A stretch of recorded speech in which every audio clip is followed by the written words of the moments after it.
Welcome to Supersport Park Centurion and day 3 of the CSA 4-day series match between the Momentum Multiply Titans and the Hollywoodbets Dolphins. The Titans, the home side, of course, representing Northerns, and the Dolphins hailing from KZN. I'm Ken Borland, and it's a great pleasure to have with me Takalani Nechiava. Good morning, Takalani. Good morning, Ken Borland. How are you? Yes, all well, and yourself, mate? I'm doing very good. Good, man. Do you think we're going to see? Will we see another day dominated by the batsmen today, or do you think the bowlers are going to come into things a bit more?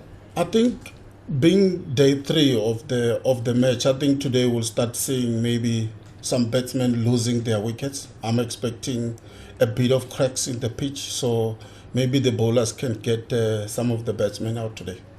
Yeah, it's certainly been 2 very hot days here in Centurion and a beautiful sunny and warm day again here. Just the match situation, the Dolphins are resuming on 241 for 2 in their first innings. That's in reply to Northerns making 424 all out. So the Dolphins are still 183 runs behind, but with 8 wickets in hand.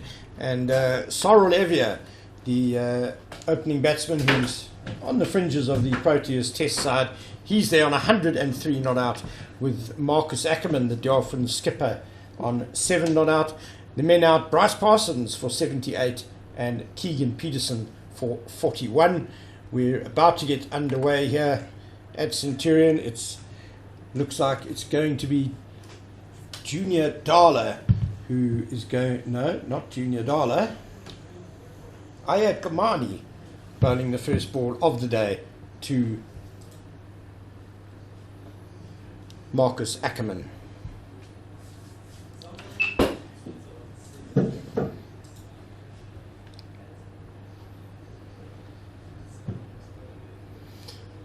So, interesting choice of bowler, Takalani. Komani, would you have expected to see one of the quicker men, Dala or Bosch, opening up this morning? Yeah, you expect the team maybe to use one of the quicks so that they can get the wicket early. I think this morning, because of the rain last night, I think the pitch might be a little bit up and down, so you expect your quickest bowlers to be the one looking to get the wickets early on.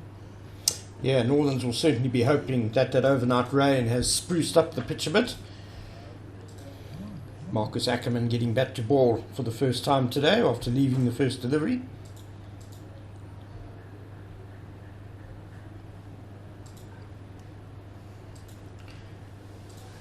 It's been a hard toil for the Northerns bowlers, the wicket takers. Junior Dala with 1 for 56 in 12 overs, and the spinner Simon Harmer 1 for 84 in 21 overs.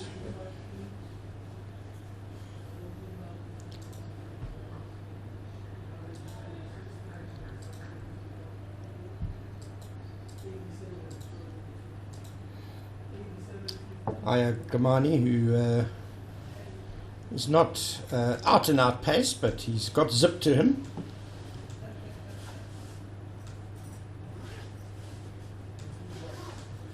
Tidy start. Yeah, it's a tidy start from Komani. He's not looking to give the batsman any width, make the batsman play early on. Maybe they can get a wicket or 2 before lunchtime. Yeah, Komani, he's a funny bowler because he goes through stages when he does just look like a fairly straight up and down medium pacer. Nicely played by Marcus Ackerman there, but I have seen him on his day. He can be absolutely devastating, can really rip through batting lineups. Yeah, I think his strength it's accuracy. He doesn't have a lot of pace in him, but he's very accurate. And in this form of the game, I think this is where he can really prove what kind of a bowler he is in the Dolphin side. Here comes Komani again.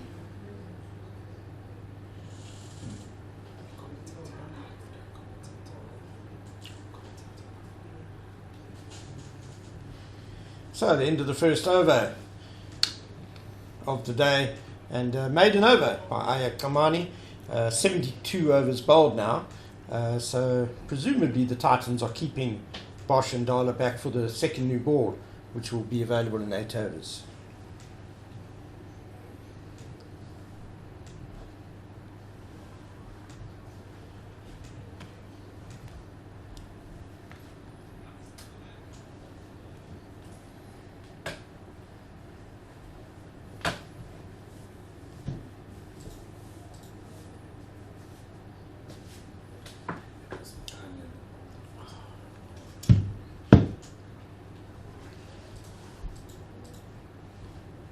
So apologies for a bit of confusion here. The scoreboard saying it was Komani bowling the first over. It was in fact Sibonela Makanya, and this is Komani now bowling from the West Lane end. Not a great start for him.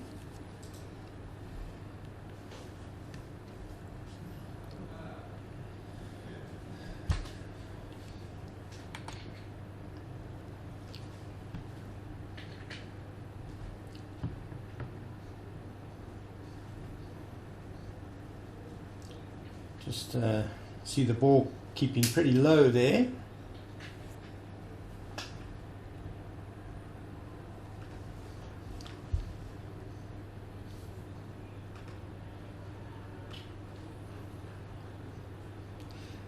Ervia, of course, was in the Proteas Test squad last summer without playing a game. Went to the West Indies, and he'll be delighted to get big early runs this season.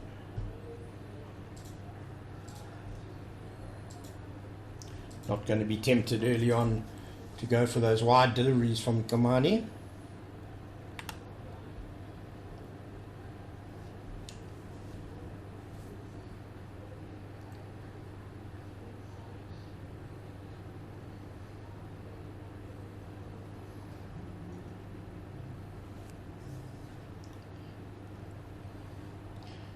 Komani operating with one slip and probably about a fourth slip, and sticking to that line quite wide outside off stump.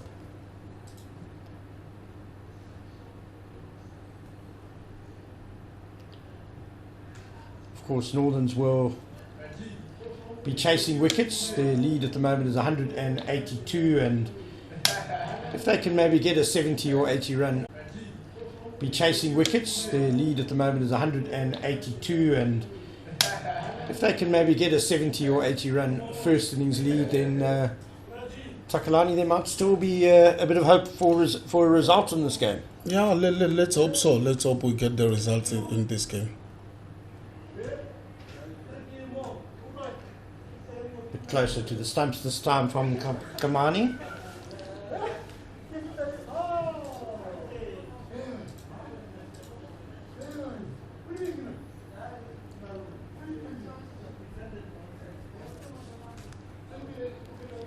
Apart from the two men joining the wicketkeeper, catching behind the stumps, there's quite a shortish cover for Ervia. Extra cover mid-off, mid-on, quite a straight mid-wicket, and a man a deep backward square.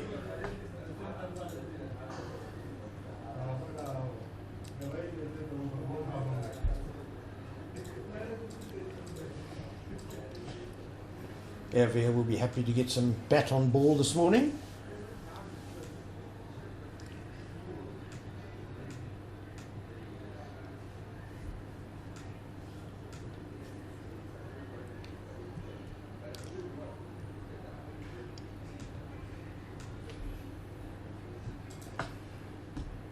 Yeah, last ball of the over, and Ervia once again left that alone, and there is no run in the over. Maiden over. Second maiden over of the morning, and the Dolphins are still 242 for the loss of 2 wickets.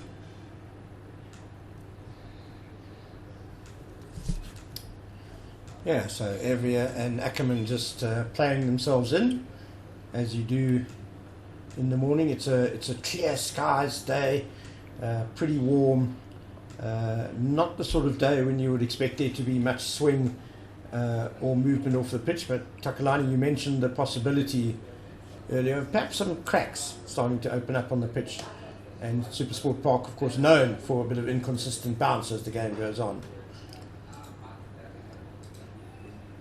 That short cover comes into play there. Ackerman driving strongly.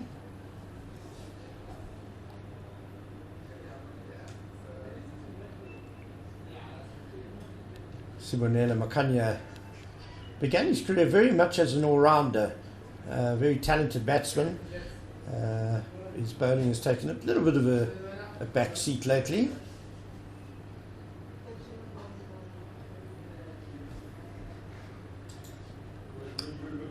Marcus Ackerman underway for the day, always strong on the cut shot, the left-hander.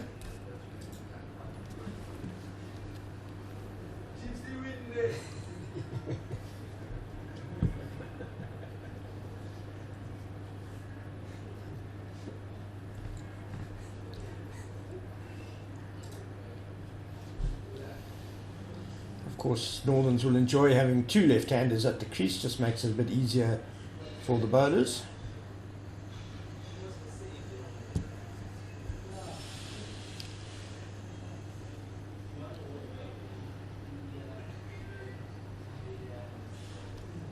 For Makanya, a very similar field to Komani, with a first slip and then almost a short gully, in fact, and then that short cover is also a deep backward point.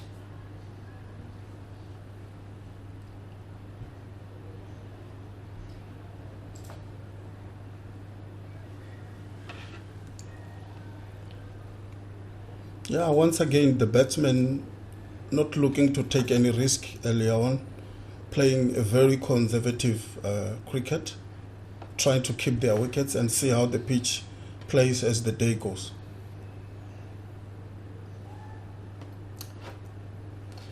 Yeah, the Dolphins run rate a healthy 3.3 over their innings. Sorrel Ervia just losing his shape a bit on that attempted big drive. He really wanted to get more out of that delivery, a bit overpitched.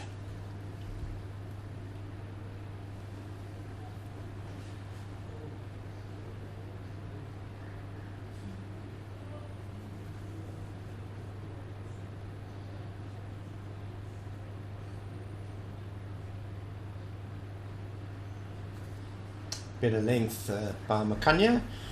Ervia leaves it alone, 243 for 2. And 6 overs to go until the second new ball, so Northerns will be happy just to keep things quiet, I think, until then.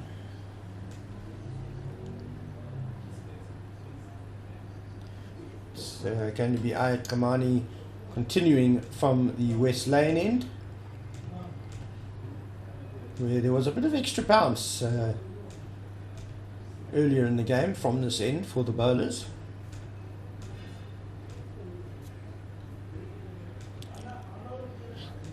Komani to continue to bowl the fourth over of the morning. He bowls and an attempted drive, and he missed that one, and there is no one.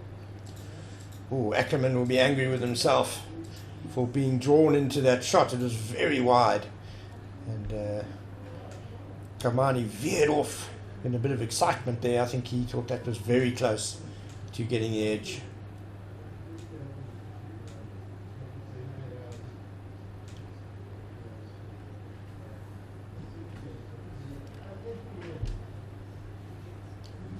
Komani once again. He bowls well left and then straight to the keeper. There is no run.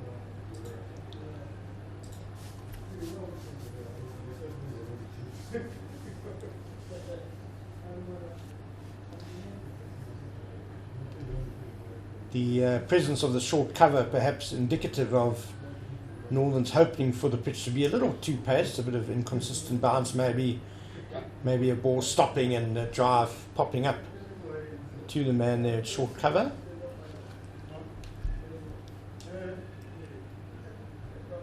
Komani bowls once again straight to the keeper, and there is no run. It's the opening batsman Grant Mokoena at short cover there.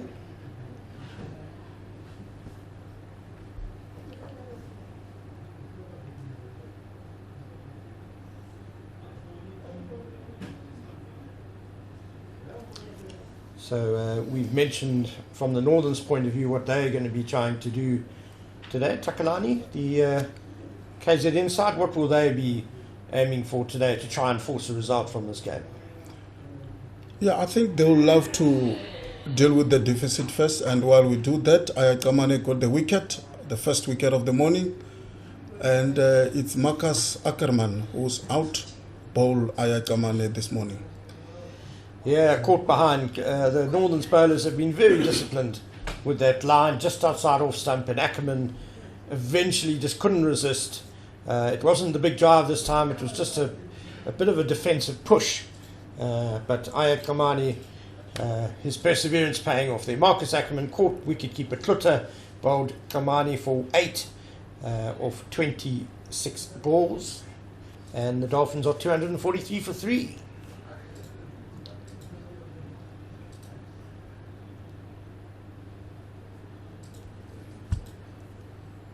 Yeah, I think the Dolphins' mandate today, I think, will be to deal with the deficit. Once they've dealt with that, they will look to put some more runs on the board so that they can have a lead and then take it from there. What sort of lead, Takalani, do you think KZN could get to by the end of the day, and that they would feel gives them a shot of actually winning the match? Yeah, I think a lead of maybe anything above 150 will keep the Dolphins interested in getting a result here. And I think that they can do it. Maybe still bet a little bit tomorrow morning if they want to, maybe for an hour or so. Then from there on, give the Titans a chance to bet and then look to bowl them out before close of play tomorrow, maybe get a result out of it. Yeah, that certainly sounds very reasonable. To get a lead of 150 by the end of the day, they'd have to score 300 odd runs, 330 odd runs in the day, which is very doable. It is. Considering what we've seen so far. The new batsman is Zondo, a guy very much in form after a wonderful unbeaten double century last weekend at Newlands against Western Province. Yeah, he's a good player. It's Zondo, very good player. Looking forward to see how we'll bet today with Ervia on 100, so they can form a partnership. I think this partnership is key to the Dolphins in terms of scoring more runs by the close of play today. Yeah, Zondo certainly one of the key men, you would say, in this strong Dolphins batting lineup. Once again, Komani bowls and then Zondo left that one alone straight to the keeper, and there is no run added to the score. Komani back to over the wicket now with a right-hander at the crease. It'll be interesting to see if the Northern's bowlers can maintain the really good lines they've shown so far today with this right and left hand combination now at the crease. Zondo just taking guard with a very open stance there. His front foot pointing to wide of mid-on. He then straightens up, of course, at the point of delivery and gets all nicely in line. That's the end of the over. 243 for 3 then, and an over that brought success for the Titans. And it was a good over by Komani. Didn't give much to the batsmen to free their arms and look to score boundaries. He had one which was a little bit wideish, but the batsman missed that one, and then he got a wicket. So it was a very good over from Komani. Yeah, he's certainly the accurate sort of guy who can do a very good holding job for his captain. Makanya bowls and then Ervia drives straight to mid-off, and there is no run.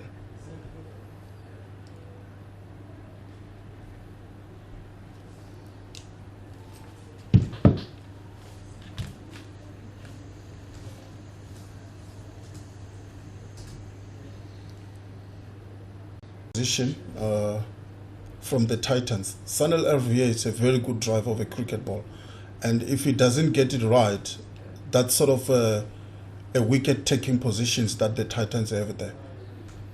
Absolutely. Cuts away by Ervia to deep backward point, and then they take a single. Just slight Bit of width there by Makanya. Not a bad delivery, but Ervia very quickly onto it.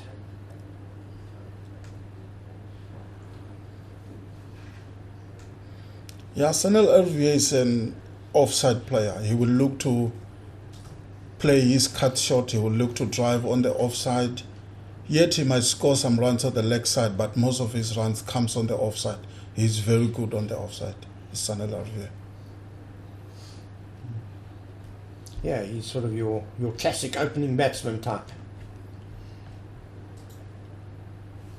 And that's a bit of an edgy cut by Zondo, but there's no third man, and it runs away to the boundary, the first 4 of the day, and Zondo off the mark. Good shot from Zondo. You could see he's the man in form. I mean, he has faced few deliveries, and he can play that kind of a shot. It just shows the man is in high confidence right now. And I think the Dolphins need him if they want to deal with the deficit early on. I think he's the one who can up the run rate a little bit to look for to score more runs as the day goes. That's just a clip to the mid-wicket fielder for no run. Northerns have blocked that gap now where Zondo picked up the boundary with Grant Mokoena now moving into a gully position there.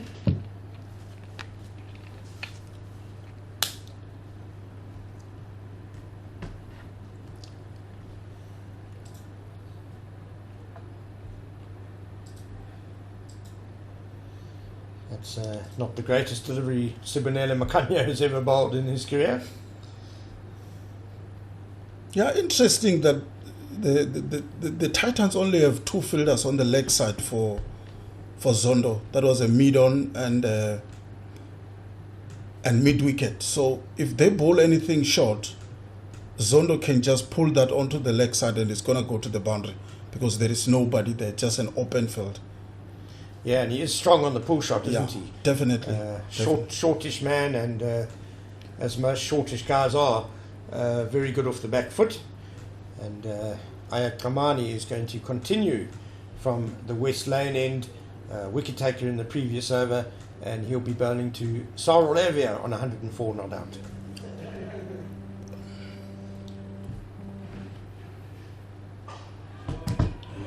Oh, exactly what you were talking about, Takalani. The drive from Ervia and Grant Mokoena high above his head, just parrying the chance, but down it goes. Yeah, that's a wicket-taking position that the Titans have there with Grant Mokoena fielding at that short cover position. And I think it has to do with the rain that happened yesterday. I mean, the pitch might be too paced a little bit, and RVA mostly might not be sure how to play like we saw in the previous delivery. Yeah, it was a sharpish chance for Grant Mokoena. Ervia certainly struck the drive well, but Mokoena will be disappointed he didn't hang on there.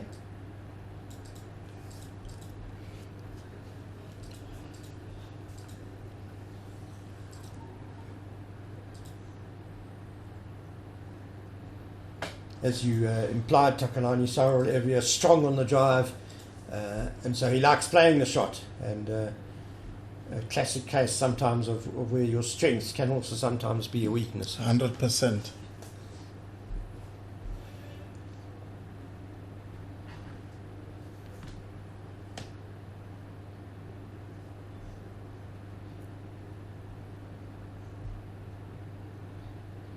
It's another nice tempter there by Komani, but Ervia resists.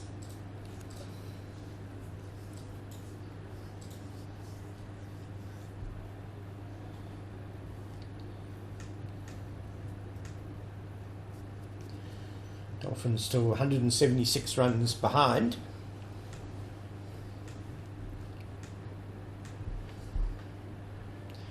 And apart from the informed Zondo at the crease now, they've also got Jason Smith still to come, who got 100 last week as well. It's on the bounce to short cover by Ervia. This time a more restrained drive. Perhaps he's learnt his lesson from the let-off earlier in the over.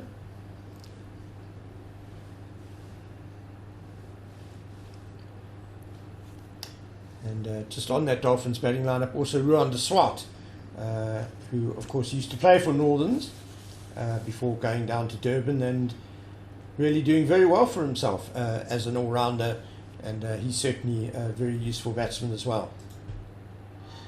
Oh, beautifully bowled by Komani, just hanging it out there outside off stump, and Ervia prodding. Yeah, Komani is bowling well here. I mean, he's inviting the batsman onto the drive, bowling outside the off stump, sort of the fourth stump line. But maybe I would love to see the Titans having maybe a second slip between their gullish position and the first slip, somebody there for maybe for an edge, because the bowler is bowling a very good line here. Yeah, I agree with you, Takalani. We've seen the ball go past the bat enough times this morning, I think, to justify another man in the cordon there. We'll see. No doubt Komani will get another over. That's the end of his 15th over, and he's taken 1 for 49. KZN 248 for 3 now after 77 overs, and just 3 overs to go until the second new ball.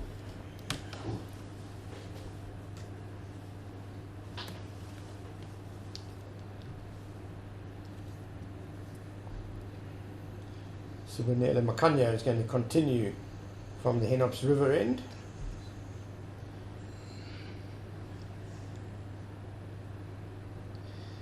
And a more conventional second slip now. Yeah, I think they are listening to us, the Titans. Good shot. Yeah, nicely played by Kaya Zondo. They'll get a couple. The man at deep backward point running around the cover boundary to cut that off. Nice, well-controlled drive that by Kaya Zondo.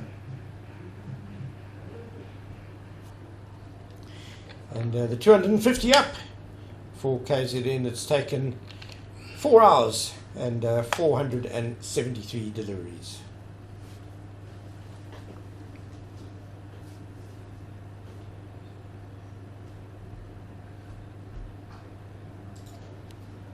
Zondo strong on the cut, and it's gone straight to that man at deep backward point for just a single.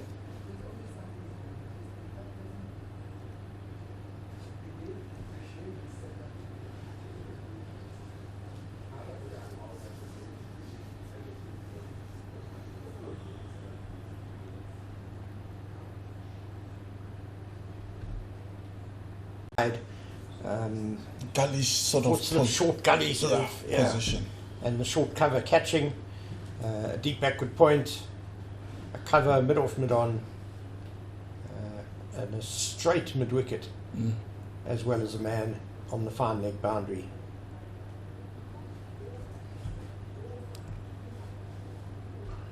Kind of bowls, cut away to deep backward point. They've taken a single.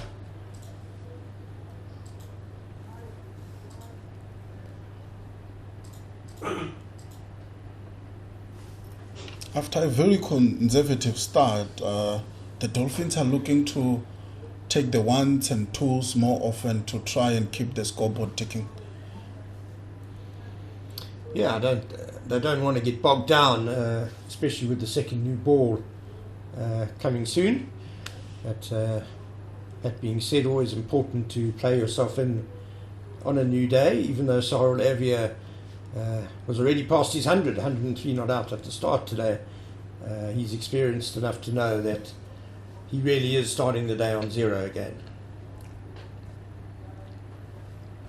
And that short cover has now moved to a very straight short mid-off for Zondo, but it's short from Makanya, and Zondo cuts it again down to the deep backward point for a single.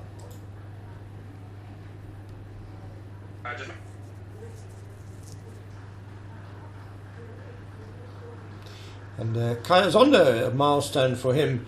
He's reached 6,000 first-class runs now. So what a good career he's had for the Dolphins.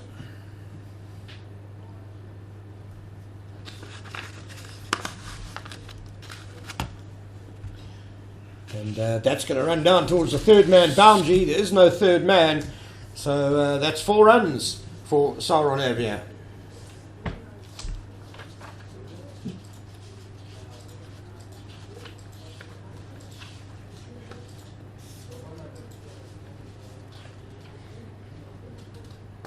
I think the Titans bowlers are starting to bowl a little bit loose here. We're seeing they're pitching the ball up. Now they're bowling a little bit wide. We saw Zondo cutting some of the deliveries. Now Ervia just got a nice boundary straight to third man for 4. Good way to end the over for Ervia. 79th over to be bowled now by Komani.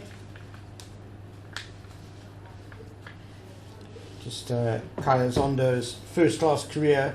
This is his 128th match, and he's just gone to 6,000 career runs with 13 centuries and 28 half centuries, an average of pushing 32. I fancy he's a bit of a better player than to end his career with an average of 32. Yeah, I think he should have maybe around the 40s. I think he's a better player than what the average said. And I think he has done well for the Dolphins over the years. But I think if he continues to score runs like this, he will definitely push to the upper 30s and maybe touch the 40s as an average.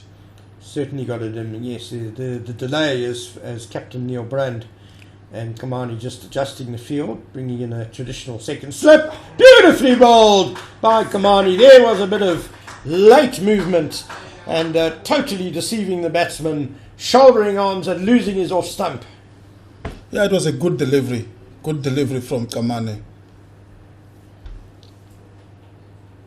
And Zondo lost his wicket. After scoring 6,000 runs for the Dolphins over the years, he just lost his wicket, and that's the second wicket of the morning from the Titans. Good delivery. Very good bowling from Komani.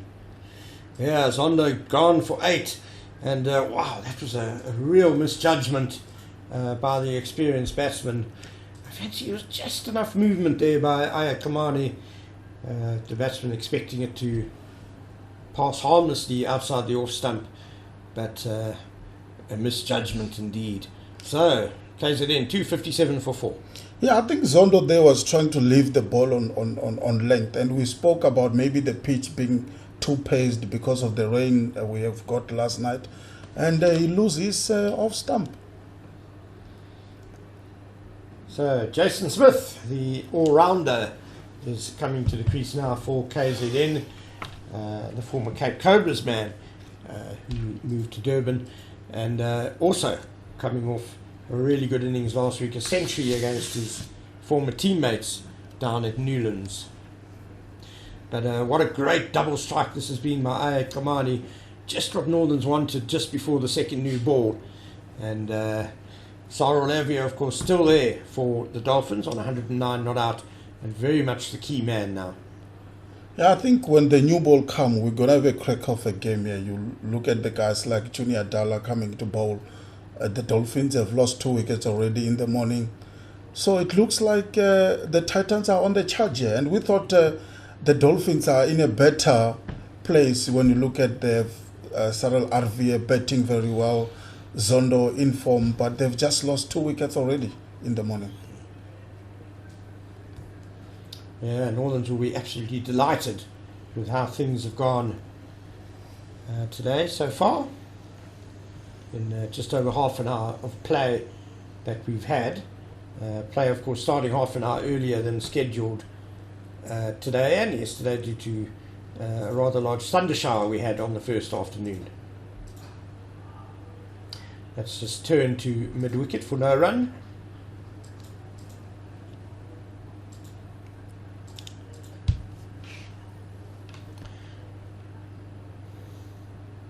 So Jason Smith, a tall, elegant player.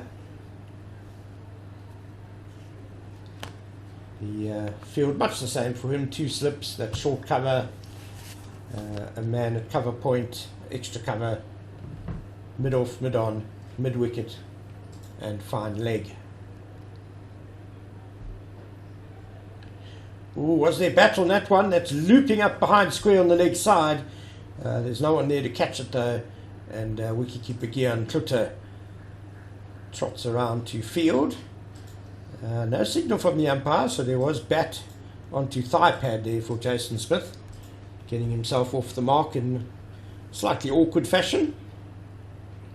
I think it's the first short ball that Komani has tried today. Yeah, they've been bowling on a good length from morning until now. So maybe they just want to test Jason Smith on the short ball, on how good he is. So yeah. Yeah, I said he's a tall guy. He does like to get forward, and I have heard a bit of talk in the past that he might not be quite so comfortable with the short ball. So no doubt he can expect a few more of those. Komani is switching to around the wicket now to the left-handed Ervia. And there is no run. So Ervia just left the ball alone, straight to the keeper, and there is no run.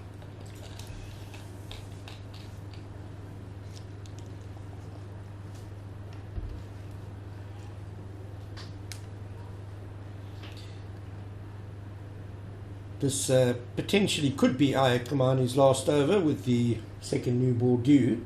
But Takalani, would you be tempted to keep him going with that new ball, seeing as though he's doing so well at the moment? I will go for the new ball. I would love to see Junior Adala bowling in this wicket, more especially with Jason Smith. And I think they have to test him with the short ball, with the new ball. I think if they can do that, they've got a chance of getting more wickets. Komani and Makanya have done well in the morning so far. I think they will be a little bit tired.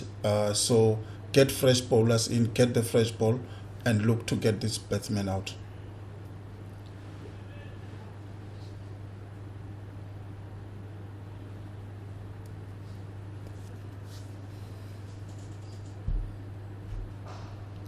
Oh, firmly driven and well fielded by Komani, and his follow through there. The ball rebounds to mid-off where Tienus de Bruin fields, but no run.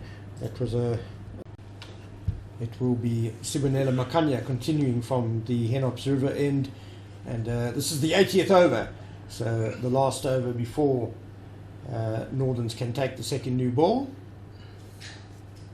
which we're pretty sure they will do immediately after this over.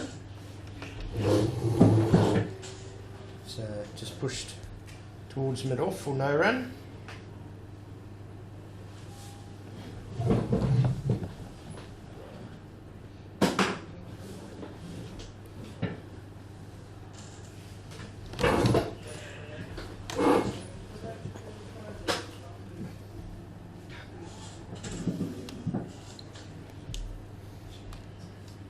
Makanya bowling again. And well defended by Jason Smith, and there is no run. Defend on the offside, and there is no run.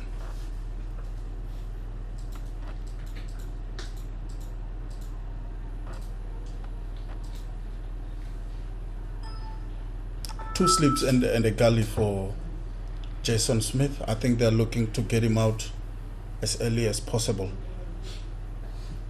Makanya to bowl once again. And then this time Jason Smith left the ball alone, straight to the keeper, and there is no run. Interesting to see the second slip is almost a couple of metres ahead of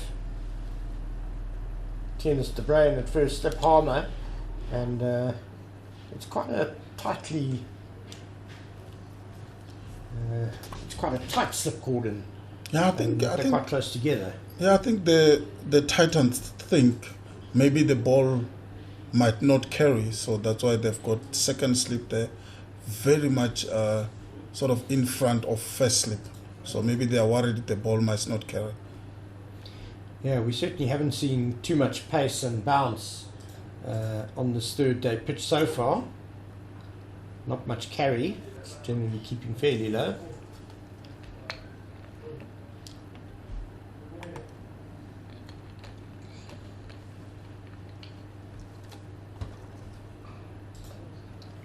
Again, the short cover intercepting that firm push by Jason Smith, no run.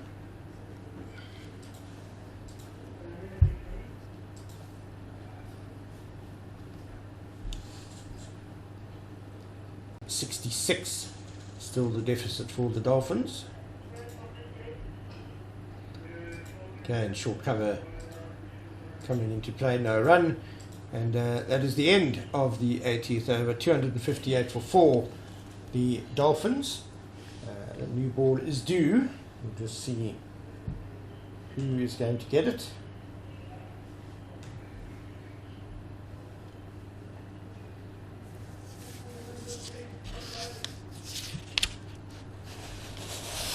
So far,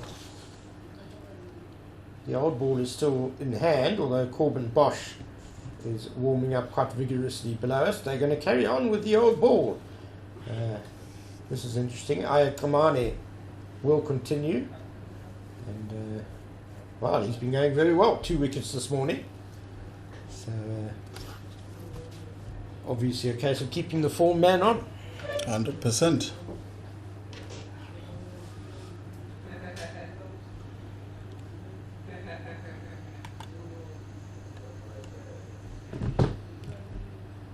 Oh, spits up and it goes in between the first slip and the man at a shortish gully.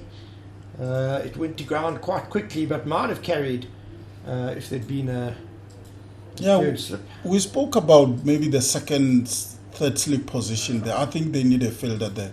I know Ervia is on 100 plus runs, but you need a fielder in that position for this kind of deliveries.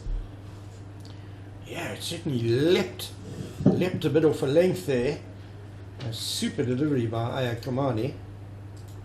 He does have that ability to do the unexpected with the ball. So, Ervia picking up a rather streaky boundary there. He goes to 113 and the Dolphins 262 for 4.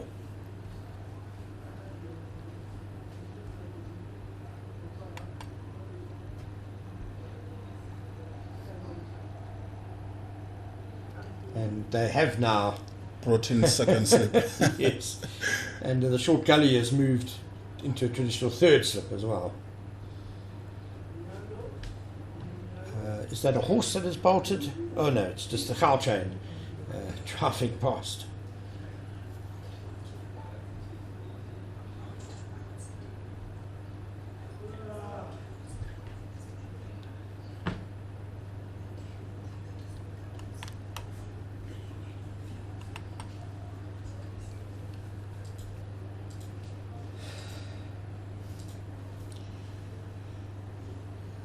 Komani bowling well here. He's been bowling really well. Bowls outside the off stump and there is no run.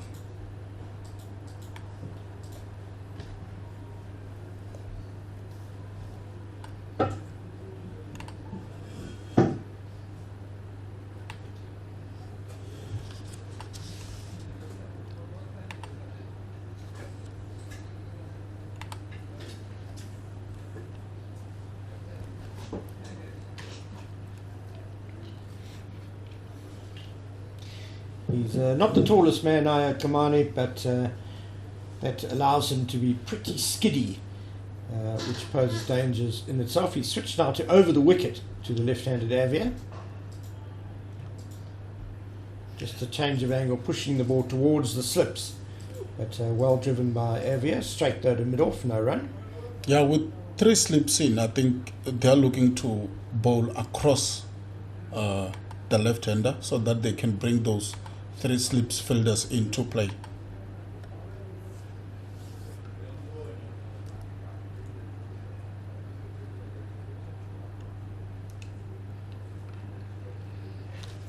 Komani is bowling his 5th over of the day, so he's probably still got a bit of energy left in him. Oh, that's a bit of a bottom hand drive coming through there to mid-on. They scamper through for the single as Neil Brunt fields. He was quite deep at mid-on, allowing the one to be taken.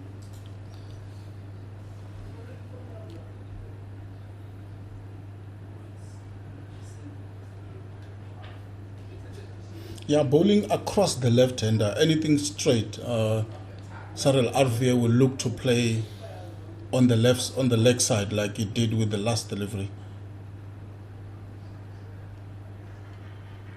Jason Smith to face. Well defended on the offside and no run taken. Komani with his arm raised there, obviously thought he was in with a little bit of a shout there, getting a little bit of movement back into the right-hander. End of the over though, 263 for 4, and well, is Makanya going to continue?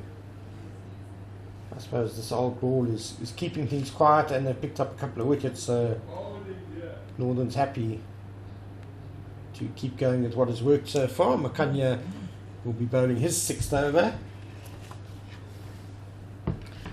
All 5 of his overs in this innings coming on this 3rd morning.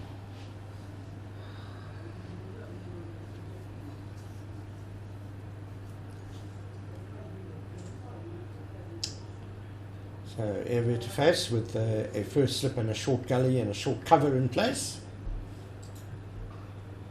Oh, he's latched onto that Sorrel Ervia, but he's only going to get a single to deep backward point for a very well played cut shot.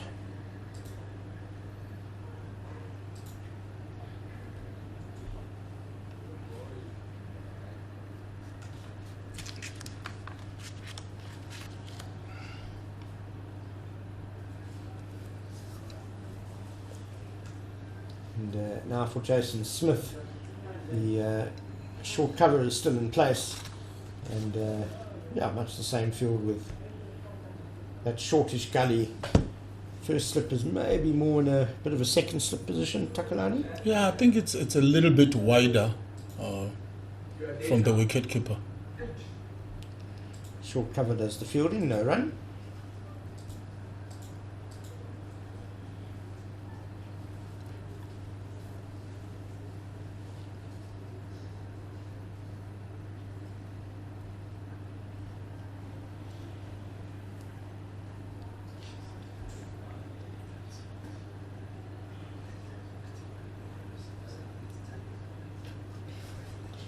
Short cover just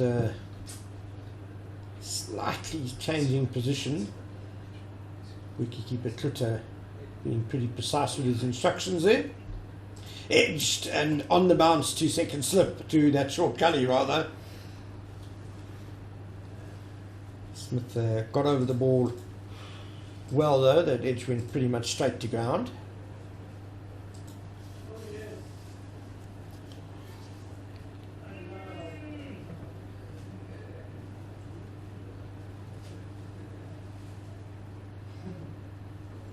Yeah, the Titans continue with just one slip and sort of a gullish position for a new man in Jason Smith. I would love to see maybe another slip in, put them in under pressure early on. This again will be no run as that short gully Simon Harmer trots to his right towards point to field. So, really attritional cricket here this morning. We've had, we're into the 11th over of the day, and the Dolphins have added just 23 runs to their total and lost 2 wickets. The pitch is a bit low and slow, and the Northerns are staying with the old ball even though the new ball is available. Inside half of the bat to mid wicket, no run.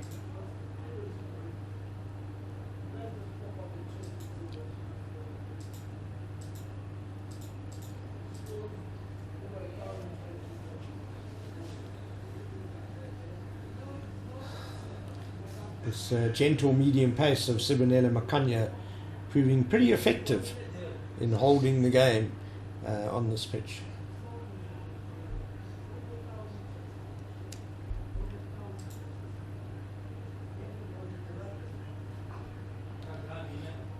Short cover will field and there's no run. Yeah, the 2 bowlers has bowled really well this morning, Makanya and Komani. I think they've done very well for the Titans. They didn't give any runs away. They didn't bowl any width. So the batsman has to work for their runs. I mean, they pick up 2 wickets, which is very good for the Titans. Very good bowling by the 2 bowlers. As Komani walks towards his bowling mark to continue from the West Lane end.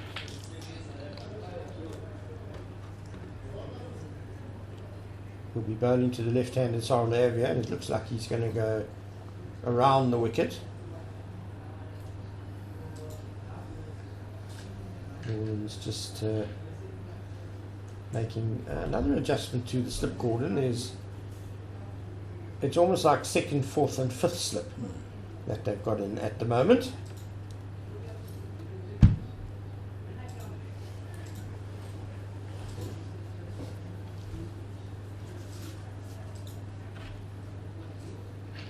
No run taken by Sanil Ervia from the first ball of Komani. Straight to the keeper, there was no run.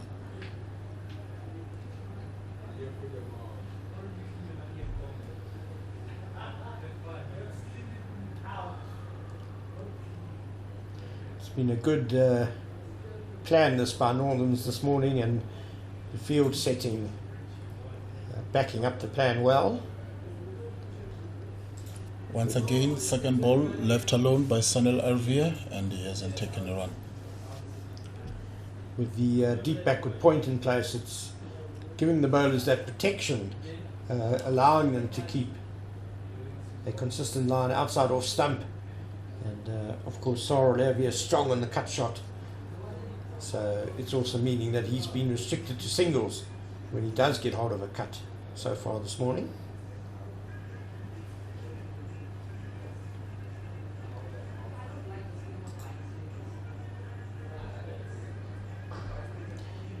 And Corbin Bosch will run around from mid-off to cut that drive off, no run.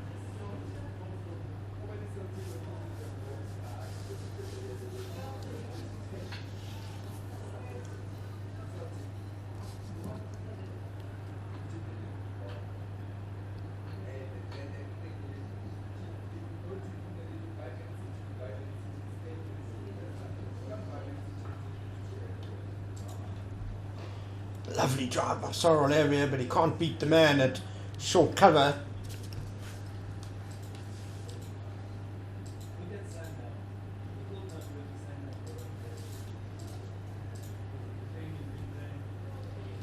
Young Jordan Herman getting across very quickly to cut off that well-struck drive by Ervia. What a start Herman has had to his first-class career, Takalani. Just 19 years old. Yeah, it's a good start. It's a good start.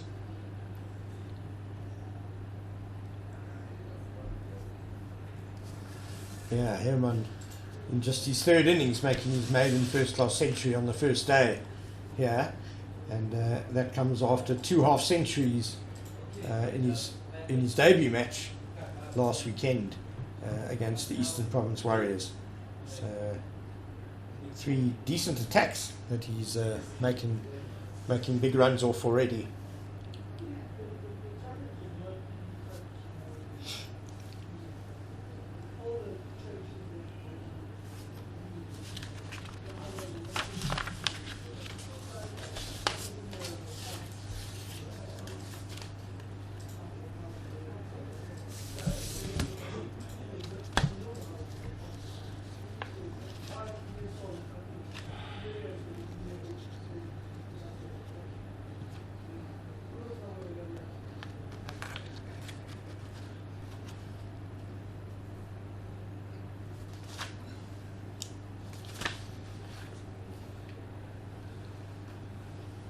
At the end of another over, KZN still 160 runs behind the Titans' total of 424. And Makanya will continue from the Henops River end to Jason Smith. 2 slips, well, lots of space between them though, and a short cover. And that's turned through square leg by Jason Smith, and deep backward square will jog up to do the fielding. A single for Smith.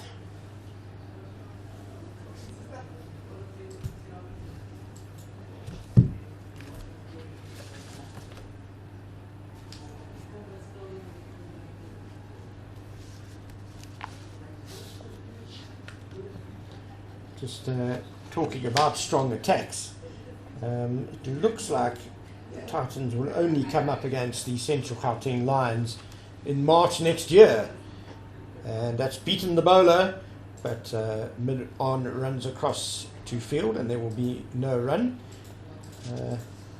Takalani, that Central Gauteng Lions attack at the moment, Olivia, Sipamla, Magala, Sabato, is that the strongest attack in the country, you think? Yeah, I think so. I mean, you look at Duan Olifir, Siboto, I mean, those are top quality bowlers. So, yeah, probably the strongest attack in the country right now.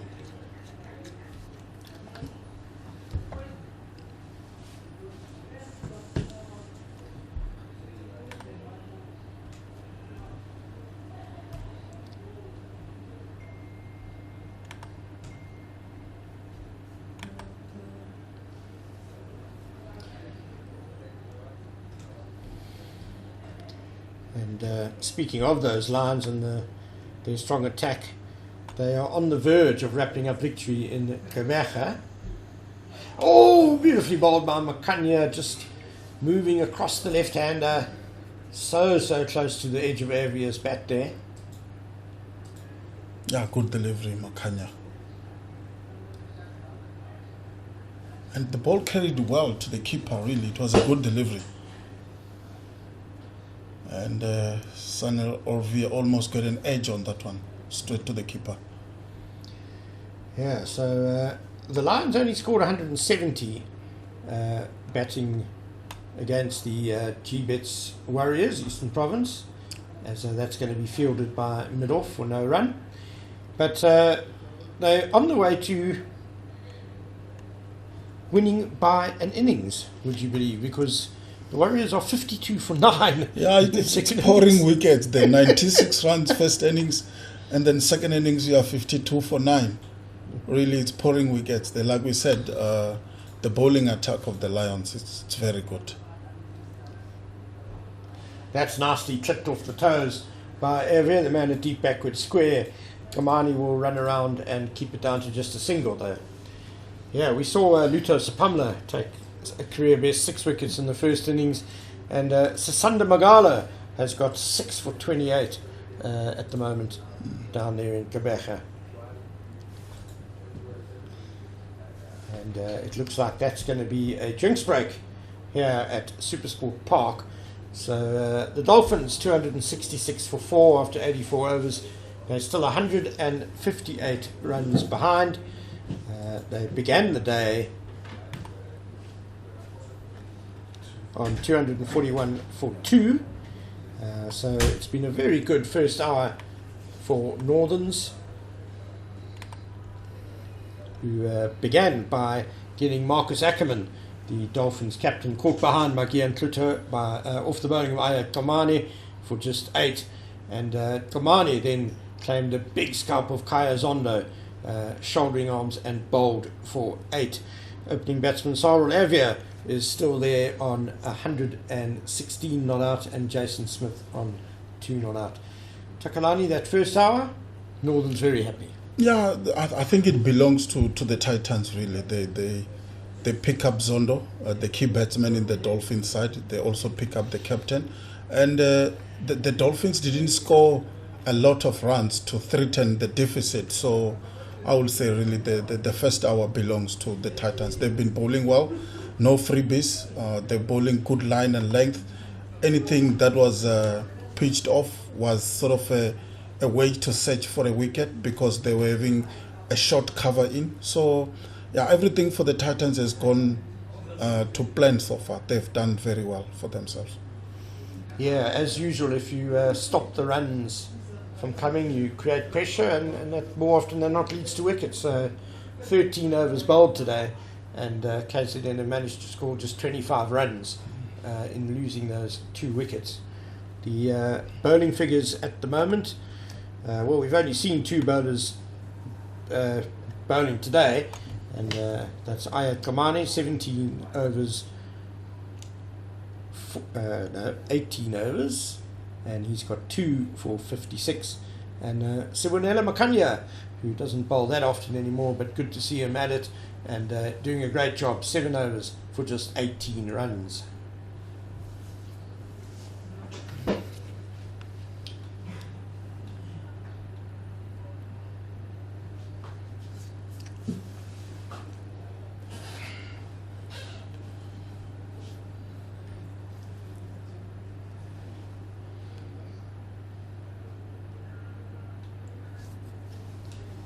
Dolphins still 158 runs behind here, and we told you what was happening down in Gqeberha, where the Lions need just one more wicket to win that match, with the Warriors still 22 runs behind, 22 runs away from making the Lions bat again. In Potchefstroom, the Northwest Dragons are also following on, but things are going a bit better for them against the Free State Knights. They are 58 without loss, with Lesego Senokwane on 18 not out and Wesley Marshall 31 not out. In Paarl, Western Province are going nicely on 338 for 4. Unfortunately, Tony Dezorzi did not add much to his overnight score. He was out for 129. But Kyle Verena is 31 not out, and Evigwe Mgijima going nicely on 19 not out. So Western Province already leading Bornant by 71 runs there with 6 wickets in hand.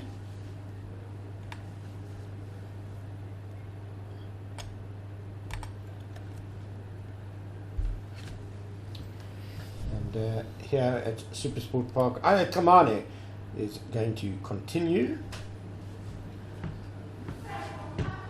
He'll be bowling to the left-handed Saro Ervia, and 3 conventional slips in now.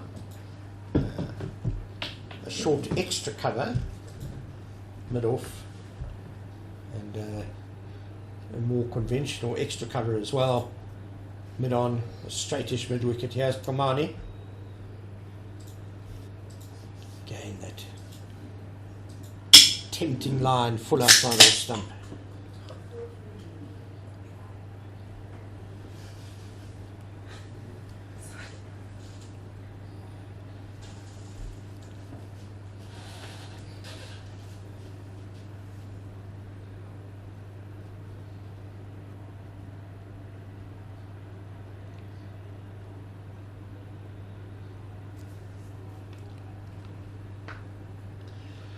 Just the breeze picking up a bit here at Centurion will cool the fielding side down a bit and give the bowlers a little bit to work with.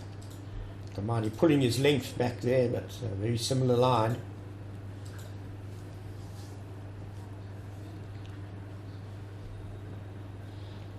Dare I say it, there are some storm clouds far in the distance, looking down towards the southeast, towards Johannesburg. That is where the bad weather normally comes from here at Centurion. But let's hope we get a full day's play in, because this match could still yet come to a very interesting finish.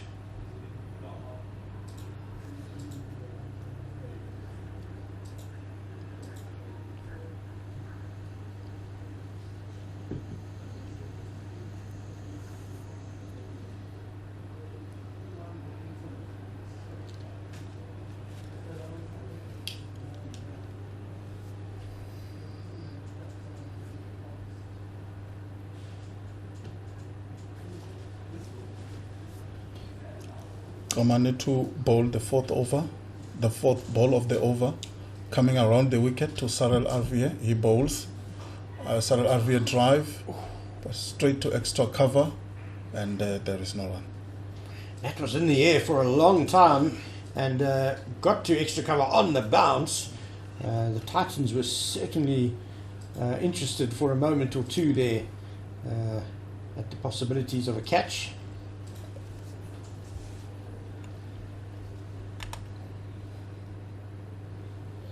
And we've just had news that, in fact, the Central Gauteng Lions have indeed now wrapped up victory in Gqeberha, beating the Warriors by an innings and 20 runs.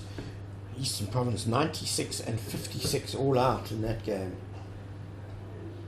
Once again, Komani bowls, Ervia defense, and there is no run. And to think that's the Eastern Province team that came here last weekend and beat Northerns, but having huge batting problems at their home ground at St George's Park. Yeah, 96 all out and 54 in the second innings. That's not a good sign of a team with a good batting lineup. They've got some talented guys in there. I mean, Matthew Breetzker and Eddie Moore are two quality openers. Rudy second. Yeah. Very experienced campaigner.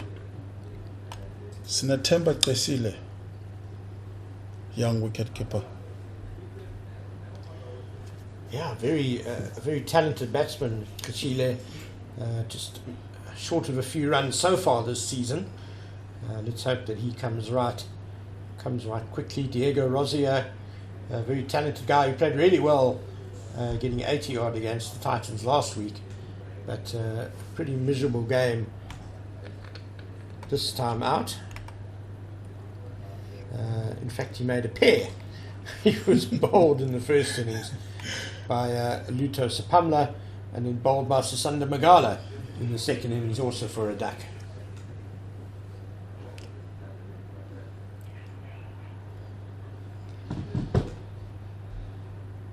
That's edged wide of gully, and the deep backward point will run in to do the fielding, keep it down to just a single as we start the 86th over with Sibonela Makanya continuing from the Hen Observer end.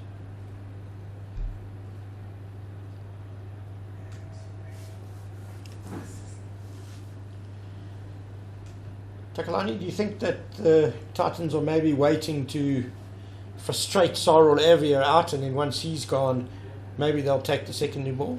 Yeah, probably. And also give Makanya, he doesn't bowl a lot, give him an opportunity to bowl with the older ball. And then when the new ball comes, he's done for the day, he doesn't have to come back. Yeah. But I would have loved maybe Junior Dala in, with the new ball, maybe the ball doing a little bit. I would have loved to see him bowling in this pitch. Really put the batsman under pressure. I think Jason Smith also is getting settled, and I'm not too sure when the Titans will take the new ball. Maybe wait for a wicket, then take the new ball. And that's well stopped by a short cover, diving to his right. Sarul Ervia hit that drive very firmly, and it was parried back towards the bowler for no run. Yeah, I suppose that's always the conundrum, is that you are allowing the batsman to get in to an extent here. But I suppose also Komani and Makanya are going well, and they can really empty the tank in these spells, and then the new ball will be waiting for the fast men. Makanya to bowl to Sarul Ervia. Sarul Ervia cuts away to extra cover, and there is no run taken. Some good fielding done there by Jordan Herriman. The ball was bouncing awkwardly over some of the other strips here at Supersport Park, but he put his body on the line and stopped it from getting through. Yeah, I see Sarul Ervia is starting to cut loose a little bit. He's starting to play some shots on the offside where he's very strong. Maybe the message is they need to start scoring some runs. Once again, bowl and then well defended to short cover by Sarul Ervia, and there is no run. That was a nice positive defensive shot by Ervia. Certainly went quickly off the middle of the bat to short cover. It's been really good to see Sibonela Makanya getting a prolonged spell here. Always good for a guy to have a second string to his bow, apart from his batting, and that's cut down to deep backward point for a single for Ervia.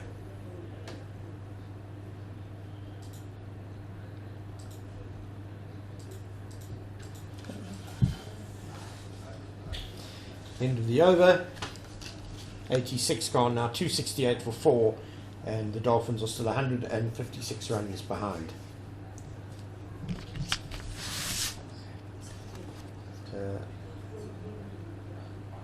Simonela Makanya getting both his cap and Komani's cap. So Komani will continue from this West Lane end.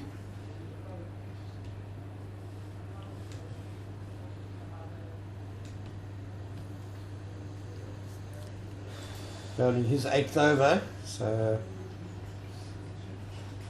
he's obviously a fit young man, going strong on this warm day. He bowls outside the off stump, well left, and there is no run.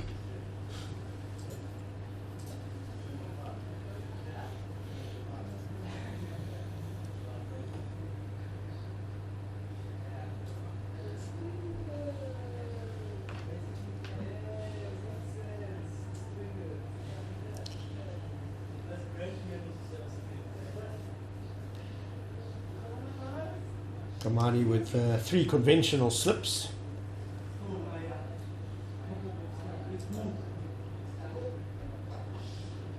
Once again, he bowls outside the off stump, and there is no run. Every time Komani bowls from the West Lane end to Ervia, the Titans will always keep 3 slips for him. So I think maybe the pitch might be doing something from this end, and Komani being a little bit quicker than Makanya, maybe they are looking to get a wicket from this end. Yeah, there does seem to be a bit more in it for the quicks from this West Lane end. There was that one ball from Komani this morning that took off when they didn't have all their slips in place. A real patience game at the moment here. Ervia has been at the crease for 272 deliveries now for his 117 not out.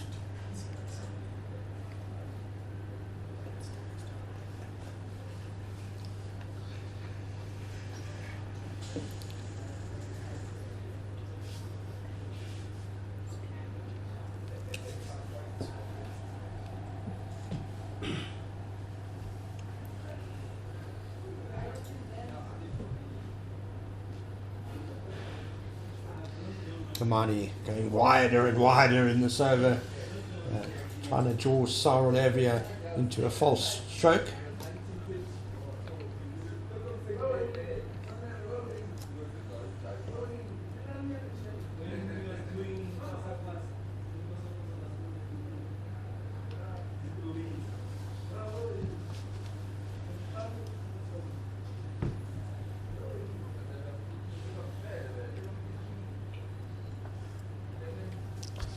Komani to continue to bowl to Ervia, and Ervia leave that one alone, and there is no run.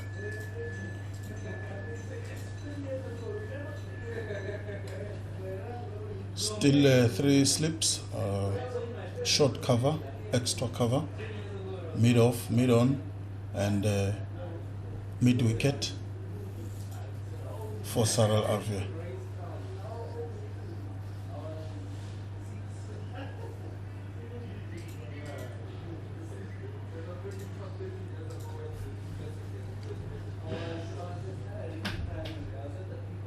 Komani to bowls, Ervia defends on the offside, and there is no run. That's the first ball of the over, on the last ball of the over that Ervia has actually played. Komani going just outside off stump with that delivery, and ends the over. 87 gone, 268 for 4. The Dolphins still trailing by 156 runs. Yeah, first 5 deliveries from Komani, I think they were a little bit wider. That's why Ervia didn't bother to play them. I think he should bowl a little bit tighter to the off stump, make the batsman play, because that's the only way they can get the wicket. Otherwise, Ervia will just leave those balls there all day. And we will now see a change of bowling from the Henops River end. It's Corbin Bosch, the fast man, who is taking over from Sibonela Makanya, who did a really good job supporting Ayat Komani, the wicket taker this morning. Makanya bowling 8 overs for just 20 runs. But Corbin Bosch, he's still got the old ball in hand, no doubt, just to make sure he's properly warmed up before he takes the new ball. It's a nice push by Jason Smith. Very well stopped though by Makanya, running across from extra cover, keeps it down to just a single. And Jason Smith moved to 4 runs from the 7 deliveries he has faced so far this morning. 17 deliveries rather.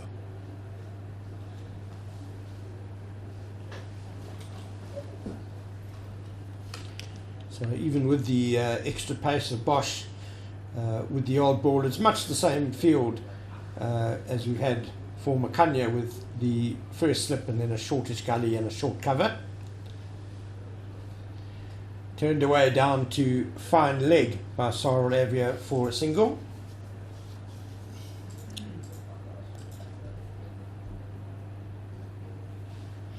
The Dolphins are starting to rotate some strikes with the singles they are taking.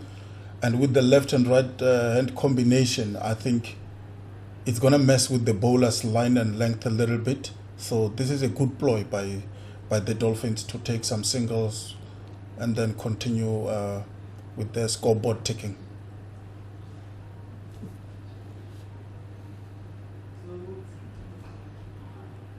Well defended on the offside by Jason Smith from Corbin Bosch's delivery, and there is no run.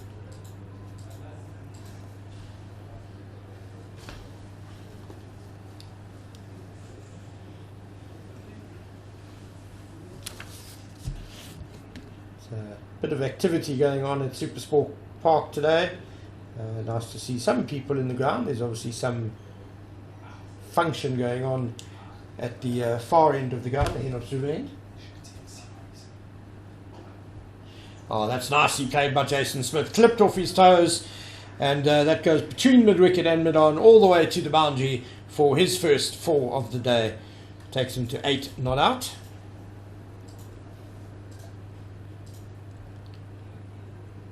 I'm told by our colleagues from Pitch Vision that they're shooting a series actually down at the far end of the ground. Any famous movie stars appearing? Not that we know. Not that we know. Apparently not on air yet, so stay tuned. I heard a rumour that Takalani is going to stroll over there during the lunch break and offer his good looks as the stand-in for the leading man. Here comes Corbin Bosch again. Punch nicely by Smith, but straight to short cover, no run. Yeah, Jason Smith looks settled right now. I think you can see that by the kind of shots he's playing, the one that he just scored for 4 and the defensive shot that he just plays straight to cover right now. He looks much settled than when he faced the few 1 or 2 overs. And he's a good player. He's a very elegant player. He does look good coming forward, doesn't he? Even when he defends, the forward defensive shot is very nice on the eye. Bosch bowls, and then Jason Smith left that one alone to the keeper, and there is no run. It was a bit of an awkward take for wicketkeeper Klutter, died on him. So there have been some signs of inconsistent bounce Definitely. today on the 3rd day.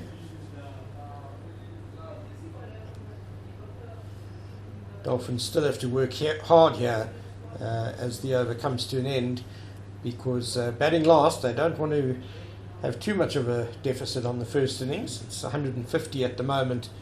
They've still got 6 wickets in hand though, and of course a very well set man in Ervia on 118 not out, and an informed man in Jason Smith there on 8.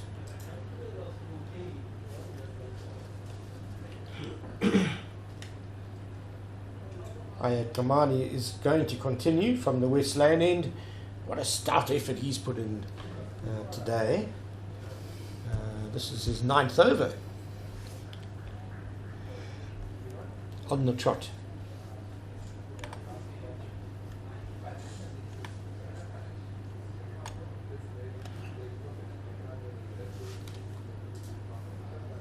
around the wicket to Ervia.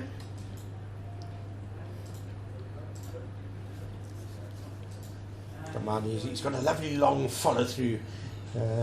Most of the time he ends up very close to the batsman after delivering. He might not be built like a classical fast bowler, but he's certainly got the temperament. Yeah, he's always there and thereabout at the batsman, trying to show them I'm here for this. And once again, they continue with the 3 slips for Sarel Ervia when Komani is bowling from the Westland end, which is a good ploy, I think. Oh, that one bounces jumps a up bit. a little bit, yeah. There is something in when Komani is bowling in this end. There is something in that pitch. We saw when when Bosch was bowling, the ball died when he was bowling from the Henops River end. The ball died a little bit, but on the other hand, it's jumping up and down. So there is something in that end. With Corbin Bosch bowling now from the Henops River end, I'm sure Junior Dala will be licking his lips. Definitely. To come on here from the West Lane end.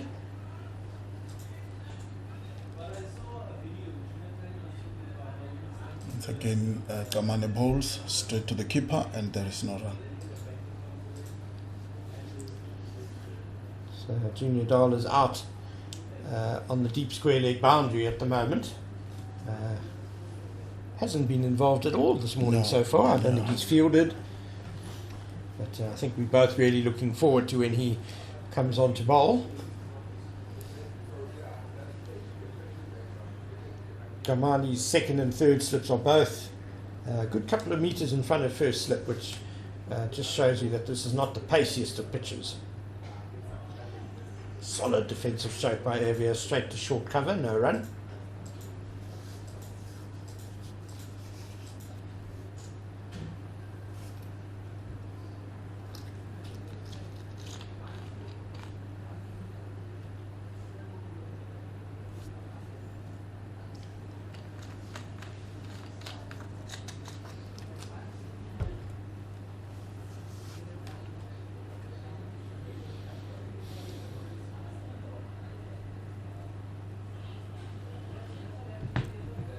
Komani to bowl to Ervia.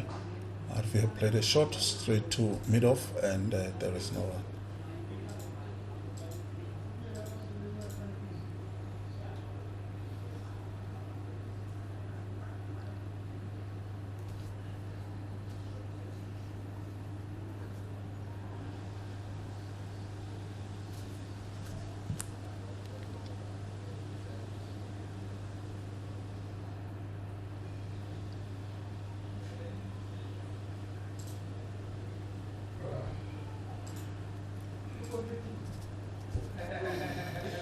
And the end of another very tidy over by Komani.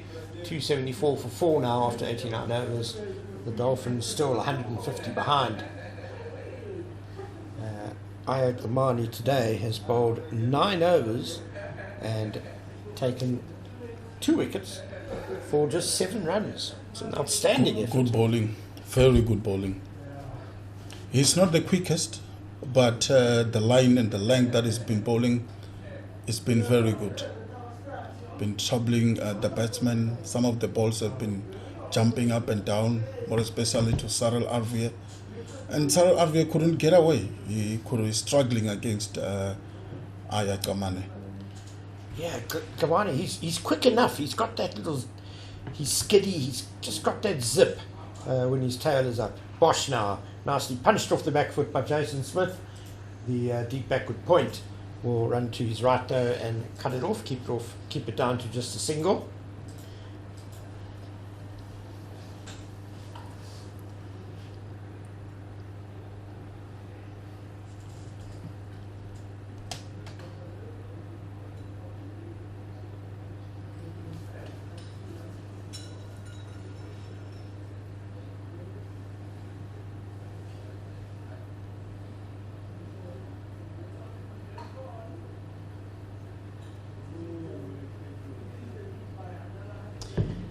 Bosch switching to around the wicket to the left-handed Ervia. Nicely played off his pads. It's beaten the man in mid-wicket and that's going to run all the way to the boundary. 4 runs to Ervia.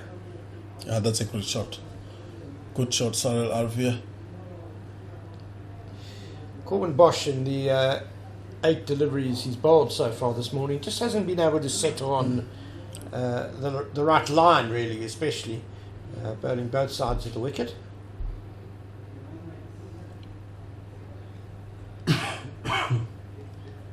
That last delivery over pitched and on the pads of Cyril Ervia and clinically put away by the experienced opener.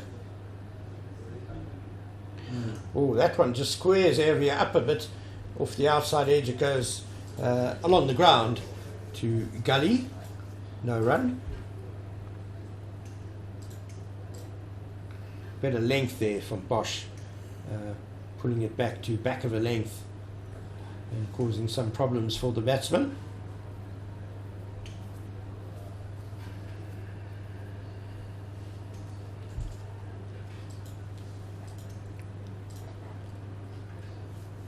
Once again, Bosch bowling to Cyril Ervia. He bowls.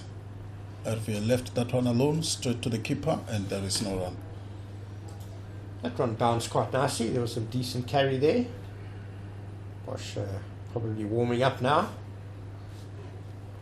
Still the old ball is being used by the Titans.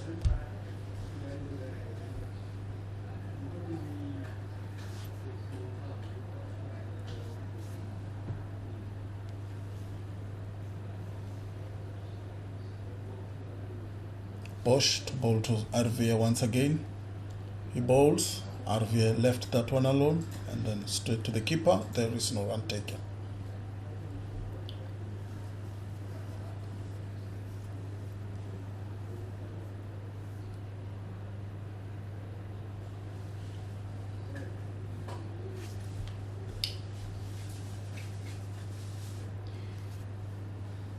Junior Dala is busy doing some warming up exercises at mid-on, so perhaps we will see him fairly soon. Surely then they will take the secondary ball. Once again left alone by Cyril Ervia, and there is no run. First 2 balls for Bosch, I think he bowled a little bit straight, maybe a little bit too full, but from there on he seems settled on a good length and on a good line. Cyril Ervia is struggling to play those kind of deliveries from Bosch. Yeah, it was a much better end to the over by Corbin Bosch.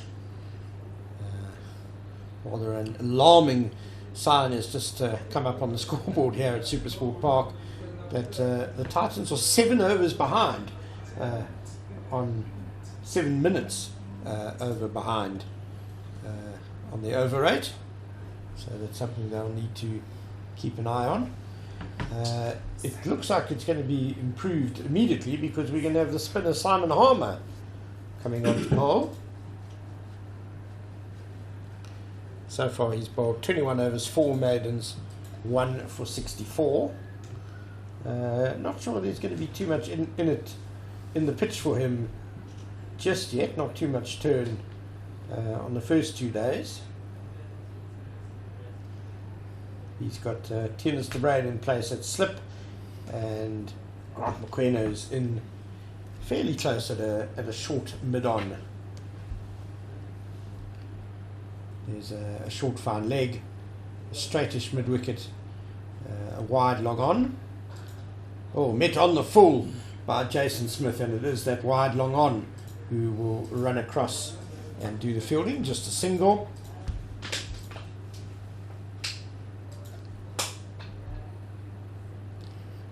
Yeah, Jason Smith using his feet there, playing that shot down the ground for just a single. So for the left-handed Ervia now, obviously the slip will stay in place. Harbour turning the ball away from the left-hander. Looks like they might even bring in another man. No, he's going to go across to the leg side to a short fine leg. There's a deep backward square leg who is he's just moving squarer. Here's Harmer. Oh, on the full toss again, And Ervia just puts that away in between mid-wicket and mid-on for 4 runs. Good shot from Cyril Ervia, moving his feet there, get the ball in between the 2 leg side fielders, mid-wicket and mid-on, and it goes to the boundary for 4. So Simon Harmer has conceded in his first 2 deliveries almost as many runs as Komani has from this Westland end in 9 overs. I think the Dolphins' ploy here is not to make Simon Harmer settled. They know what kind of a bowler he is, very experienced spinner. If he's settled in this pitch, I think he can continue to bowl for the whole day. So they don't want him to settle. They want to score runs from him as quickly as possible. Well, he landed his 3rd one. And his 4th! It's lashed to that short cover. And again the catch goes down. I think good attempt to take that catch from short cover. It was a sharp one again, wasn't it? Above his head again. Grant Mokoena. And very well struck too by Cyril Ervia. And I think this is the second chance of the morning to Grant Mokoena in that short cover position. Yeah, they've both been sharp ones above his head. But he'll be very disappointed that he didn't take them, as this is tickled straight to short fine leg for no run.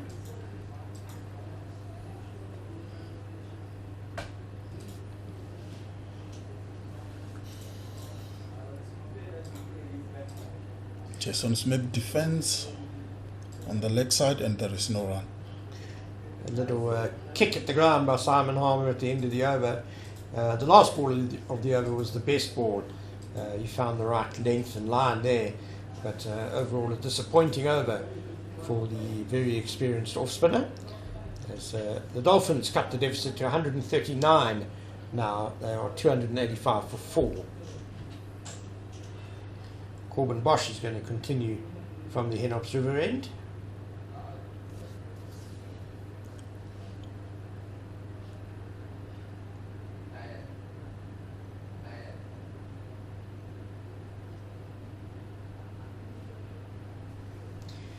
Still with that one slip and a shortish gully. And Bosch aborts. Just lost his run up there.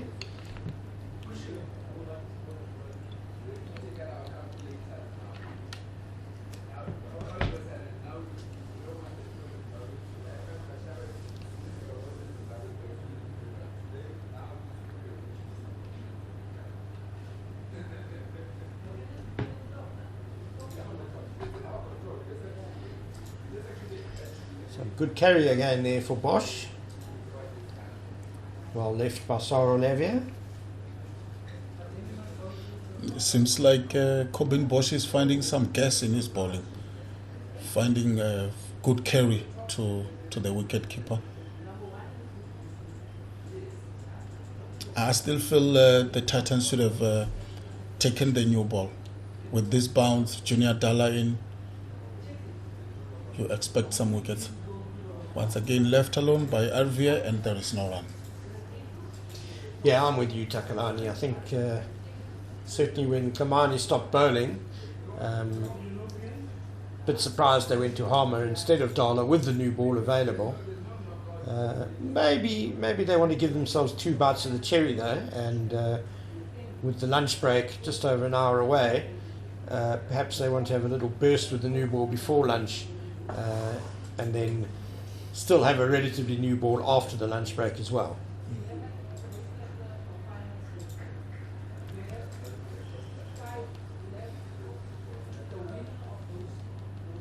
But the more Bosch bowls out of tandem with Dala, if you like, kind of the less likely the new ball looks, because you need someone to take that new ball with Junior Dala. Bosch would be the obvious man. I suppose Komani could return with the second new ball when it is taken.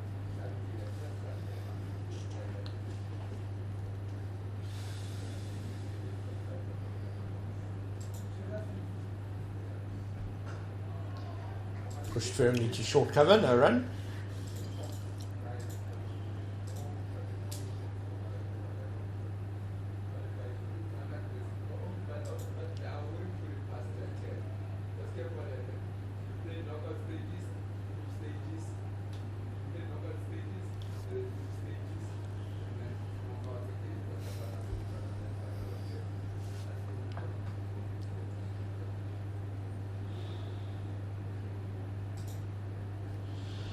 Bosch bowling to Ervia. He bowls, drives, and extra cover. Stop that one. Actually, misfield, and they will take a single.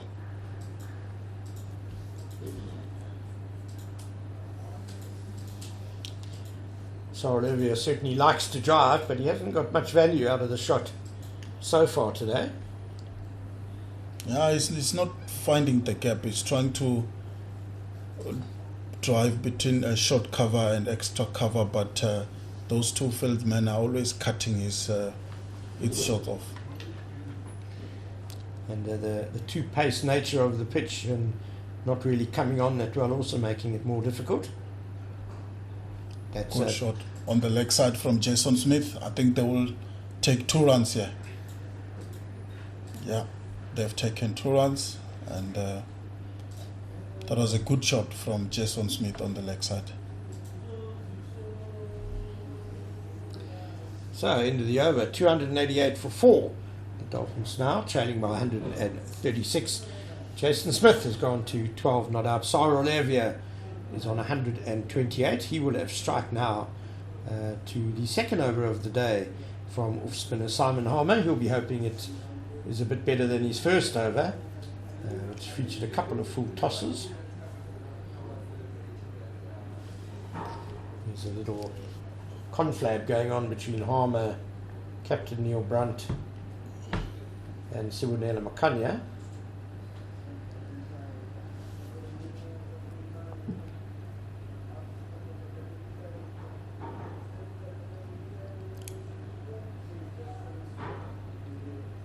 So Makanya goes to a backward point. Here comes Harmer around the wicket to Ervia. Driven down the ground. Oh, and Neil Brunt has dived over the ball at mid-on, and so that'll run away to the boundary, but there is the fielder who manages to cut it off down below us here.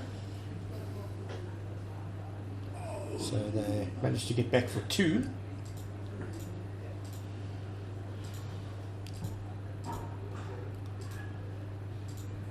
This one is hit rather forcefully by Ervia, but without any great timing, and the wideish long off can just trot around to field that one, just a single.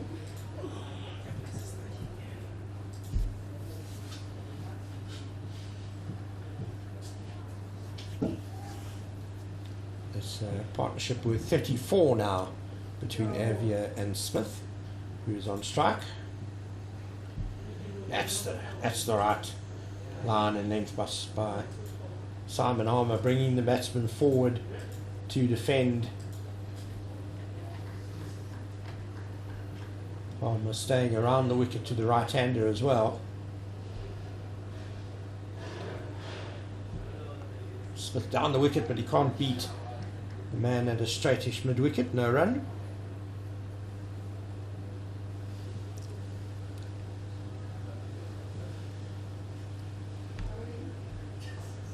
Again down the wicket, and this one he is placed a bit squarer, and so it will be deep square leg who comes into play, and a single for Jason Smith. Smith quite happy to use his feet and come down the pitch, isn't he? Definitely. Actually, even Cyril Ervia is using his feet against Simon Harmer. I think the ploy is not to make him settle at all, because they are scoring a lot of runs from him. The partnership already now above 50, so big shout from Simon Harmer, nothing from the umpire. Yeah, Ervia pushing well forward there. Simon Harmer bowling.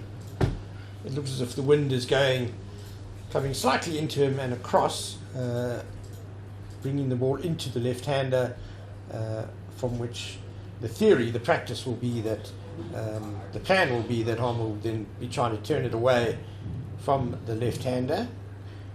End of a much tidier second over today by Simon Harmer. Corbin Bosch to continue, and it looks like we are now finally going to get the second new ball. Umpire Brad White holding it up above his head and then hurling the old ball off the field. Brad White, of course, played a lot of first-class cricket himself, bit of an all-rounder. So this is going to be exciting. Corbin Bosch with the second new ball over the wicket to Jason Smith. He bowls and there is no run. 2 slips for Jason Smith. Yeah, it was a reasonable bounce, but too wide really to tempt the batsman into anything there. Interesting that there are just still 2 slips, which is pretty much what we had before with the old ball. There is a gully in place as well. And then just 4 other fielders in the inner ring in front of the batsman.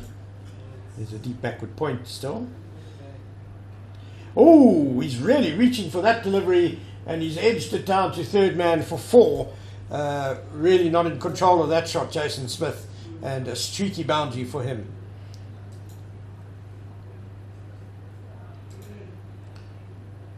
Yeah, with the new ball, that's a risky shot. It can fly to the slip fielders. He got lucky runs there, 4 runs, and continue to keep the scoreboard ticking.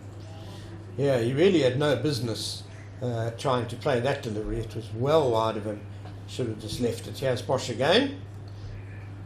Again, Smith drawn into a shot, but he's played it well. That's a nice punch off the back foot. And Komani does some good fielding on the cover boundary, and that'll keep it down to just a single. Jason Smith, you fancy, is the sort of guy who likes to field the ball on the bat, which could get him into trouble. Definitely. If there's any movement.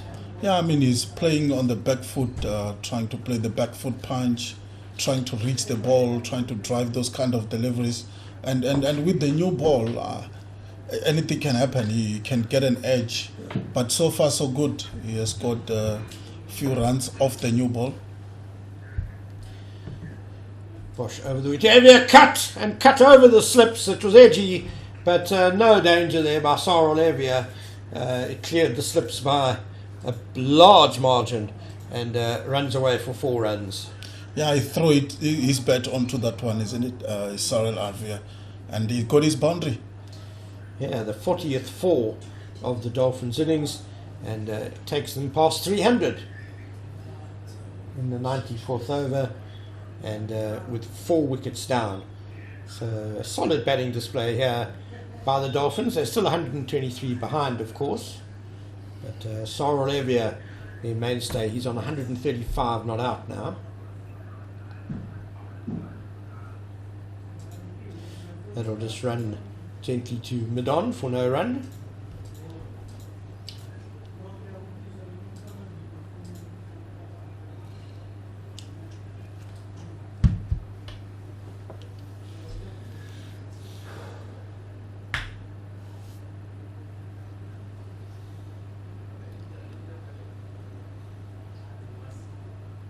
Sarel Ervia seemed to be doing the bowler a bit of a favour there, just scraping up the landing zone for Bosch. Good bounce, good carry there by Corbin Bosch. Well left alone by Sarel Ervia. Apologies, it was Jason Smith who was doing some scraping work at the non-striker's end of the over. 301 for 4.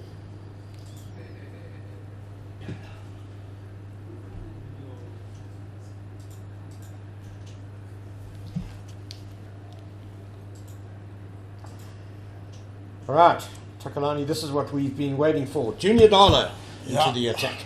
And coming from the wasteland end. And armed with a ball that is just 1 over old. New cherry. So far, Dala, 12 overs, 1 made and 1 for 56. Quite expensive, he often is, as an attacking strike bowler. Yeah, that's what you expect from your strike bowler. He will concede a lot of runs, but if he's getting wickets, I think you can take that. And I think right now that's what the Titans will be looking for. Junior Dala has to get some wickets, more especially Cyril Ervia. He's a settled batsman now.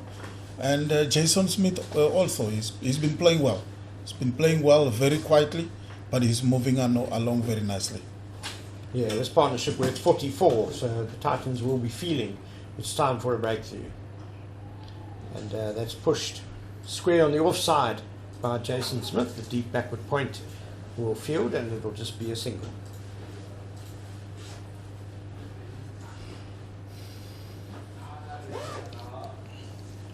Junior Dala also operating with just 2 slips.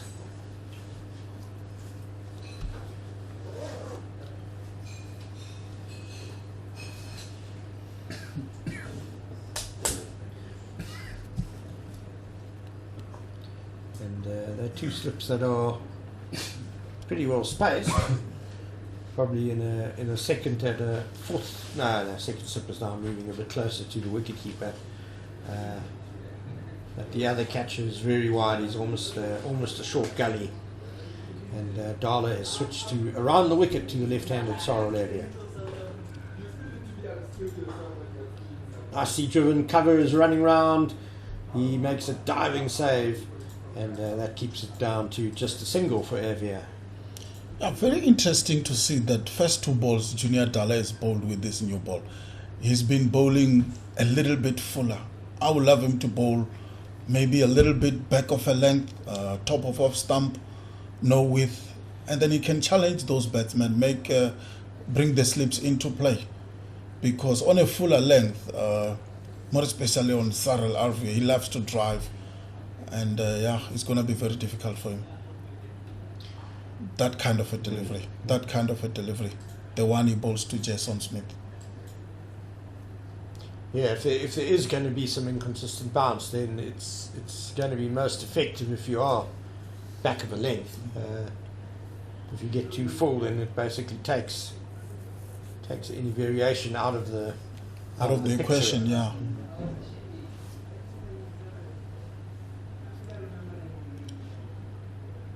Junior Dala bowling to Jason Smith. He bowls, and Jason Smith defends on the leg side, take a quick single, and the Titans falls. Yeah, he must have got a little edge onto that, because it sounded very paddy. I thought it would have been a leg by, but obviously a little scratch on it. So another runner cruise to Jason Smith.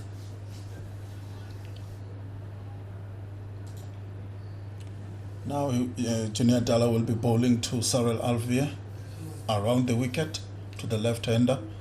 He bowls, play on the leg side, and sort of short mid-wicket, fields that one, and there is no run taken.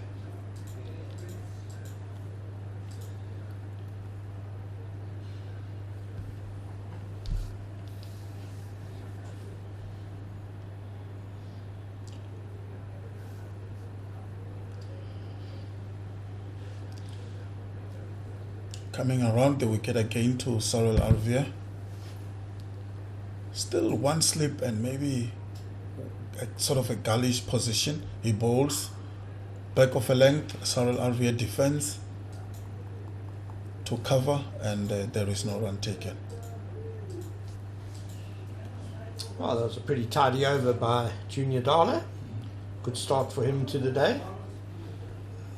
After his 2 full deliveries, he then changed to a little bit of a back of a length deliveries, and it shows that he's sort of giving Cyril Ervia and Jason Smith a little bit of problems with those back of a length deliveries. Corbin Bosch will continue from the Henops River end. The wind seems to be picking up here at Centurion. Bosch's shirt and the sheet over the sight screen on the far end flapping around a bit more than they have previously this morning. Bosch to bowl to Jason Smith. He bowls. Jason Smith defend, and Corbin Bosch fields that ball. There is no run. I fancy by Smith's reaction, that one bounced a bit more than he expected. Good length that by Corbin Bosch. Very good length. Yeah, I think the two bowlers, they just have to stay away from anything full. If you bowl that kind of a length, you're just giving the batsman free runs. But a good length, back of a length, the batsman has to work hard a little bit for his runs. That's a flashing cut shot by Jason Smith, straight to the man at deep backward point there. So just a single.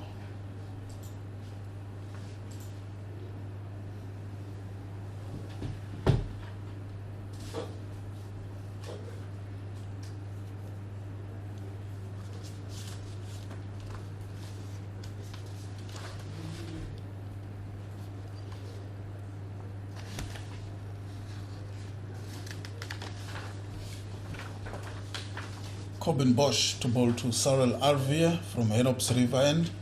He bowls. Defends on the offside. There is no run. On the leg side rather, and there is no run.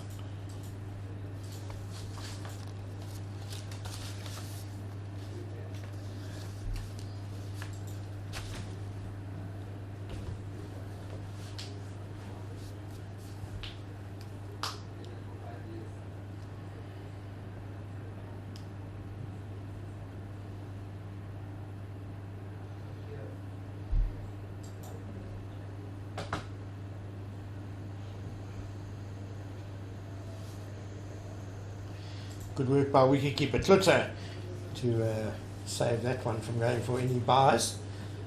Rather a poor delivery down leg by Corbin Bosch.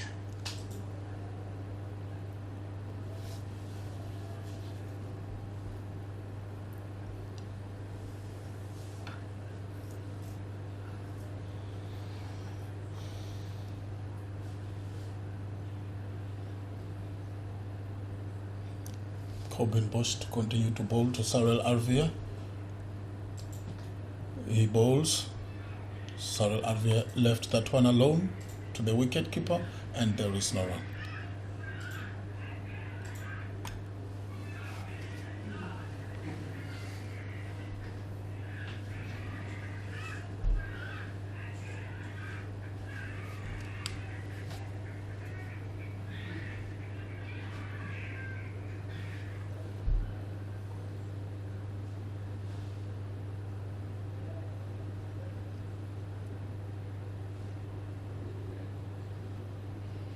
Coming to bowl to Cyril Ervia once again. He bowls. Cyril Ervia duck underneath that one, and then there is no run. Corbin Bosch not really creating much pressure in that over.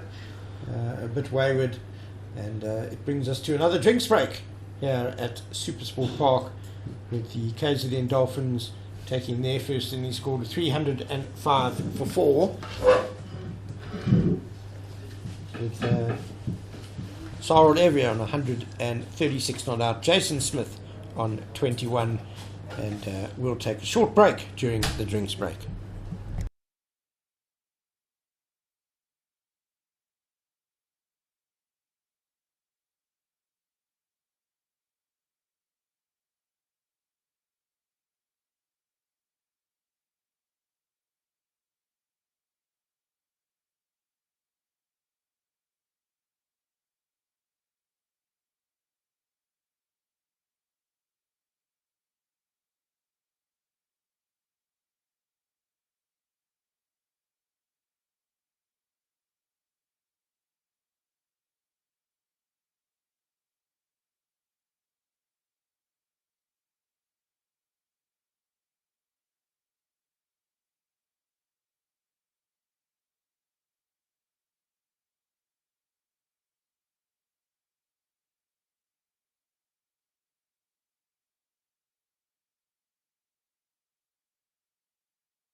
Welcome back to Supersport Park, day 3 of the Cricket South Africa 4-day series match between the Momentum Multiply Titans and the Hollywoodbets Dolphins, with the Dolphins on 305 for 4 in their first innings, still trailing by 119 runs, and it's going to be Junior Dala bowling to Jason Smith. Welcome back to Supersport Park, day 3 of the cricket.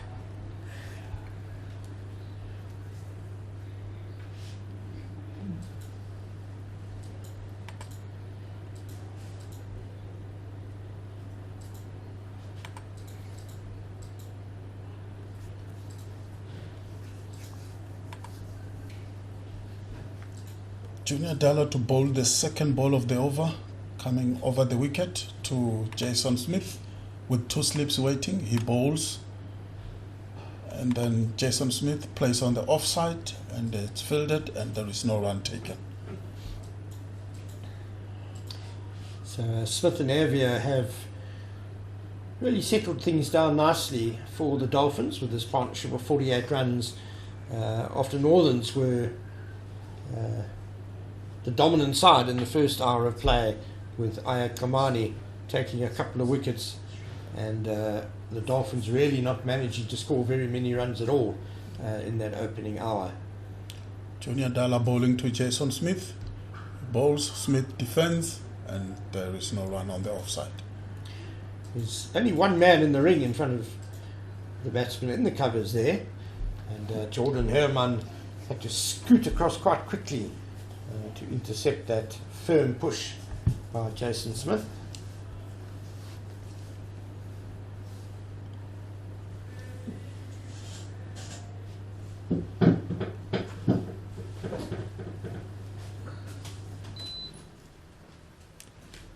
Again, Junior Dala bowling to Jason Smith. He bowls, Smith defend, straight down the ground, and there is no run.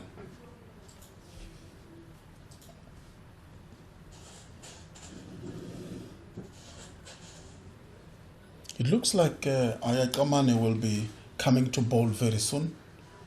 Saw him stretching, probably to replace Corbin Bosch, he has been a little bit wayward, more especially in his last over. Junior Dala bowling again. He bowls to Jason Smith. Smith defends, and Junior Dala fields. There is no run. Yeah, Komani doing a lot of stretching in the last little while. I wouldn't mind seeing him having a dart with a newish ball. Definitely. He got a bit of movement with the old ball, so he could still be a handful with that new ball. Junior Dala to bowls to Jason Smith. Still 2 slips. And he bowls. And then Jason Smith defend and take a single on the offside.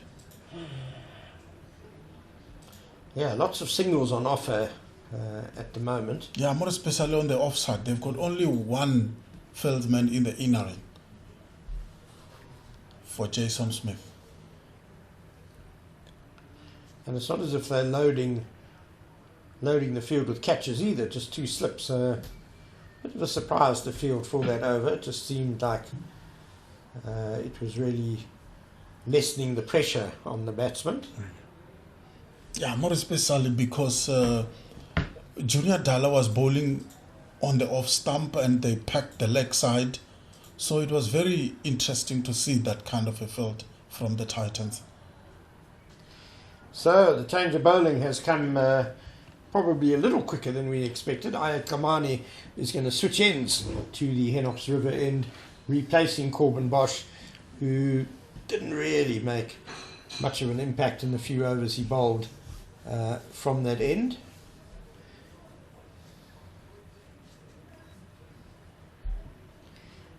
Komani will be, I fancy, a little bit downwind bowling from this end. It's more of a crosswind than straight down the ground though.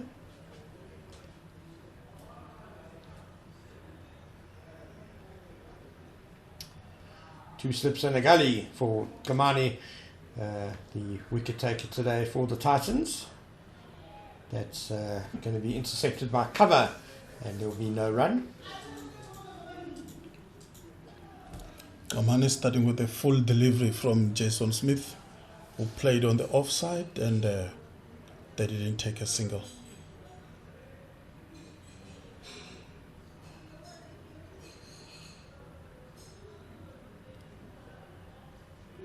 Two slips and a gully, cover, and mid off on the offside, and then a deep backward point for Jason Smith.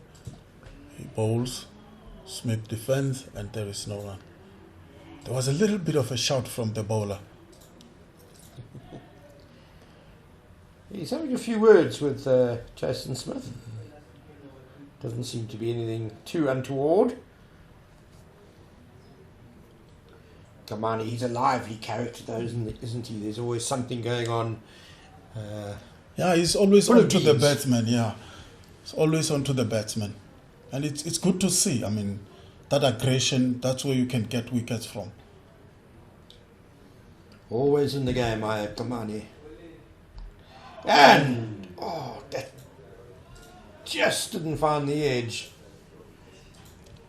He's into the game, isn't it? And he's not bowling back off a length like his first spell. He's inviting Jason Smith to drive, and we saw this miss here straight to the keeper. It's very good bowling from Komani.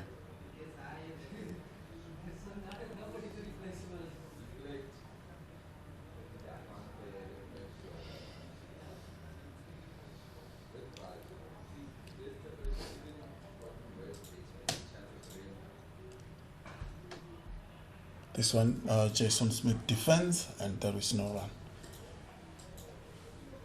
Good to see the Titans attacking like this. Komani, Junior Dala.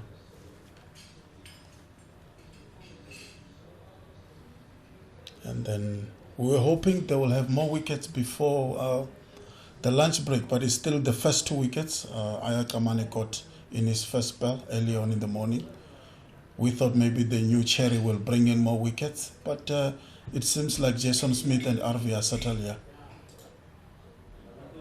A single taken by Jason Smith, down at deep backward point. And that's the 50 partnership between Cyril Ervia and Jason Smith. It's come up in just over an hour and a half and 118 deliveries. The runs pretty evenly spread between the two of them. Ervia scoring 27 of them and Jason Smith 23. Just a handful of overs into the second new ball for the Titans. But you can sense, Takalani, as you said, that they're hungry for that breakthrough and maybe are getting a little bit impatient for it. And Cyril Ervia and Jason Smith has been very patient. They've been very patient from morning. Now they've got their 50 runs partnership.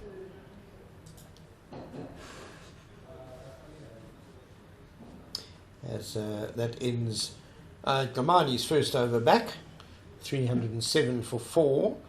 The deficit 117.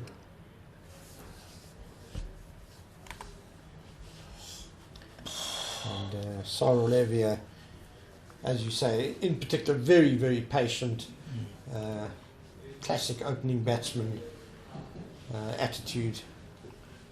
Very seldom drawn into anything risky or out of his strengths. And he's faced 313 deliveries now. That's the length they should bowl. So nicely played though by Jason Smith. He's going to get 4 runs because there's no third man, and the deep point couldn't quite cut it off down there on the boundary. So just a bit too much width from Junior Dala with that shortish delivery, and Jason Smith rode it really nicely and found the big gap down behind the wicket on the offside. Yeah, he's a tall man, Jason Smith. And he just played that one, and it rolled to the boundary for 4. must say, this field setting puzzles me a bit. Yeah, it does. I think the other issue is I don't think the Titans are sticking to maybe one line and one length. I mean, they are all over the place, and I think for the captain to have a proper field when the bowler is bowling all over the place, it becomes very tricky. They need to stick to the same line, attack the batsman, and then the captain can then set his fields. I think Dala's been fairly consistent, just on or about that off stump. But he still only has 2 slips and he doesn't have much protection on the offside, so it just seems a bit of a weird combination of those two. Nice drive, but well fielded by Dala in his follow-through. I would rather see either have a couple more slips in there if you want to encourage the batsman to play through an empty offside, get the catches in, or at least build some pressure by not allowing him just to tap it into the offside and get an easy single 100%. just about every time. Junior Dala to bowl to Cyril Ervia. He bowls. Cyril Ervia leaves that one alone straight to the keeper, and there is no run. Good leave by Ervia. That one was angling in towards his off stump and he judged it nicely there. Good length delivery as well from Junior Dala.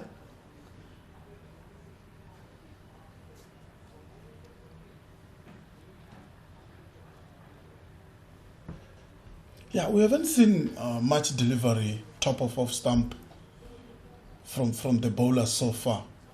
It has been either full. Oh, and wicketkeeper Kluter can't stop that wayward delivery. He gets a glove onto it, but that's all, and it runs away down to the fine leg boundary for 4 byes. Poor delivery from Junior Dala down the leg side. First byes of the innings takes the extras total up to 17. Junior Dala has been pretty controlled in this spell so far, but he really lost it on that one, way down the leg side.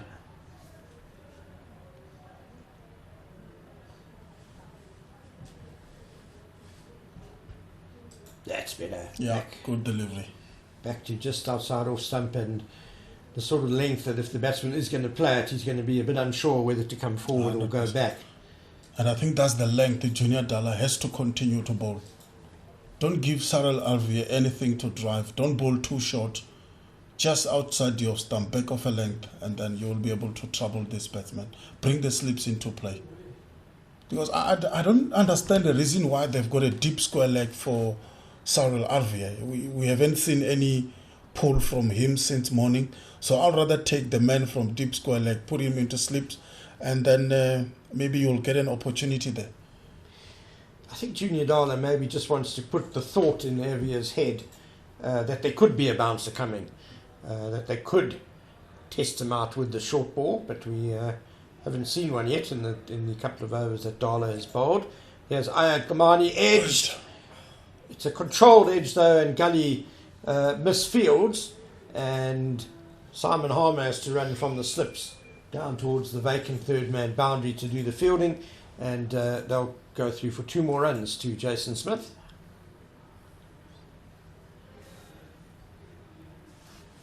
That takes him to 30. Yeah, moving on nicely. And very quietly, it's Jason Smith. He's those kind of a batsman. After a short while, you realize he's approaching 70 runs, but you haven't seen much from him. Somebody like Joe Root, for example. Oh, that's another edge through the slips. This one really wasn't controlled. It was a bit of an ugly push away from the body by Jason Smith, and it flies in between second slip and the wide gully. No chance of anyone catching that. So a fortuitous boundary that time for Jason Smith. And that's the length we've been talking about, isn't it? You bowl that length, you bring your slip field man into play. Absolutely, Takalani. Yeah, it was an awkward shot by Smith, hanging back, tempted into sparring at a wide one.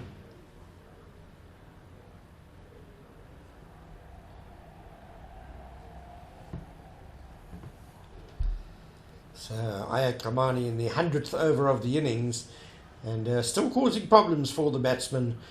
He got the 2 wickets in the first hour this morning. That's better by Jason Smith. A bit more compact, playing closer to his body. Defended to cover for no run.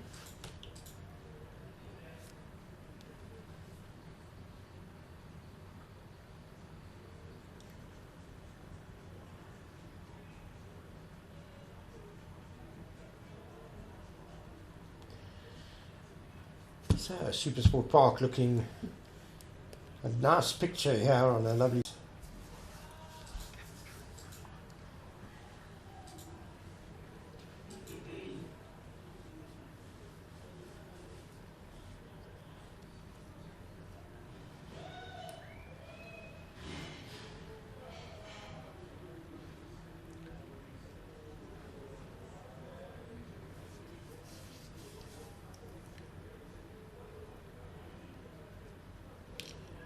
Komani will continue to bowl from Henop's River End, bowling to Jason Smith. He bowls. That's a good wicket. He got a wicket. It's Komani. It's not being given out though. Umpire Brad White is unmoved at the other end. Komani has run to behind where the slips would be. So certain he was that there was an edge there. Very difficult for us to tell up here in the commentary box. We can't really hear too many sounds from the field, but Titans were extremely confident. They were excited, isn't it? That the edge was found there. Excellent delivery. And it was a very Komani. good delivery. He's been asking questions. Yeah, the Titans look thoroughly bemused that umpire Brad White hasn't given that out. Komani is still chuntering at the umpire about it.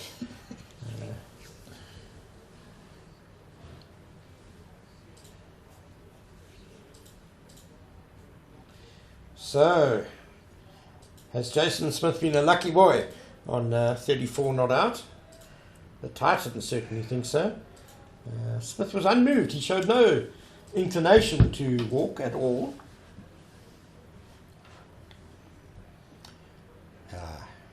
Komani no doubt fired up now. In he comes again.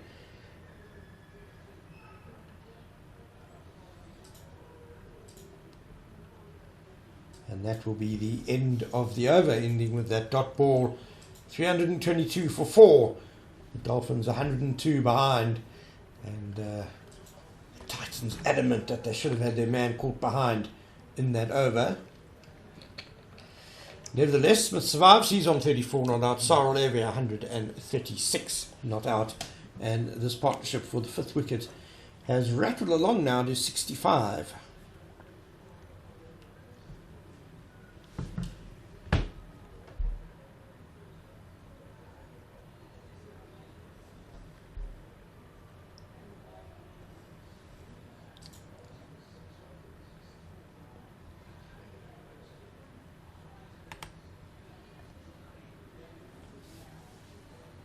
Junior Dala will continue from the West Lane end. He's coming around the wicket to the left-handed Ervia. It's just punched into the ground in front of him by Ervia, no run.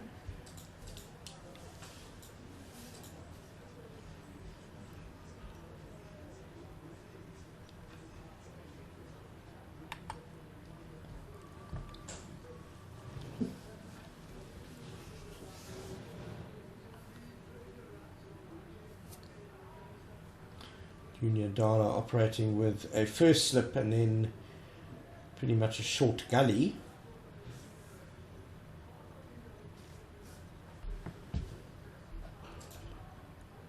Again off the back foot by Ervia, but again no real timing, and punched into the ground in front of him.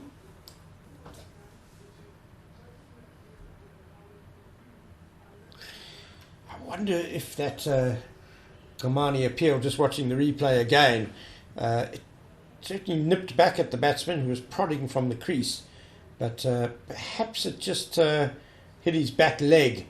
It might have missed the inside edge and hit the back leg.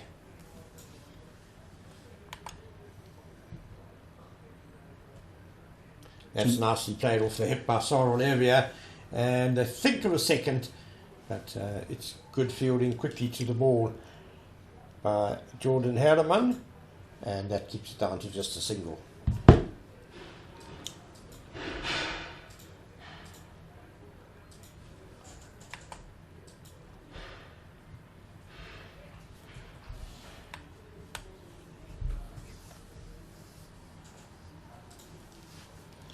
Junior Dalla to continue his bowling. He will be bowling to Jason Smith, the right-hander, who's on 34. Junior Dalla to bowl. He bowls, and then Jason Smith played on the offside, and then deep backward point to field that one. They've taken a single. Yeah, Smith using his height nicely there to get over that delivery, control the bounce well, getting it square of the wicket. Very easy to pick up a single on the offside still for the Dolphins batsman.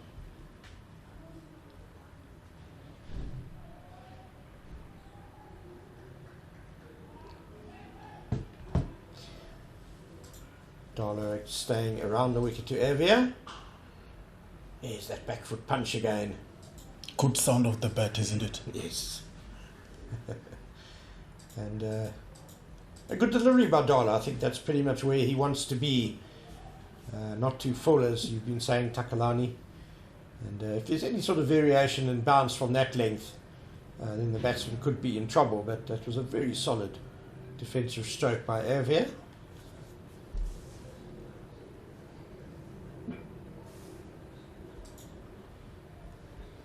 Junior Dalla to continue to bowl to Ervia. He bowls. Ervia left that one alone to the keeper, and there is no run. It's the end of another over. Yeah, a good over by Junior Dalla.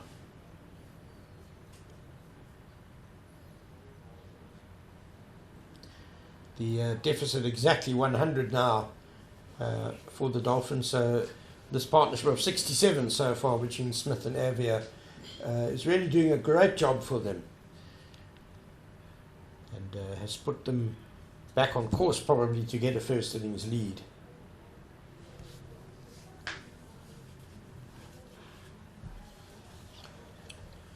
The impressive Ayat Komani will continue from the Henops River end with 2 slips and a 4th slip probably. Yeah, he's found that awkward length again, striking Smith amidships.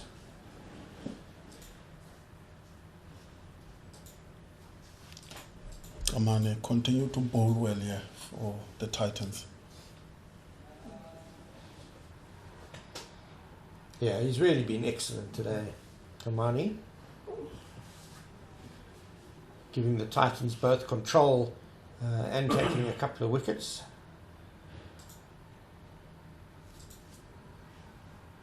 Komani bowling.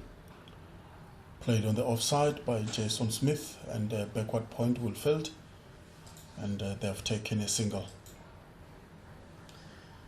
Looked like a bit of a late jab there by Smith, almost like he was going to leave it and then thought, what the hell, I can get a single out of this.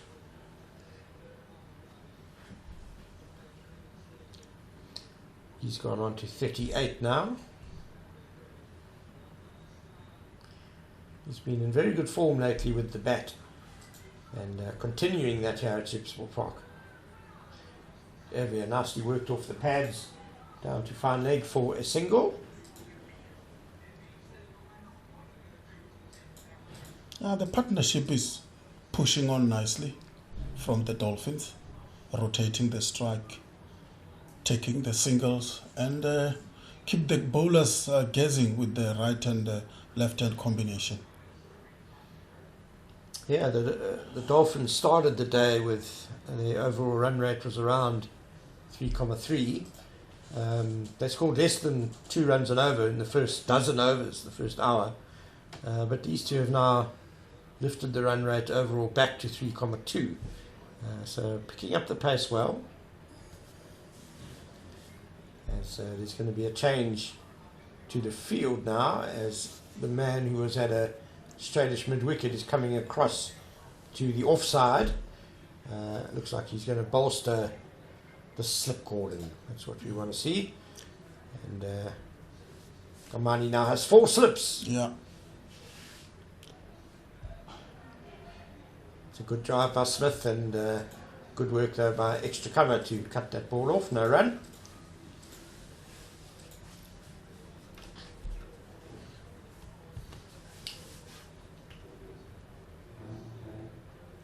Sibonela Makanya, the man in the covers doing the fielding.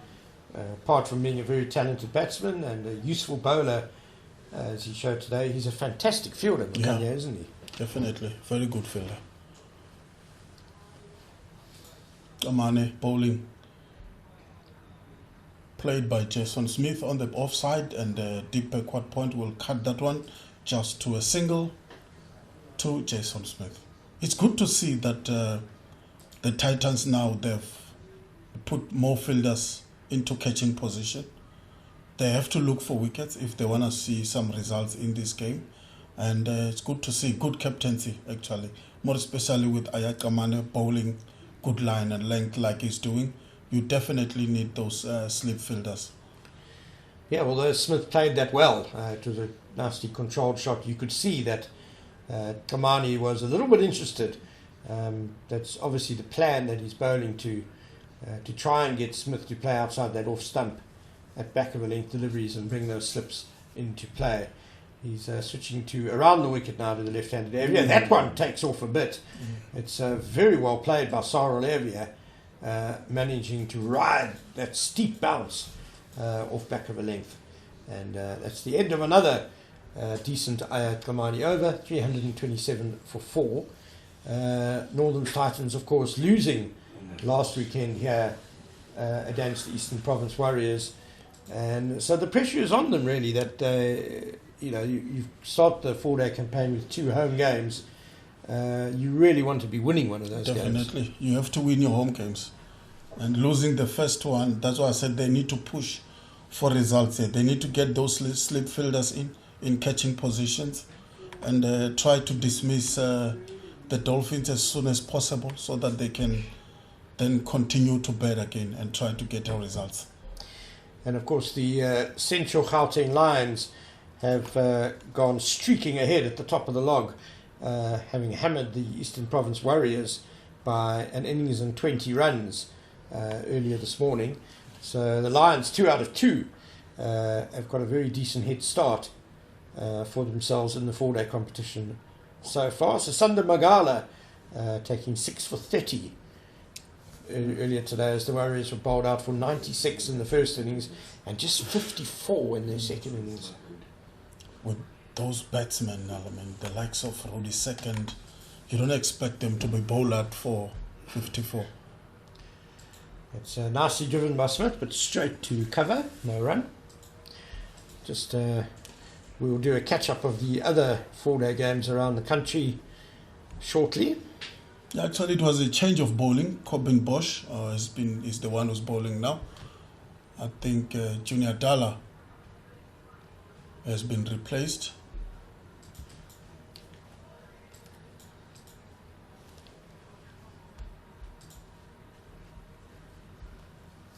And then he bowls. And then well driven by Jason Smith. And I think he's going to roll to the boundary for 4. Good shot, Jason Smith. Lovely shot. Got it to the right of the man at cover this time.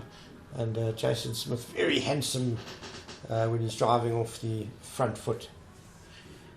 Junior Dala bowled a decent spell there. 4 overs for just 11 runs.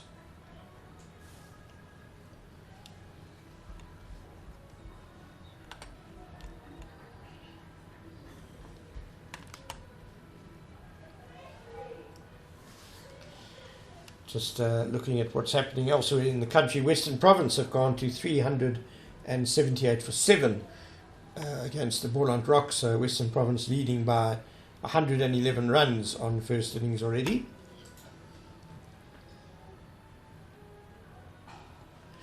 That's gone square of the wicket by Jason Smith. He's going to get 1 run past the square leg umpire. For Western Province, Kyle Verena with 42 and Aviwa Mgajima with 43, doing the bulk of the run scoring this morning. They put on 69 runs for the 5th wicket. Leg spinner Sean van Berg has taken 3 wickets for the Rocks. So Western Province D building a decent lead there, 111 ahead.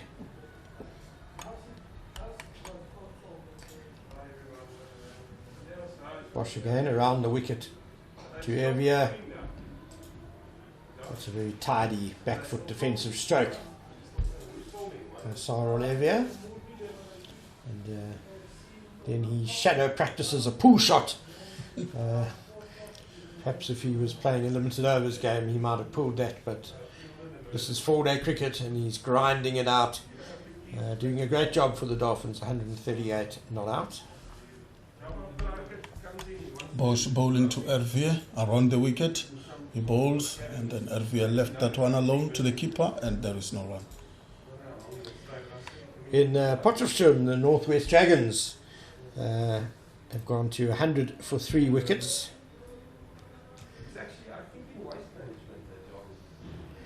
With Imbulela Budaza has picked up 2 wickets for the Free State Knights.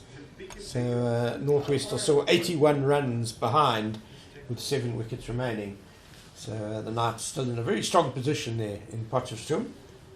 Bosch bowling. He bowls. Oh, I think he might have got a glove onto that one or something. Yeah, I don't know. I think he missed everything, but Ervia really angry with himself for having a little nibble at that delivery from Bosch. It was pretty wide, but it was that good length again that just took off a bit. Yeah. There was a bit of extra bounce, but a dangerous area to be playing in for Ervia. And that ends the over with a scare for the Dolphins, 332 for 4, still 92 behind.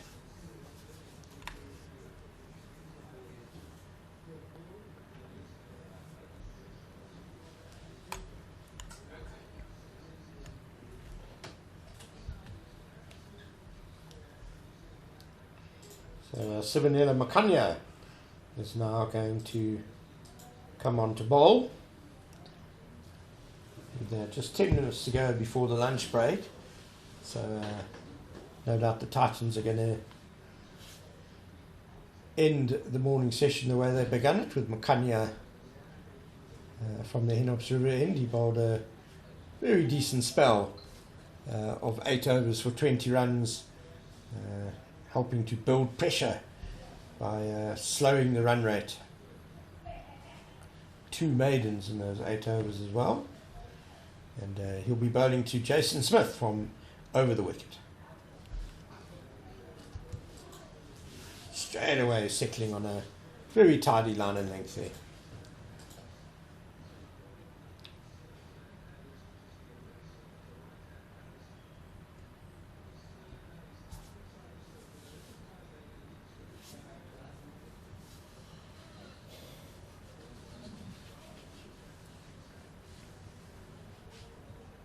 Makanya to bowl to Jason Smith. He bowls. Smith play on the offside, well fielded by short cover, and there is no run.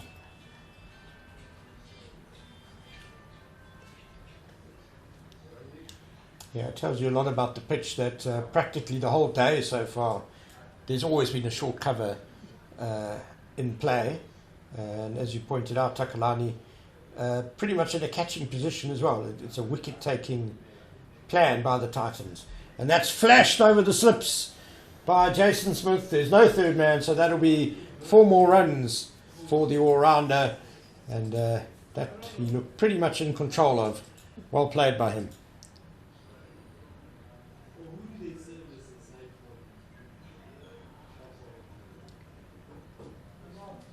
And he's got good technique, isn't it? It's Jason Smith. He can play all around the wicket. He can cut, he can drive. We haven't seen much on the leg side, because the bowlers have been mostly bowling outside the off stump or the offside. Play on the leg side this one and quickly take a single. Again, steep bounce. I mean, Sibanela Makanya is no more than medium pace. And again, Smith was taking the hand off the splice. That hit high on the bat. And it really wasn't that short either. Smith is a very elegant looking batsman, and I agree with what you've said, Takalani. Just occasionally, though, he seems to like to play at stuff that maybe he could leave alone. He does like to feel bat on ball a lot of the time, it seems. That's cut off by a short cover, no run. Didn't time that drive is Cyril Ervia. I think he should have picked up more runs there. Yeah, the drive hasn't worked that well for him today, has it? He's struggled a bit, I think, with the pace of the pitch and struggled for timing. Yeah, there again, that was a really over-pitched delivery by Sibanela Makanya, which Ervia, I'm sure, felt he should have put that away. Yeah, I think in his mind he's worried about the short cover position. If he doesn't play the drive well, it's a simple catch for the man in front of him. It would definitely get the batsman thinking a bit, wouldn't it? Yeah. Very much in his eye line.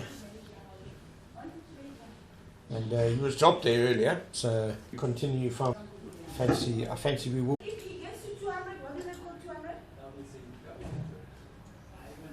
And that takes him to 49 not out now. The partnership is worth 82. It's really put the Dolphins back in command here at Supersport Park.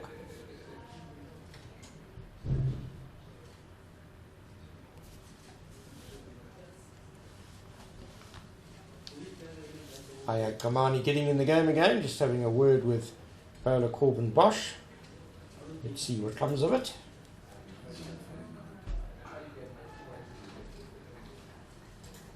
Solid by Smith. And good length from Corbin Bosch. And a bit of line. He's been a bit wide at times, Corbin Bosch, with this new ball. That was forcing the batsman to play. Jason Smith to face Corbin Bosch. And then Corbin Bosch to bowl. Cut away by Jason Smith to the boundary and well fielded by the fieldsman at the boundary. Well fielded, and it will just be 2 runs instead of 4 for the Dolphins. Well fielded. Javesh and Pillay doing very good work there on the boundary, but Jason Smith has gone to his 20th first-class half century. He's been at the crease for just over 2 hours, faced 72 balls, and has struck 6 fours. So his good start to the summer continues. Yeah, good play, Jason Smith. Coming after the Dolphins have lost 2 wickets, and he has played well. Corbin Bosch bowls, and then Smith defends, and there is no one. Yeah, Smith, when he first burst on the scene for the Cape Cobras, looked a really talented all-rounder. He was scoring runs, he was a useful bowler. Certainly looked like someone to really watch for the future, but then unfortunately his game rather dipped. Didn't do much for a couple of seasons, but the move to Durban certainly seems to have revitalised his career. What a beautiful good shot stroke that was.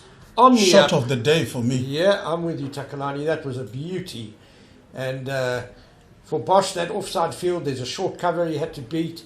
There's another man patrolling at what would be the edge of the ring in limited overs cricket. But he threaded that gap superbly and with great timing. Yeah. And he played that with a straight bat. We did talk about his angle bat, but this time around he offered full face of the bat and then he goes straight to the boundary.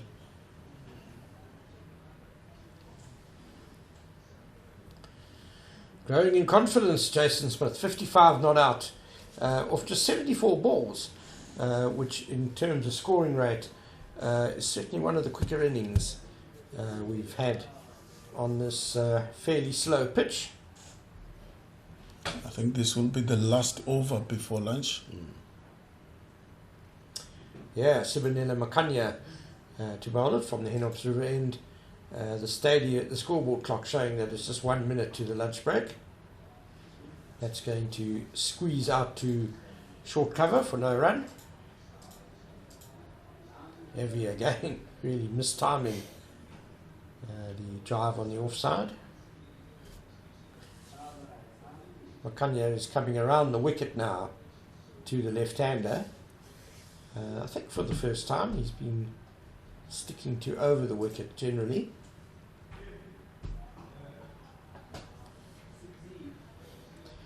Milan will collect that for no run.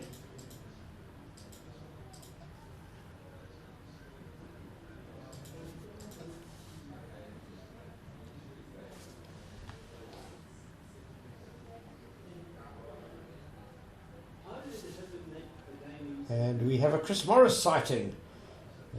He's on the grass banks as that's again played to Milan for no run. He's struggling to drive, isn't it? It's Ervia. Makanya's not giving him any length. He's just pulling it back. And it's good tidy bowling. Chris Morris is heading off to the nets for a bat. He's got a couple of bats in his hand and his helmet.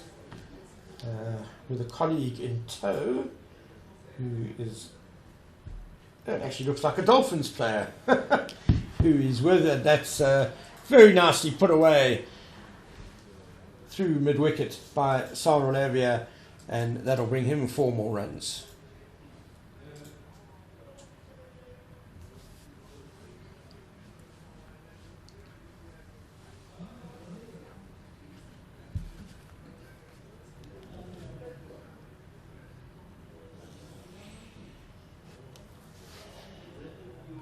So Northern's just looking like they're in need of a bit of a lunch break now, because the second hour certainly hasn't gone well for them.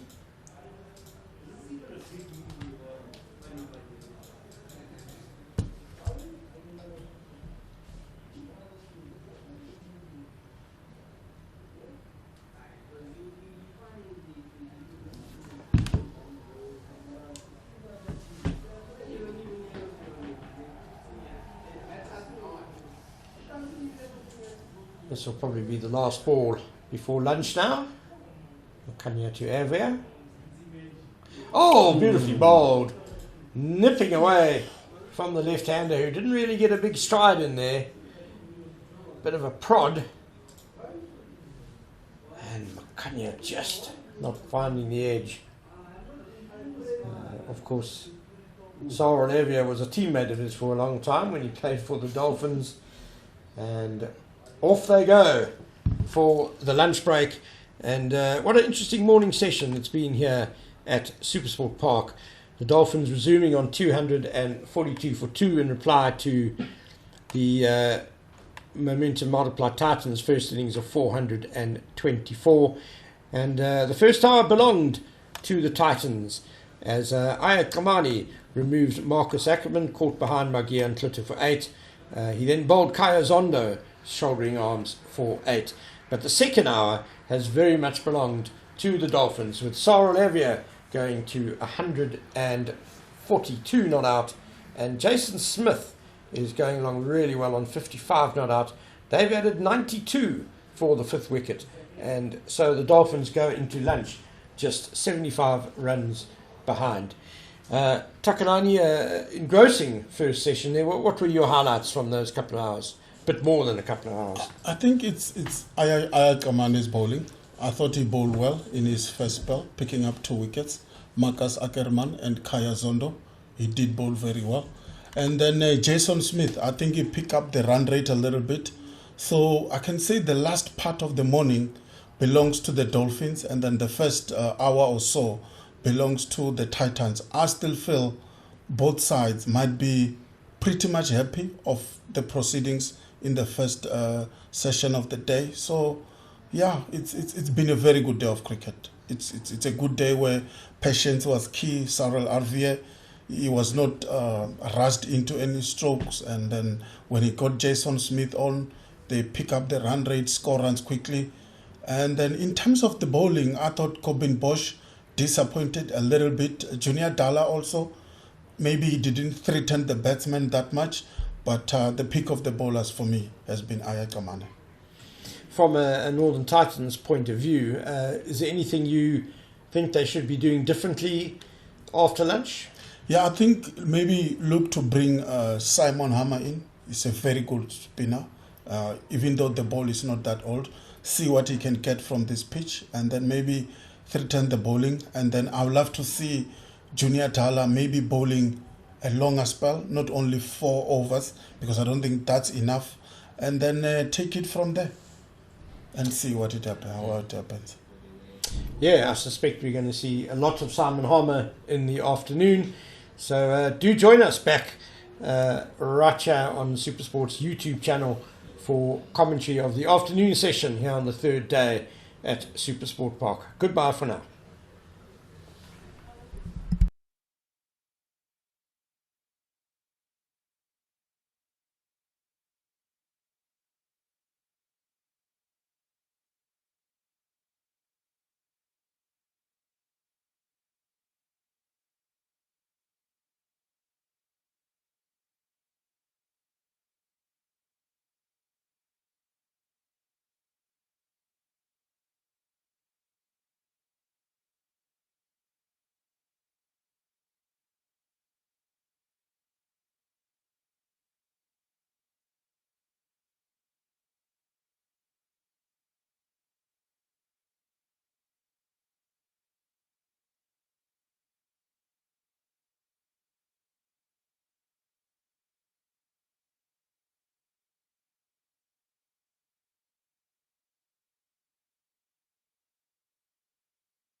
Welcome back to Supersport Park. You're listening to the guys from 1WSR.com, Guerrilla Cricket South Africa, and Pitch Vision. And we are bringing you this game between the Momentum Multiply Titans and the Hollywoodbets Dolphins. And this game is heading towards a draw. Hopefully not, but we will see how the game unfolds. And yeah, wonderful weather overhead. So let's see how we're going. T, you with me? How do you find the game's gone so far? Yeah, I think it's been a 50-50 session between the Dolphins and the Titans. The Titans picked up 2 wickets very early on in the morning, and I thought maybe they would pick more wickets, but it didn't happen. Cyril Ervia and Jason Smith, I thought they batted well. Jason Smith scored his half century, and let's hope they will continue batting like they did. Maybe we'll have the results tomorrow. Let's hope we'll get some results, but it looks unlikely right now. It's always good when you see both sides putting together solid partnerships, but also putting runs on the board. But it balances, because too much runs on the board, you at risk of not getting a result here. Both teams have batted really nicely over the last couple of days. I'd really love to see us back in it, as we see Bosch right on over now, nicely defended there. What are you looking for if you are the Titans coach? What are you looking for in this session? The wickets. I think Bosch they have to get some wickets. Komani, Makanya also. They have to get wickets. They have to try and bowl the Dolphins out, maybe in this session or just after tea, and then look to score maybe as quickly as they can, have some lead, and then maybe they can bowl the Dolphins out again tomorrow. I think the bat hard is Bosch. It's good. We were just chatting during the lunch break that this is a colourful wicket. It's a wicket that you would think would be of somewhat assistance to the bowlers, but it hasn't really been that way. It's been a batsman's dream. Yeah, and also it's been a little bit too paced. We have seen some balls that didn't bounce at all. Some jumped up. So, yeah, but once you're in, I think in this wicket you can score more runs. Definitely, that just tucked away on the offside and we get through for the first run after lunch. So, these two have been batting together for a while. There's over 100 overs that the Titans have had to bowl, and that obviously puts pressure, I'm sure, on the bodies. I mean, guys have got to look out for their work rate over the whole season and not just one game. Yeah, like we saw Komani bowl. He has bowled 2 spares already today, so obviously his body might be feeling some weight right now, and then let's see how it goes. Bosch around the wicket here. On the back foot is Ervia. Yeah, I like the length that Corbin Bosch has been bowling. His first few deliveries after lunch, he's bowling a back of a length to Cyril Ervia and Jason Smith, and then hopefully maybe we can get some edge and bring the slips into play. Definitely. I mean, you mentioned the length that he's bowling. There's a wideish slip in place. Not quite, maybe it's a little bit narrow now. And then there's a man lurking at quite a shortish gully. So hopefully around the wicket can force a drive out of Ervia here.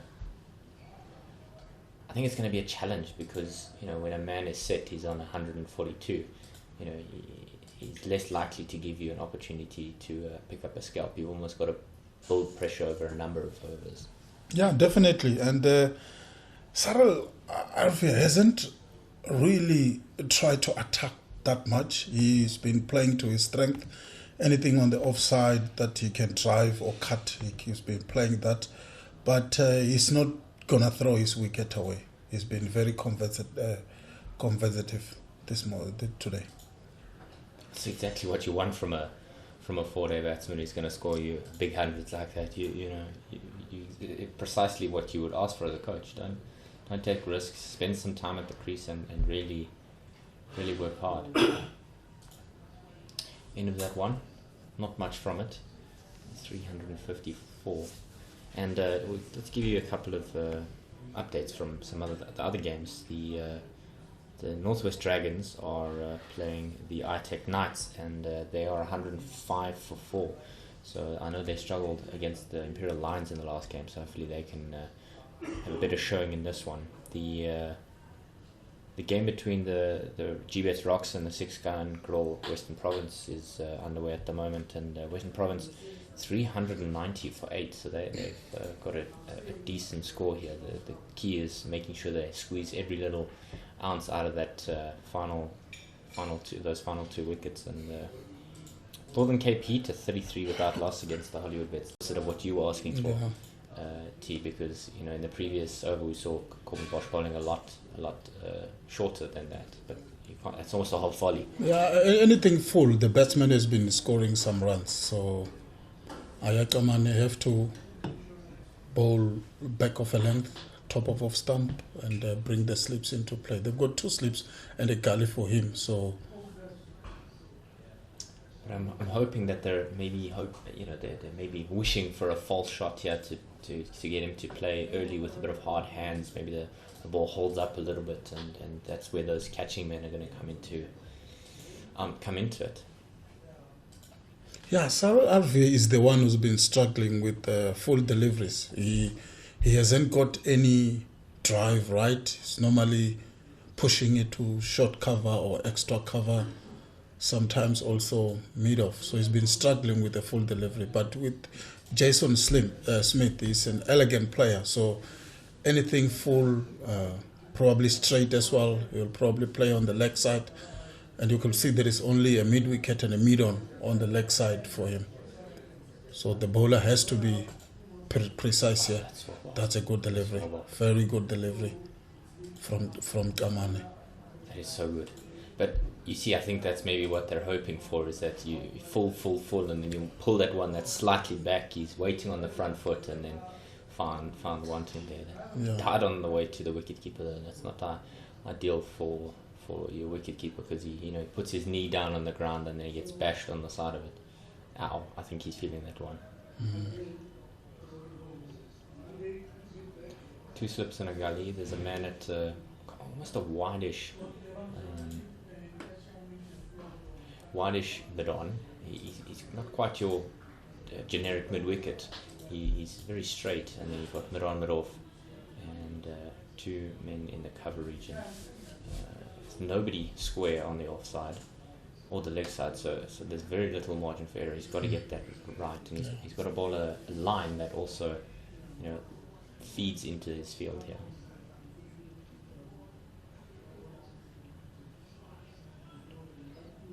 And they've kept this field for most parts of the day, the Titans.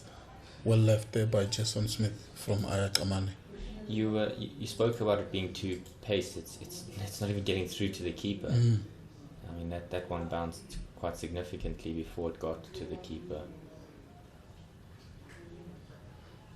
And with a delivery like that, we saw what happens with Zondo.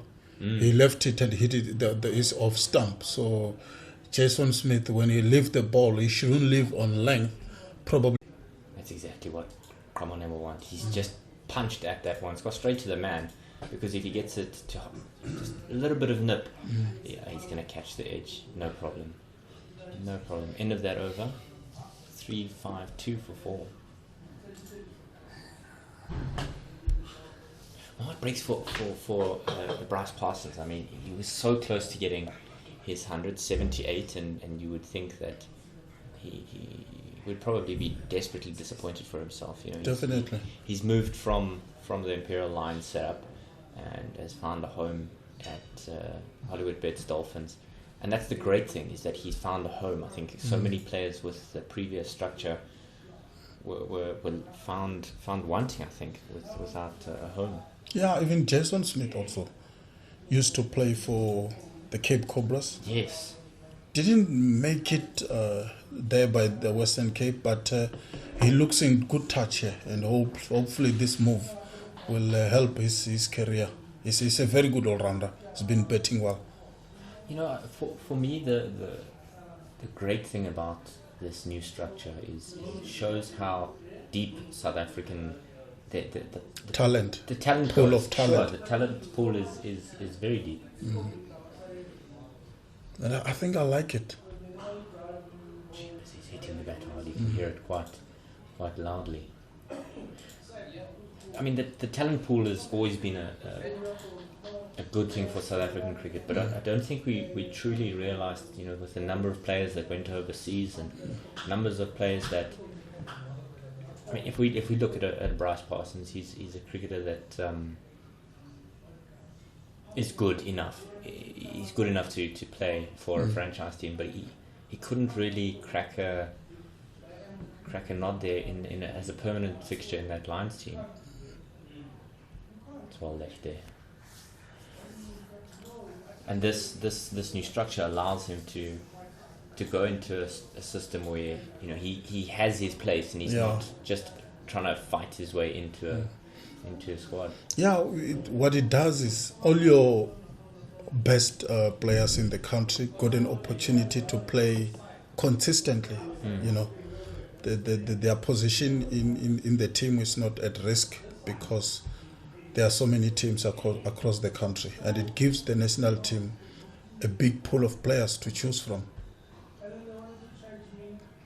He's frustrated with himself there, Ervia. He's missed out, I think. It's a hit length delivery there. Should have looked to put it away. Yeah, maybe through square leg there. Because there's a massive gap. There's a man at a wideish long leg, and then a man at a mid-wicket position. So, like you said, that square leg region is vacant. And I think with the talent pool conversation, I think it's what it does. It allows players to feel like they're backed or they're confident enough to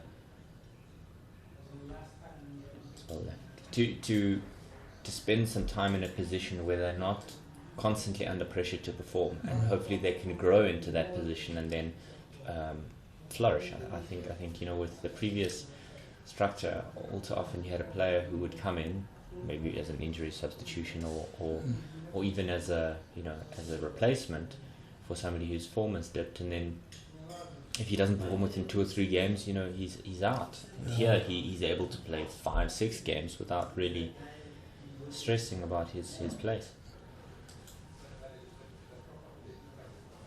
Oh, that's just had him fishing there outside the off stump. Slight bit of away movement. And this delivery from Bosch was a little bit fuller to the ones he bowled previously. So I think the Titans' ploy here is that we bowl maybe a little bit fuller than back of a length or back of a length than full, so that they can avoid being predictable. They don't want the batsman to know what kind of a delivery is going to bowl next. And I think after lunch, they've really bowled well. They've really bowled well, Komani and Bosch.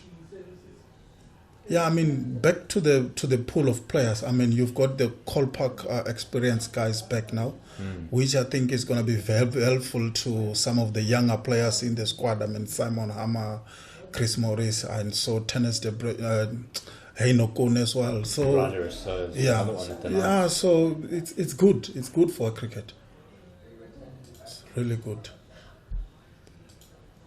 I think the pitfall perhaps might be that you end up running the risk of a player being in a position longer than he perhaps should because there are limited options. I think it spreads out the talent pool, which is great, but the key now for unions is to really build that next level, the Colts level and the under-19s.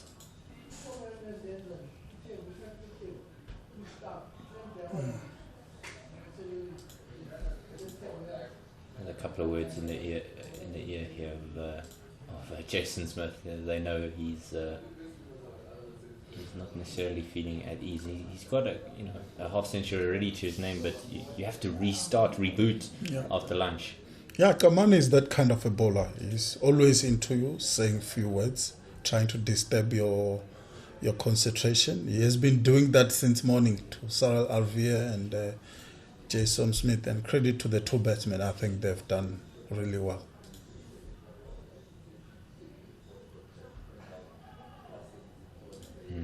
see what you mean. He's right in the face there of Jason Smith.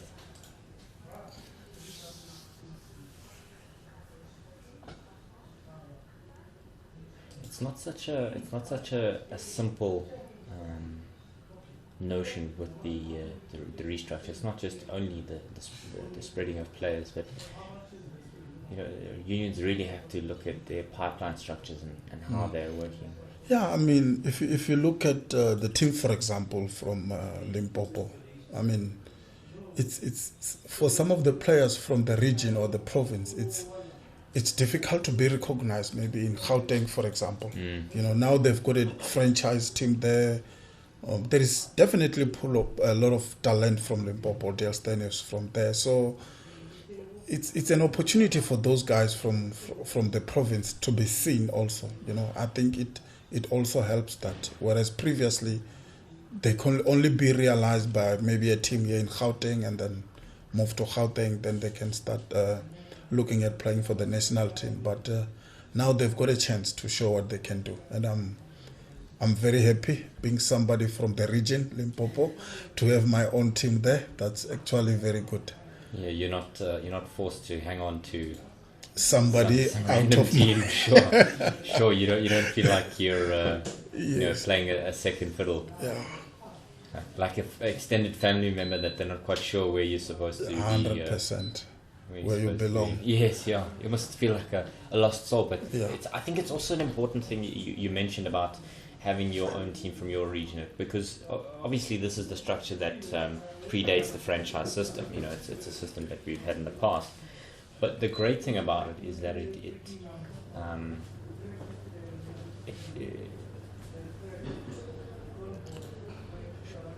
just driven that wide, and that's going to run away down to the cover boundary. It's easily collected. I think what it does is it allows kids to dream. 100%. And specifically, like you said, from perhaps the smaller unions, that kids, maybe in Limpopo, Mpumalanga, Northern Cape, would have to really, really work hard, and it may seem like it's a dream beyond their grasp to say, I could possibly play for a team one day. It just opens up opportunities for excellence. Definitely. I think I'm into this new structure. I think it bring more positive into the cricket nationwide. All provinces are represented. Do you see any pitfalls of how the system could maybe go sideways? Yeah, maybe. Like you said, the union, they have to make sure that they bring up the right talent, to make the league or the structure being competitive. Mm-hmm. You don't just want to play everybody, and maybe somehow at this beginning of this new structure, we might run to a risk of having maybe not so decent. Bowling. Yeah, it's one that didn't quite bounce as much as Jason Smith would have liked. I think it kind of died on its way, but well bowled there by Paul Gosh. Well deserved. Like you said, they've bowled really well since the lunch interval. Yeah, they've bowled well. Yeah, they've been sticking to two length. It's either full or back of a length to avoid being predictable. And maybe that one kept low from Jason Smith, and Corbin Bosch, he got his first wicket of the day. Yeah, it's well earned. You've touched on it, and it's so key. But the line is as well vitally important. You can't just get away with bowling errant lines, and you've got a plan. So fantastically done, and now the Momentum Multiply Titans have 5 wickets in the bag. They're halfway there, but there's still some batting to come. It looks like Ron de Swart is the man who's going to be walking out to bat here for the Hollywoodbets Dolphins.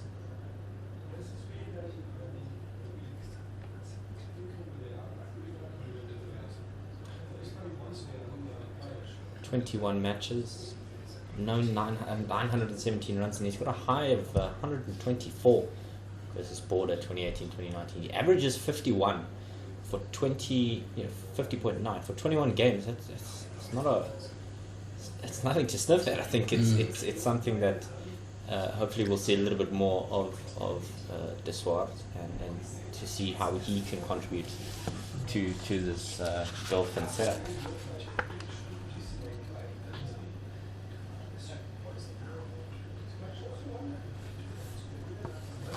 You were telling me about the pitfalls of the system, how we can perhaps slip up. Yeah, like maybe the quality of cricket, because now you having more teams and it's something just happened and we're just gonna start with it. Whether the franchises were like Limpopo were ready to have quality players into the union remains to be seen. But yeah, I think maybe that can be the biggest downfall of the new system. But in the long run, maybe the next year or so, I think it's going to benefit cricket in general. Bosch coming around the wicket to the left-hander here. It's a little bit straight at that time, asking questions. The two left-handers at the wicket. And if you're wondering who's whom, it's Ervia, who's got the short sleeves, and his partner, De Swart, he's got the long arms on. Two slips and a gully in place. So more attacking here. Obviously with this action coming right arm around the wicket, he's going to look to angle it into the pads of De Swart. And then the one that he kind of slightly shifts out a little bit wide, that's where he's going to get the neck. He's hoping to bowl it straight, and then that one, that is the variation, slightly wider. Hopefully gets the Swart driving early here, and then that's where that gully and second slip are going to have to keep a sharp eye on things. He comes wide of the crease as well to reinforce that angle of right arm around.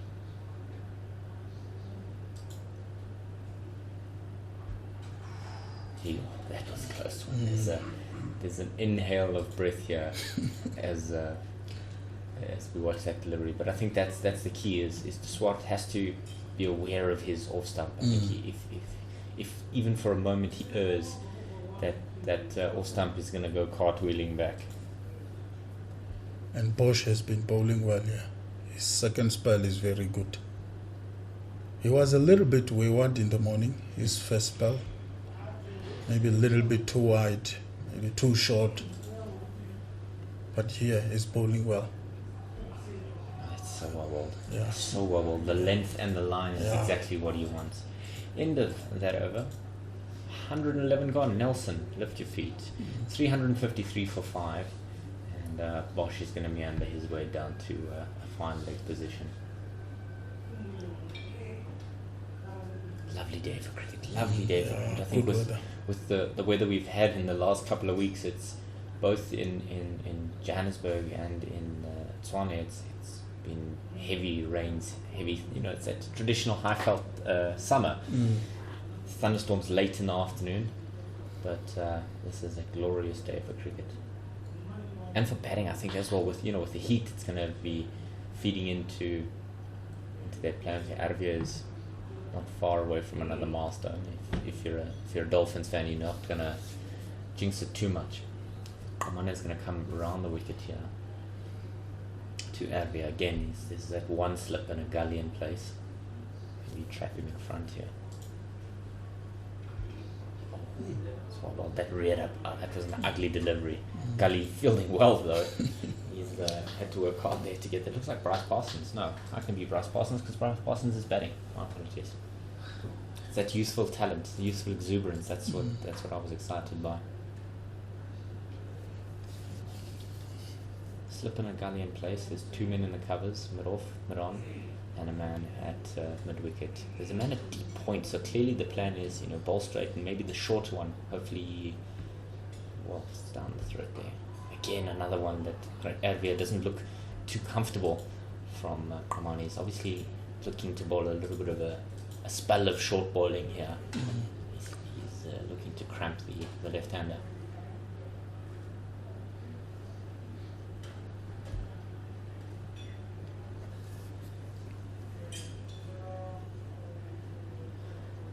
So Takalani, I mean, if you are the Dolphins coach, are you happy with where you are? Not really. I think they should, if they are looking for a win, they should have maybe up the run rate a little bit. Good shot, good cut shot, and then it will be fielded backward point. Maybe before tea, and then look to increase the run rate after tea and set a total, maybe 150, 180, somewhere there, and look to bowl tomorrow morning.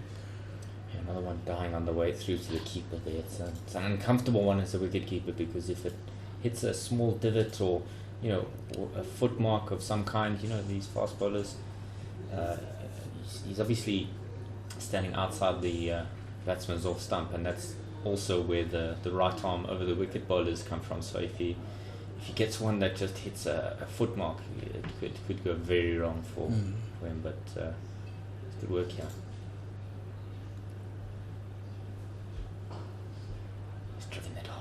Wow, he's driven that hard. He almost felt like he should have gotten runs for it, but he's hit it straight at the man.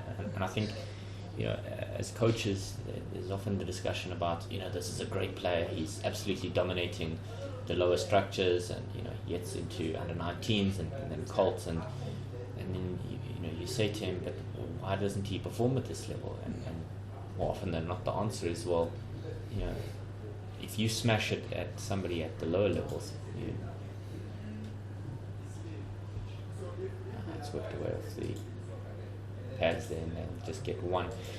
The answer is, well, if you smash it at lower levels at somebody like that, maybe there's an opportunity for a gap. But at this level, if you smash it at guys, they take the catches more often than not, and also they're not going to miss out on an opportunity to stop a boundary, especially when games go to the wire, or there's a period of play when it's very close. It would be so good to see a player that is absolutely able to manipulate the field. I think Brian Lara was somebody who did that very well. Yeah. You'd stand at backward point and he'd smash it a foot to your right, and then you moved a foot to your right and he'd smash it a foot to your left. Bosch continuing now. Slip in a gully in place. 2 men in the covers.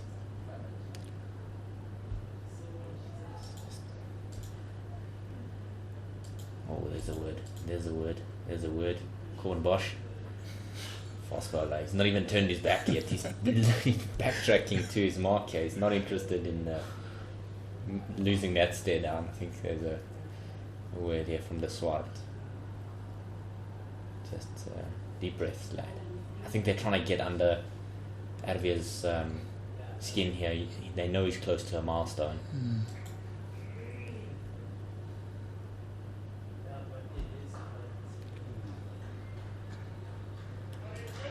Cut away, and that's 4 runs.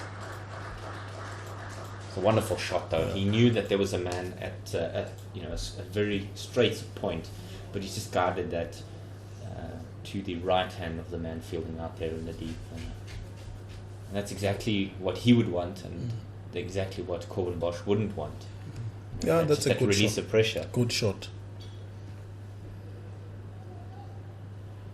It's just one away from that milestone, which we will not mention. You don't want to jinx anything. Because cricketers are very superstitious. You don't want to play that game. Yeah. Here we go. 150 Sal Ervia.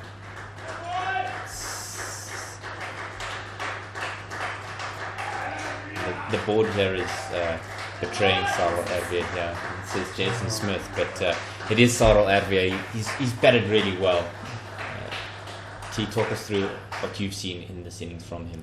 Yeah, he's been very patient since morning. He was not induced into any false stroke by any other bowler. It shows he's got experience, and that's what you need from your typical opening batsman, isn't it? I mean, he played very well, and he's got his second first-class 150. Oh, that one just flies on its way through to Klute behind the stumps there. The Swat left it alone, but had Klute taking that at about eye line to just over his right shoulder. It's a good response, but it's to the wrong man. It's But you talk about Ervia, and I think Parsons' success in this game has to be some credit should be given to Ervia, because having that experience hit at the other side of the crease when maybe you're in a difficult position. Yeah, I bring the calmness into the side. That was a howler. Goodness me. The keeper has to do much work there. Keeper's almost standing at fine leg the way he's gone across there. He's not happy with himself, but to be fair, it wasn't the most delectable ball from Corbin Bosch. I think he's just slipped there and it's gone down the leg side. But like you were saying, that experience at the top of the order, so important, especially when it's a youngster at the other end. Yeah. I think he's one of those batsmen who's knocking very hard into the national side. He had a very good white ball season last season, if I'm correct. End of that over 3-6-2 for 113 overs, and Ervia is on 150 with Deswart yet to get off the mark.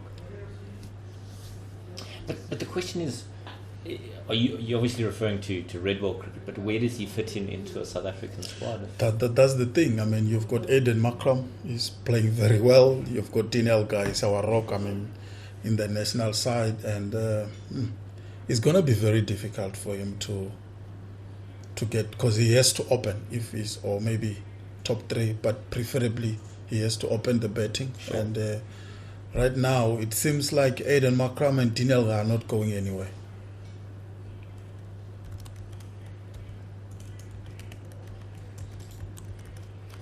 Komani is going to come over the wicket now to the left-hander. There's 2 slips. It's almost a slip and a... Is that a gully? It's yes, yeah. Fourth slip maybe? Third, fourth slip? Yeah, probably 4th slip. Nice and tight to the stumps. He's driven hard there.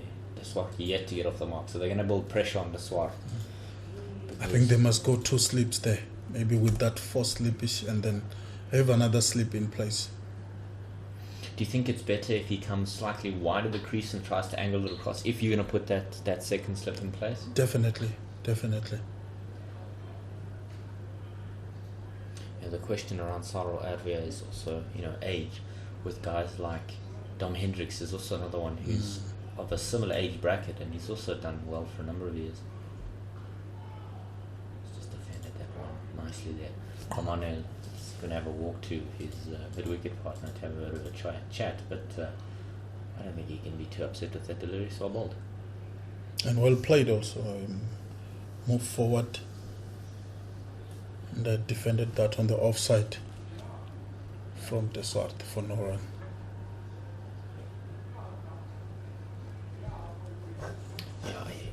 It's a nice headache to have as national selectors, I'm sure, is when guys are in their positions and they attempted pull there, missed that one straight to the keeper. It's that inconsistent bounce. You would think that normally on a high fault wicket that would set up nicely for you, and you smash it down to deep backward square for an easy boundary, but that inconsistent bounce meant that he went over the top of it. It's a nice headache to have as selectors. I don't think by any means that our red ball squad is deadly, but I do think it is somewhat settled, I think, especially in the top 6. Although perhaps the concern around the red ball national squad of late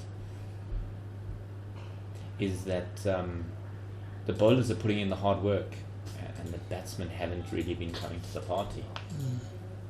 Yeah, I mean, it's even on white ball cricket, it's been like that since the likes of Faf du Plessis left the international or the team. It's been a struggle. And I think it started with our former coach from the Caribbean, Otis Gibson. Because remember when Otis Gibson was the coach, he always talked about it doesn't matter how many runs South Africa put on the board. He knows the bowlers will be able to defend or do the job. And I think that mentality has crept into the batsmen, and I'm not sure if they are taking responsibility on how they should score the runs, because mostly it's the bowlers who are doing the job for us. Yeah.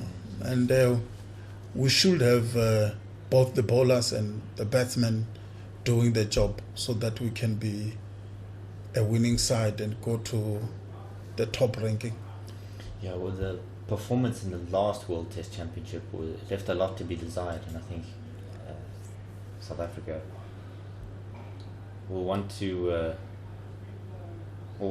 have a better showing. And obviously that first game of our World Test Championship campaign is at Imperial Wanderers Stadium for that first test from the 17th of December. That last delivery though didn't quite sit up for De Swart. Thankfully, he's got a run on the board. He's avoided the duck. Yeah, we're playing December, good series against India.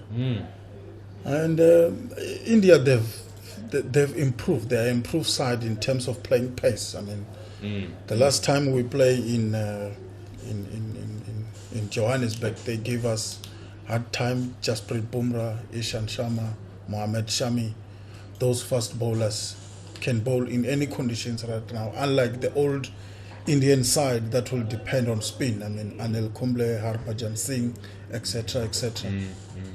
So, and with the change of bowling here, Simon Harmer is going to come right on around the wicket to De Swart here. Slip in place. There's a man at kind of a backward point, a close-ish cover, extra cover.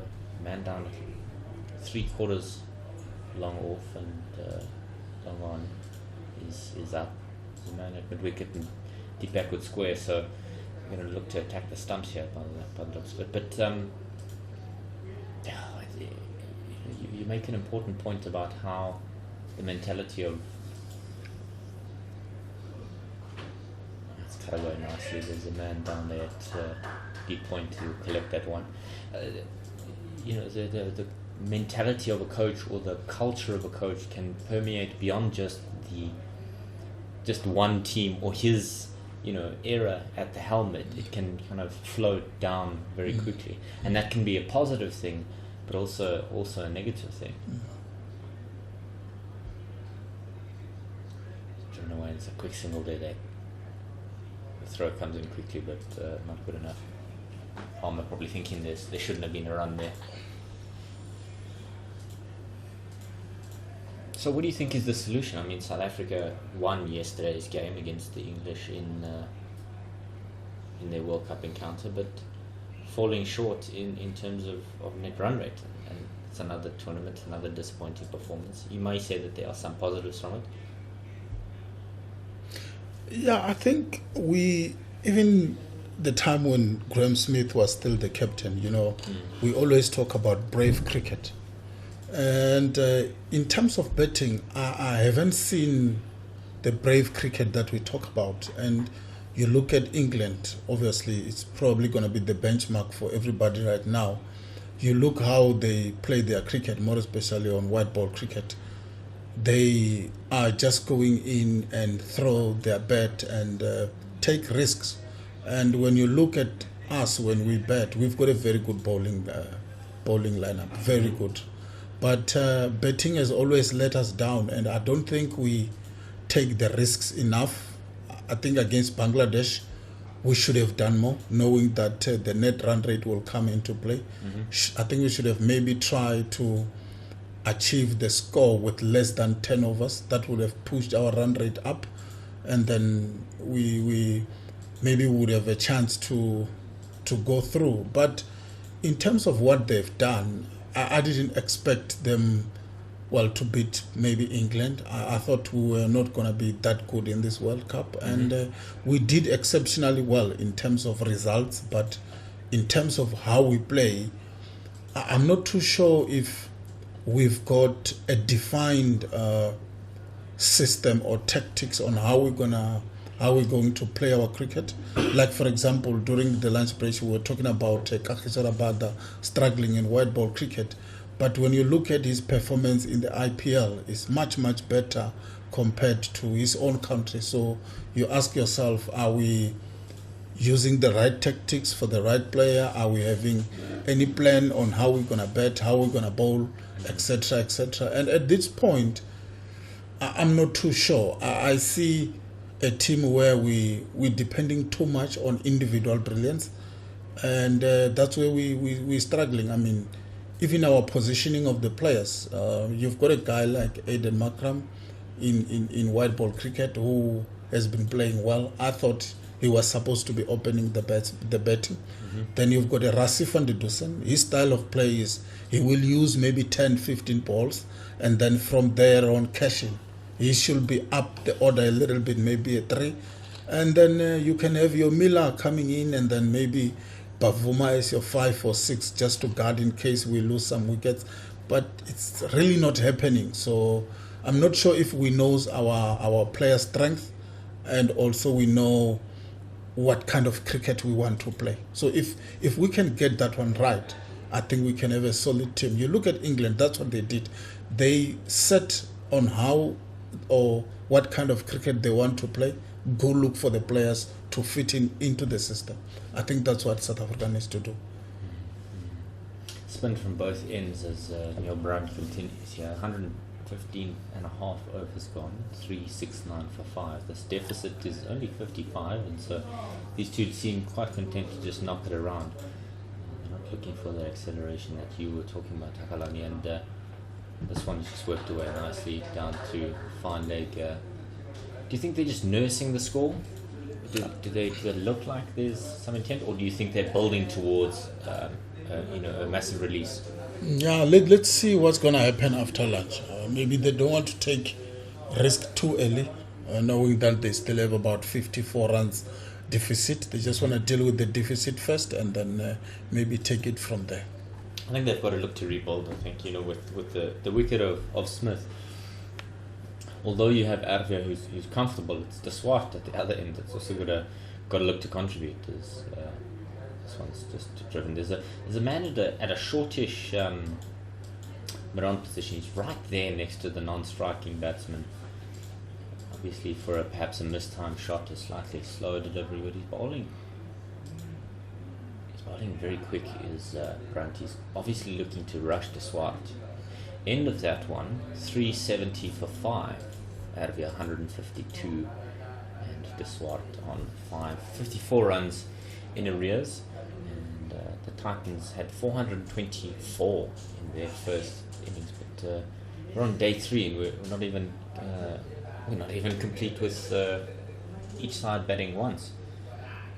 So I think that's going to be interesting to see how the session now and after tea is going to take shape. I think, like you said, if either side is looking to push for a result, you don't want to push for a result and then suddenly you get caught short because you've thrown caution to the wind. Harmer in once again. That's a good shot. That is a class shot there from Ervia. He's just leant on the front foot and smashed it between the men in the covers. They both look at each other now, but that was excellently well placed. Yeah, good shot. It's also a good way to get the spinner off of his rhythm. Harmer's an experienced campaigner, but if you can get him out of his rhythm early on, you could be in for some fortune. Loud call of no there from Ervia, sending the Swat back.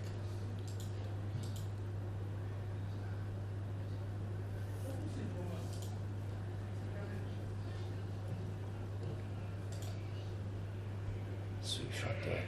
But there's a man out there in the deep backward square to collect. So it's a bit of a release shot in the sweep shot. It's one that you know that you can quite confidently play without much risk, especially on a wicket where there's no real fight from the ball here. There's no real gremlins in the wicket.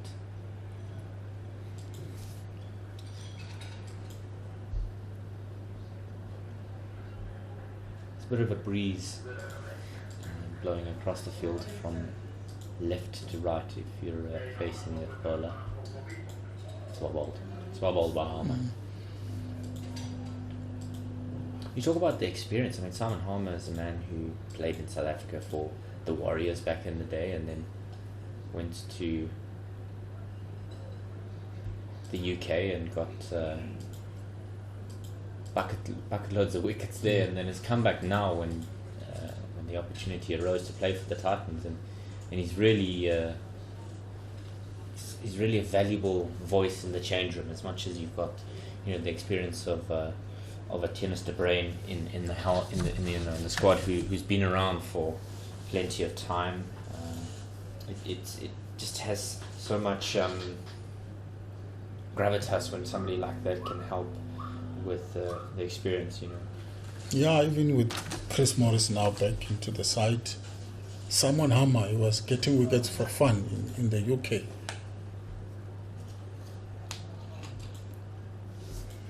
It's a little bit flatter there from Brown too. I think his job here is just to contain, and then Harmer may look to attack, or at least put Ervia under pressure. Good Great shot. shot. The Dolphins are trying to make the two spinners not to settle in any line and length, and I think that's very good. They know if they allow them, they will probably bowl the whole day and make the fast bowlers rest for some time, so they have to put them under pressure early on. They did this with Simon Harmer before lunch, where they were scoring boundaries off him. Now with Neil Brandt bowling, they are looking to do the same. Just worked away nicely onto the onside. It's quite a defensive field to Ervia. He's got somebody out to deep backward square. He's got a third man. We see now for the swat, the third man goes to a deep backward point, and there's a man out there at long on.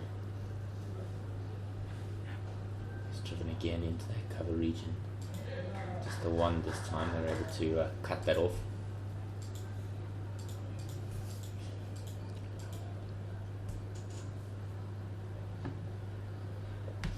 These two teams were a part of the final in the last edition of this competition with franchise teams, and so this one goes down to long on. There's obviously not perhaps the same expectation that they're going to perform at the same level, but you're still in the back of your mind. You've got that idea of, we did it last year. What's preventing us from Doing it again. doing it again? Yes.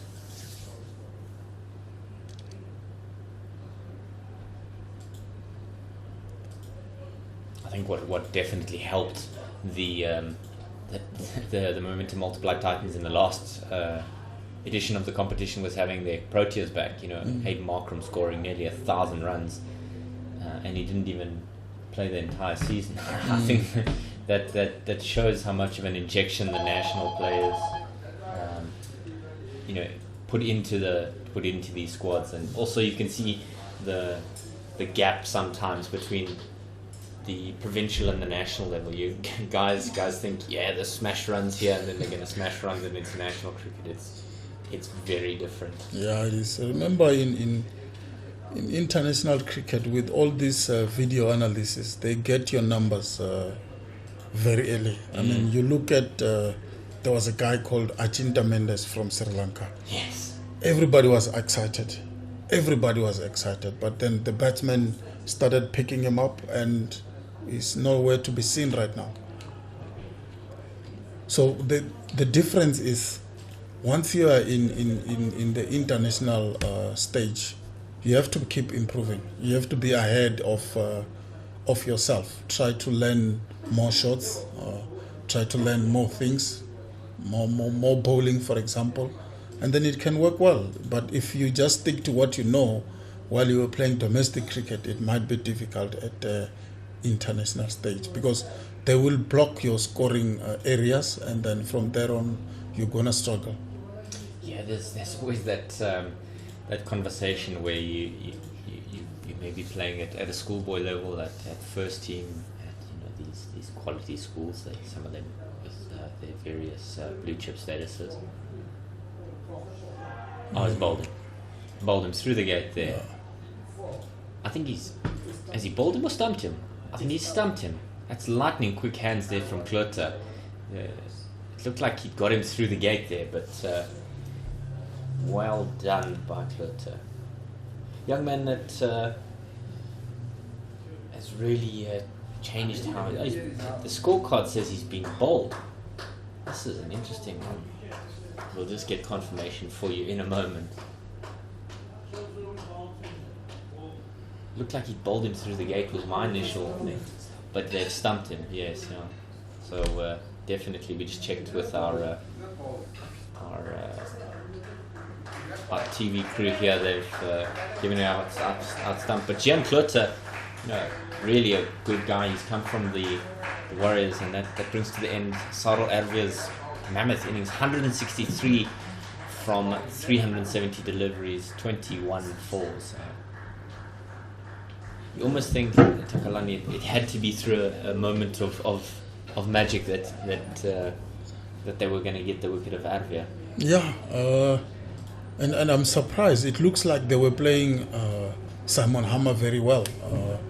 Probably one of Simon Hammer's best deliveries to get Sarel Ervia out. But yeah, good batting from him, and equally good bowling from Simon Hammer to get rid of the set batsman. Now they've got pretty much new batsmen into the crease, and the Titans are on the charge here. Absolutely. I think, the 2 wickets after lunch, we were calling for an acceleration, but you've got to ask the question, well, is it a possibility? Thando Ntini, in his young career, the young son of South African fast bowling legend Makai Ntini, but he has to kind of forge his own journey in provincial cricket. He can't be worrying about his father's legacy. He has to just kind of go about it in his own way. And I think he has to feel that there's... I don't think there's implied pressure on him as Simon Hammer goes to him now.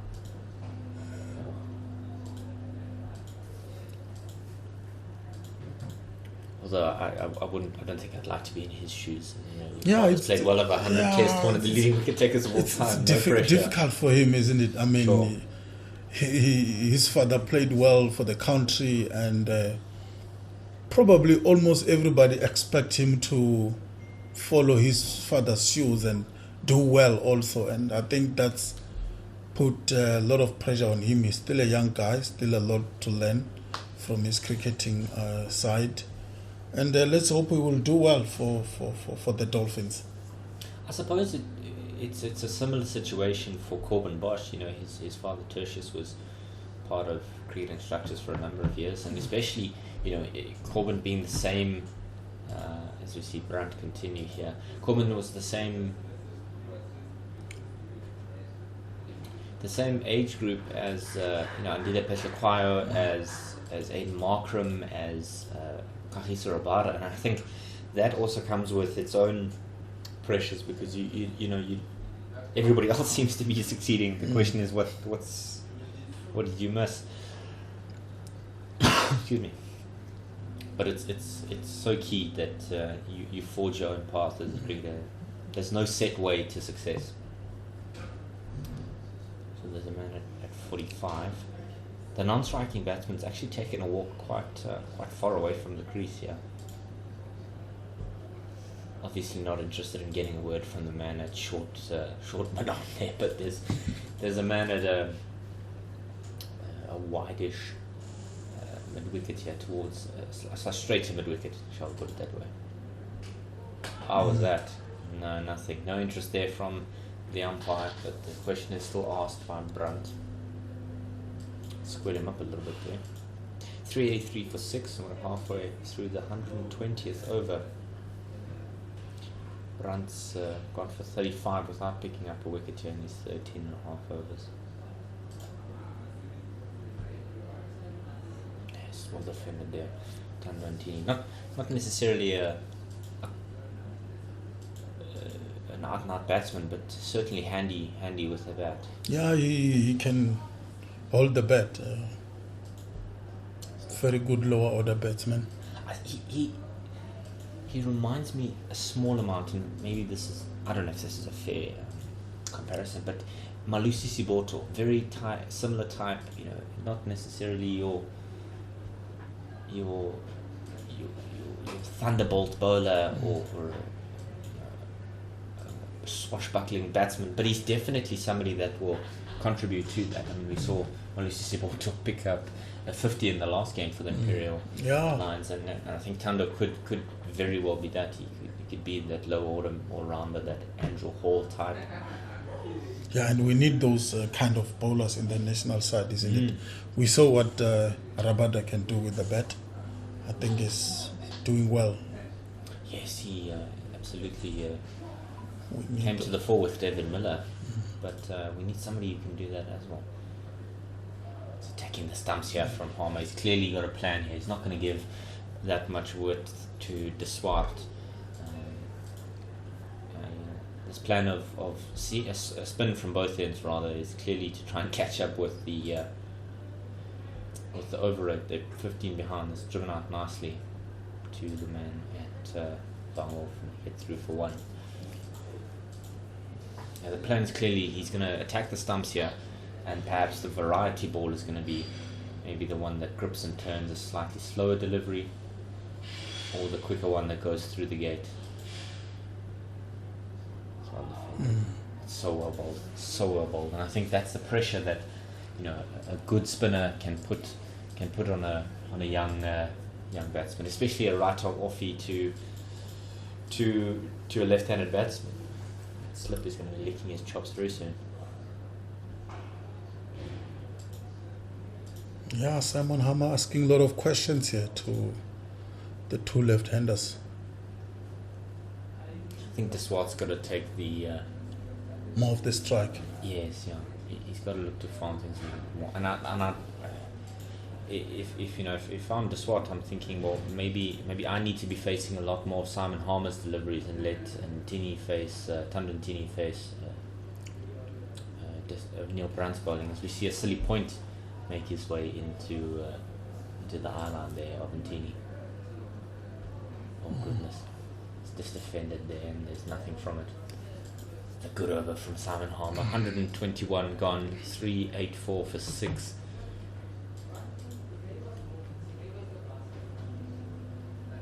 The Titans have really changed this game in the post-lunch session. Yeah, definitely. That Smith and Ervia were going to bat, and that somewhat early wicket of Smith has changed the pace of this game, changed the momentum, the balance, if you will, between these two teams. I think if the momentum multiply Titans can pick up maybe 1-2 before tea, if they can get the Swart before tea, I think they're going to be in with a shout here. Yeah. The question is asked: is that not out? No, it isn't. Umpire's unmoved. He was already going for a run there. Was Brandt, but unconvincing there. But seemed also convinced. Maybe it's come off the thigh pad there on its way through to the wicket keeper.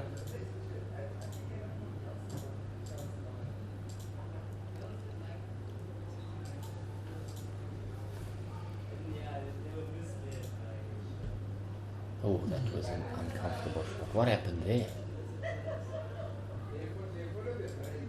He's trying to play the shot on the move, and sometimes it can be very difficult. Yeah, I think you mentioned the inconsistent bounce, and I think that's where he's. A couple of times we've seen that he's been undone. He's just smashed this back at Brandt, nothing there.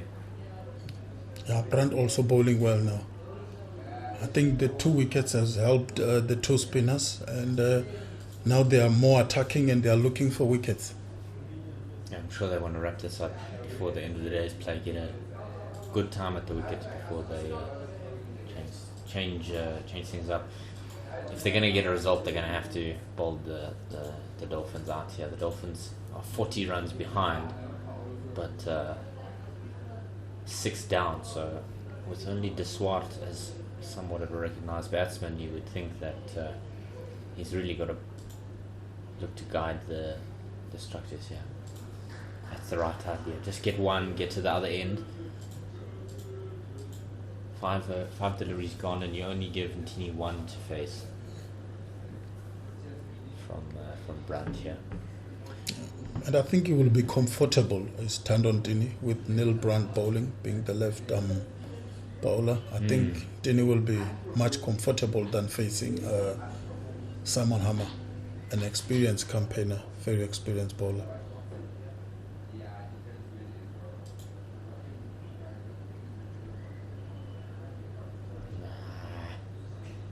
I know it's a run, but you almost want to think, like, maybe don't take that run. I agree with you. To put De Swart on strike for the next over. He's literally given him one ball to face and says, okay, cool, see how we go. But nevertheless, 1-2-2 gone, 386 for 6. Deficit now 38. There's 19 extras, so nothing wild here from the Titans, but you almost think that something's got to give here. Something must come to the fore. Yeah, I think what De Swart is saying to Ntindi is that you've got your bet, use it. He has to bet. He has to use his bet. Face the music, face Simon Hammer. Yeah, but in terms of wickets, I think with the 2 spinners in, I think we are in for maybe some few wickets in the next few minutes before the tea break. It's a silly point in place, a slip there as well. The man at backward point, the man in the covers, mid on, mid off, mid wicket, and backward square, but he's in the ring. He's just slapped this away. There's a man down there at deep point who will collect that. It's obviously a plan to Ndini here. Get in his face, get up in his eye line, and hopefully pick up a... I don't think the Titans will mind when Ndini is playing those kind of shots, That's when you can get him out. Yeah, then there's a mistimed cut, or he doesn't quite get the bounce of the ball. That one's going to race away to the boundary, I'm sure of it. It's gone down fine there. Does reach the boundary. Just tuck that off the pads. String with his line was Simon Harmer. And that's 4 runs. His hands on his hips, looking like the Sunday roast pot. But he can be upset with no one but himself. Too easy there for De Swart. He wasn't going to miss out on such a good gift.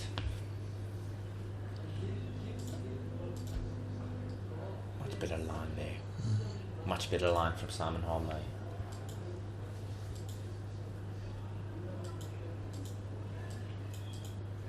So there's a man at long off, but he's quite a way off the boundary. Oh, there's a big shout there, and he's given him. He's out. De Swart is out, trapped in front, and he tried to give himself room there almost to hit that away through the covers. But Harmer's picked up another wicket here. He's gone for 13. He only faced 37 deliveries, only 1-4 to his name, and looks like they're going to have a drink now. Takalani, how do you think this is going to shift the game, the wicket right before the drinks interval? Yeah, I think the Titans have bowled well, They've picked up 3 wickets after lunch.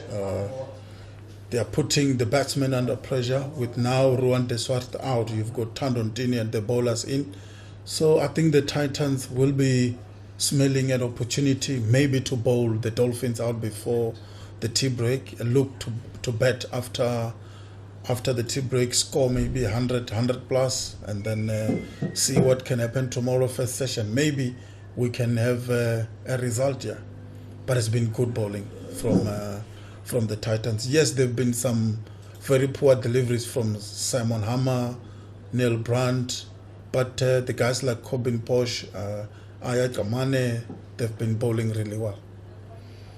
it's such an important thing to have your players put their hands up at the right time, and both teams have had that in equal measure. We saw a wonderful opening stand from the Titans earlier in this game, and obviously with the two openers from the Dolphins. But the key is at the right time your senior men come to the fore. I think it's nothing more frustrating when you have a senior or experienced player, or even an X-factor player that doesn't really hit the mark for you, and then you're relying on perhaps less experienced campaigners or guys that don't necessarily fully know their game to do the hard yards here.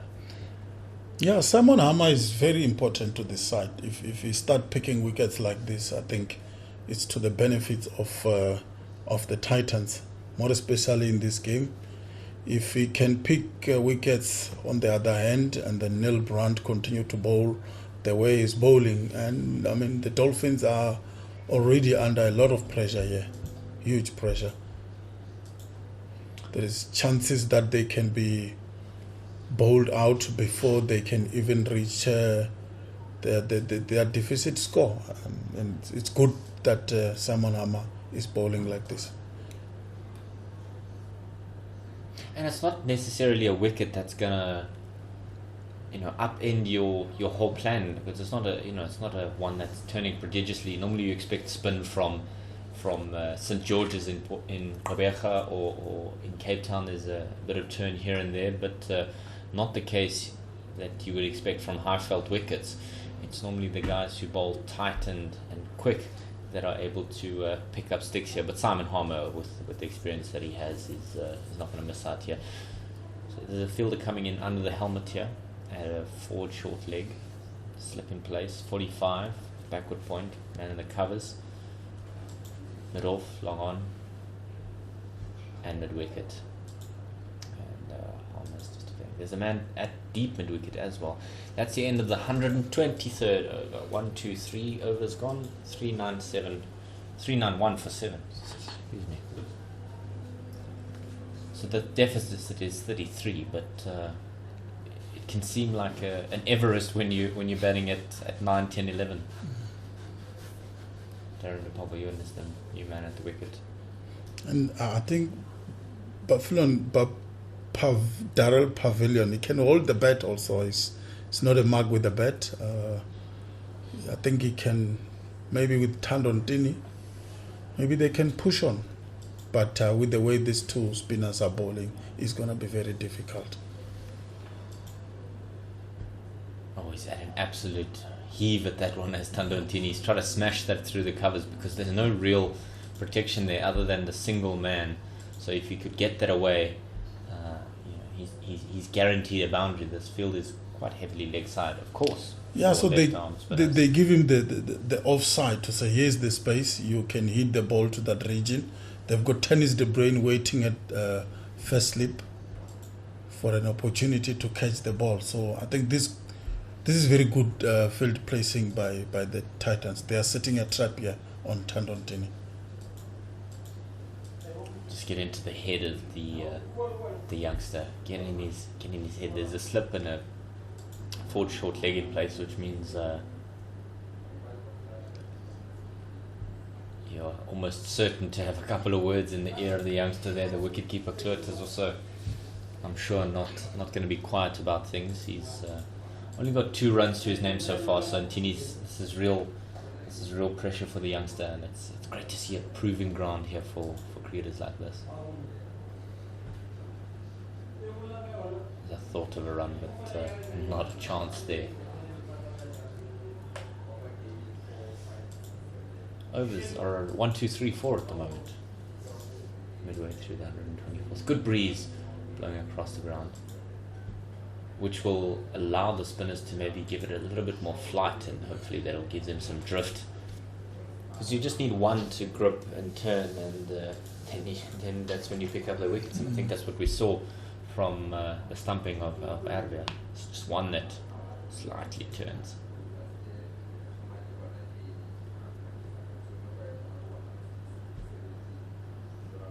Mindful defense there from Ntini. End of that one, 391 for 7. They're approaching 400, but the deficit 33. Who's impressed you so far in this series? Who, the easy one is Zondo with a double 100 for the first time in, I think it was 8 years that we've been waiting for a Kaya 100. But has there anybody that you've kind of picked up that has surprised you? Not really surprised, but it's the Lions bowling. I mean, Malusi, Siboto, Sisanda Mangala. A little bit of width there, and he's just played that away through the covers. There should have been 2 maybe, but good bit of fielding. So Sipamla and Magala as a partnership. Yeah, and Duan Olifir also. And then Malusi Siboto on top of it. So still avoiding it. Yeah, it's one of the best bowling lineup. I mean, they bowled the Warriors today, I think, for just 54 runs to win the match by an innings. So yeah, it's one of the bowling setup that has impressed me so much in this series. Even Ervia's innings, I think it was one of the very beautiful constructed innings. A little bit straight to that time to the left hand. He gave the right hand a little bit of width early in this over, and so he's actually got a plan that he's trying to implement here. There's halfway through this over. Slip in place, man forward, silly point rather, forward point here. Oh, he's absolutely smashed that away. That's going to race away to the boundary. Yeah. It shouldn't hold up. Good bit of effort there from the man trying to keep it in range, but he's not going to get that. Lovely shot there. Yeah, it's a good shot. He waited and waited for that one. Played it late, cut it, goes to the boundary for 4. Such an important skill to learn as a batsman, to play late, is to play it right under your eyes, especially with spinners. That's how you get your fruit. It's low hanging fruit if you can be patient enough.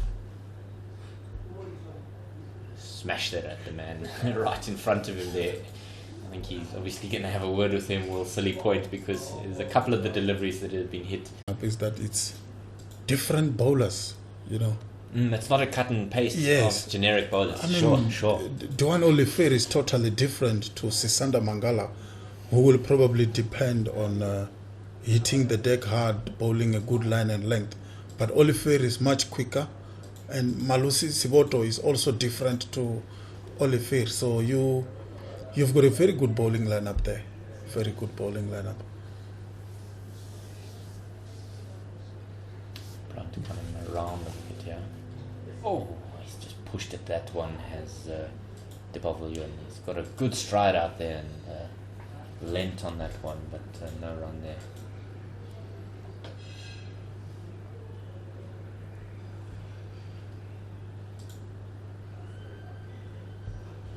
So again, he's trying to try.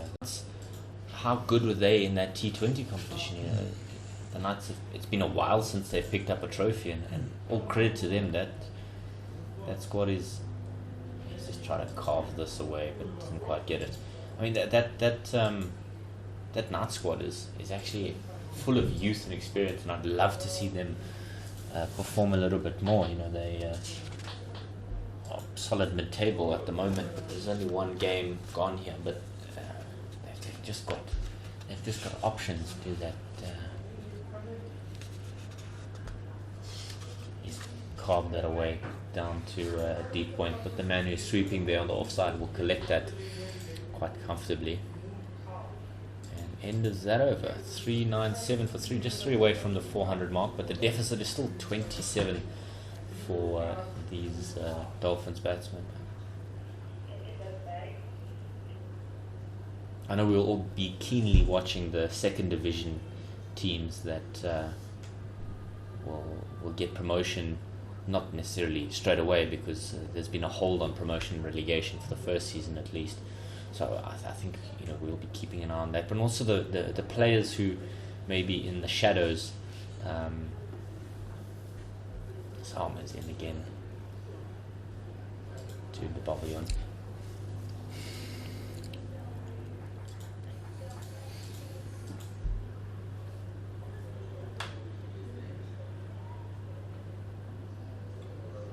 Harmer's changing it up now, coming over the wicket to the right-hander. Oh, that ball was so well bowled. So well bowled. Such a good length. You've got the batsman guessing whether he needs to come forward, go back, and the moment he's indecisive, you're going to find yourself either trapped in front or leering at a delivery that'll be graciously collected by the man at first slip. Point is going a little bit square now. I think that could have been an opportunity there. The man at short leg could have been in business there. It's never easy fielding under the helmet, is it? Yeah, it's difficult.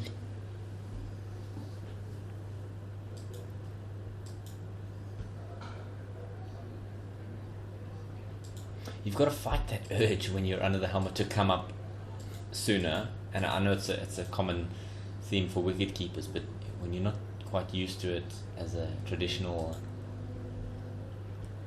fielding position for you, you got to fight that urge to come up quickly or to just react quickly.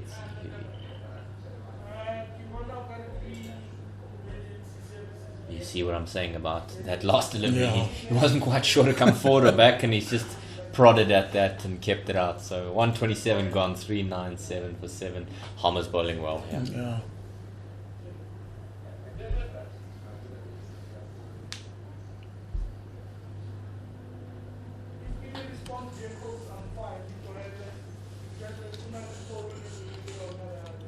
So a couple of men out on the leg side. We're seeing a deep mid wicket and a man down at long leg. So they obviously aren't worried about him sweeping. I think if he's going to have a sweep, it's hopefully going to be a slog, and then that's when they pick up the wicket as Brunt continues here. There's nothing from it.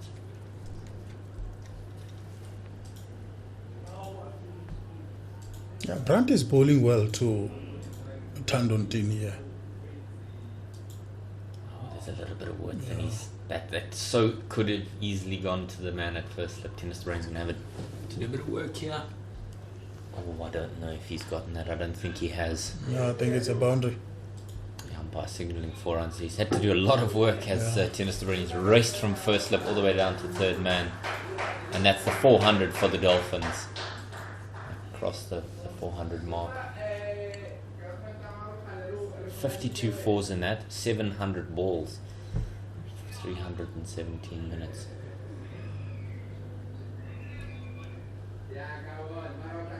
Not the prettiest of boundaries, but you would say, T, that it doesn't matter if you're getting the runs. At this stage they will take them because they are looking for as many runs as possible. Maybe if these two can give them a lead, I think they will definitely appreciate it. So they will take them as they go. Yeah. Traditionally, your slip when you've got the left arm bowler bowling, a left arm, orthodox bowling to a left-handed batsman, you'd have that first slip quite tight to the wicketkeeper, almost in his back pocket, but. That ball that went to the boundary was one that beat him on his left hand. It's a good stop there. Good stop in the covers to prevent any runs. There's one ball remaining in this over, and he's got to ask the question, is he going to continue with spin or is he going to change things up? Overbowled. Would you continue with spin, and for how long? Or am I maybe just shooting? I think shooting too early here. Yeah, with Ndini and the Pavilion, I will want to see one of the strike bowlers in, and I think Kobin Bosha, I see him stretching a little bit. Maybe will come into bowl, and then maybe keep Simon Hammer in, but then have one of your fast bowlers in. Probably. What's the guy's name? The fast bowler for the Titans. Then you then have Simon Hammer on the other side and the fast bowler on the other side. Just whip that away off the pads and they'll get through for. an easy single there. But I get your point. You want somebody to really bomb them from one end, short pitch stuff. Maybe Junior Dala. That should Junior be Dala. Yes, yeah. You want to see him come in and bang it in. Yeah. He's got 10 fewer overs rather than Bosch and Komani. So he will still be fresh. The ball, it's not that old. You still have that bounce and that carry. So I think definitely he has to come in and bowl. A short spell of hostile short pitch 4 bowling. overs, yes. Let him bowl 4 really fire overs, and if he picks up a wicket, give him an extra one. There's a sort of a run here. Oh, he slipped. Goodness me, that could have been comedic there. Tandantini came down the wicket, was sent back by his partner, and he was on roller skates there for a moment. Thankfully for him, he got back.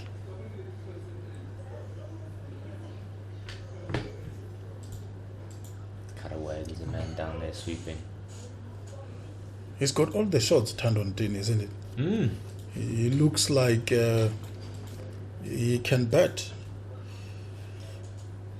At least better than his father. Definitely. But I don't think his father will agree with you on that one run he scored on the fourth. Yes. That famous guide down to third man, the greatest single of all time. Yes. Everybody talks about that Ashes single when Ben Stokes and was it Dom Sibley were batting together. Not Dom Sibley. What's Jack Leach? Yes. He guided it down to third man, and they'll say that's the greatest single in Test cricket. But I think the greatest single. Oh, that's beaten the keeper through his legs. That'll race away to the boundary. I don't think he intentionally. He's not gotten anything on that. It's 4 byes. He's trying to sweep that, almost flat batted. And then he missed that completely. Try to hit it on its head, and it's gone through everybody, including the wicket keeper's legs. End of the over. 23 extras.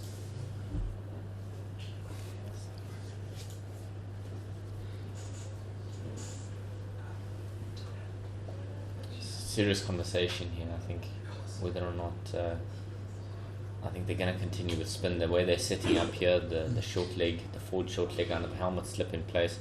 So there's clearly a plan here. Frustrate them with spin.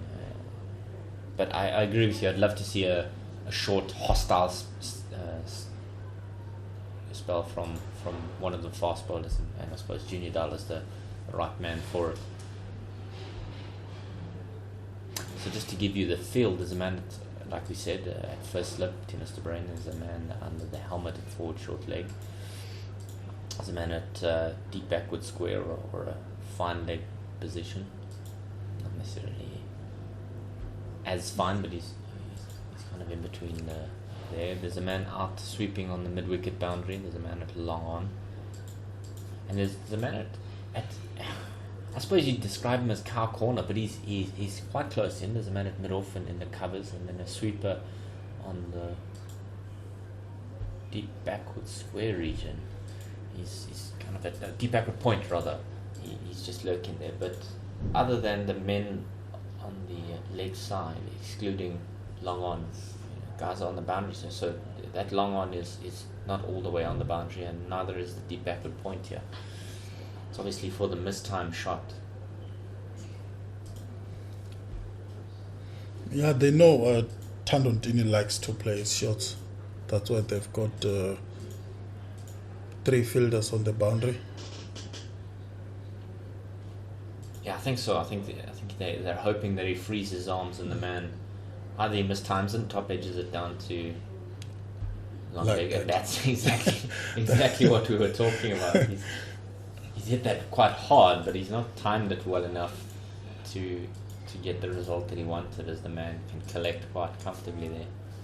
It's good to see our bowlers holding the bat and playing their shots and being comfortable playing different strokes. I think the game has forced bowlers, especially fast bowlers, to be able to hold the bat. I mean, gone are the days where you'd have a Chris Martin who could barely keep the ball from hitting his stumps, or if you're a South African fan, and Nanti Haywood. I remember a spell of hostile bowling where Nanti Haywood was running to square leg in an almost comedic fashion, facing Brett Lee, I think it was, at Perth. I think I remember, these old YouTube videos where you see that kind of stuff, and I think that type of bowler is long gone. I mean, he's really got to be an X-factor bowler if he's not going to bat. Yeah. I think Imran Tahir was, he had to be world class for you to excuse the batting, but I think now, especially with fast bowlers, they have to have that responsibility of scoring, or being able to at least offer 20-30. Good shot from Dini, but mid of cuts that one. Yeah, I see Corbin Bosch still doing some stretching. Yeah, he might. Probably he will be in very soon.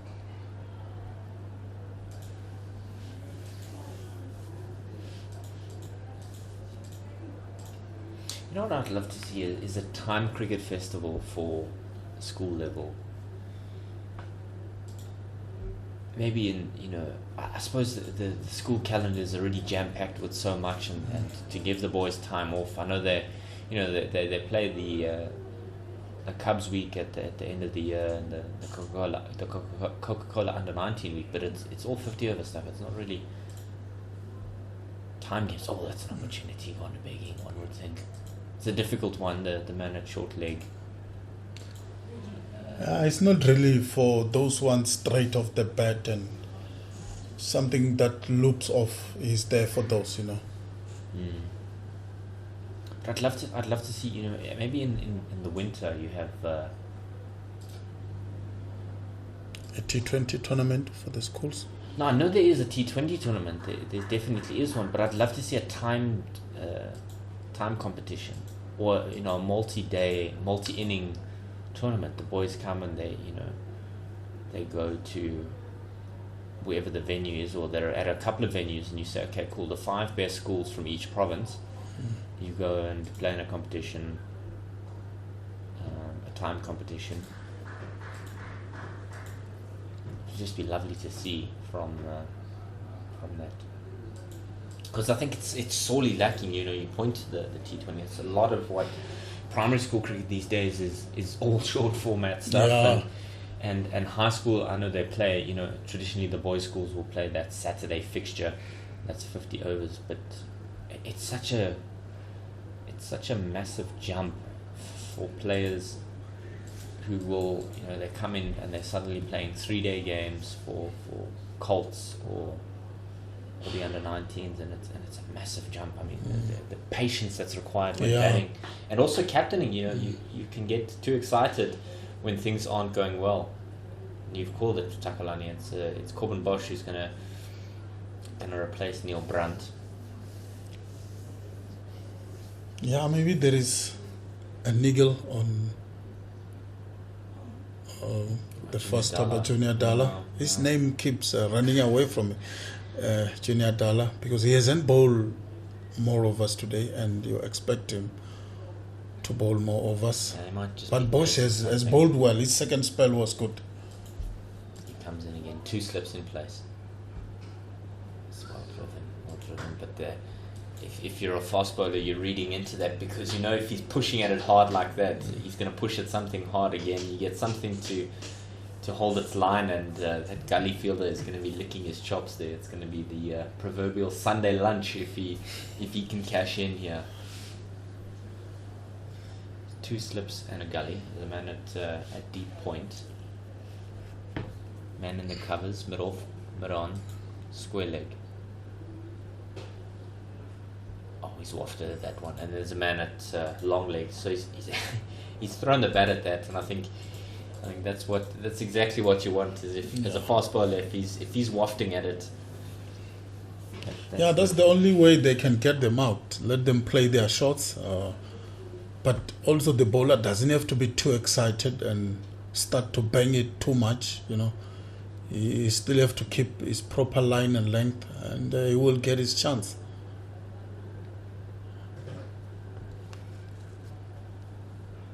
Oh, he's absolutely hammered that one. It's gone over the man at mid-on, and he's going to have to do a bit of work. Not really time there, but they can thankfully get 2. And for the Dolphins, they will definitely take any run that will come at this moment with the 2 batsmen in. Yeah, deficit down to 10 now, so they're just 10 away. But getting the deficit is one thing, putting a lead is a completely different story. And I think this partnership will start to frustrate the Titans not so long. Definitely, I think you want to wrap it up here.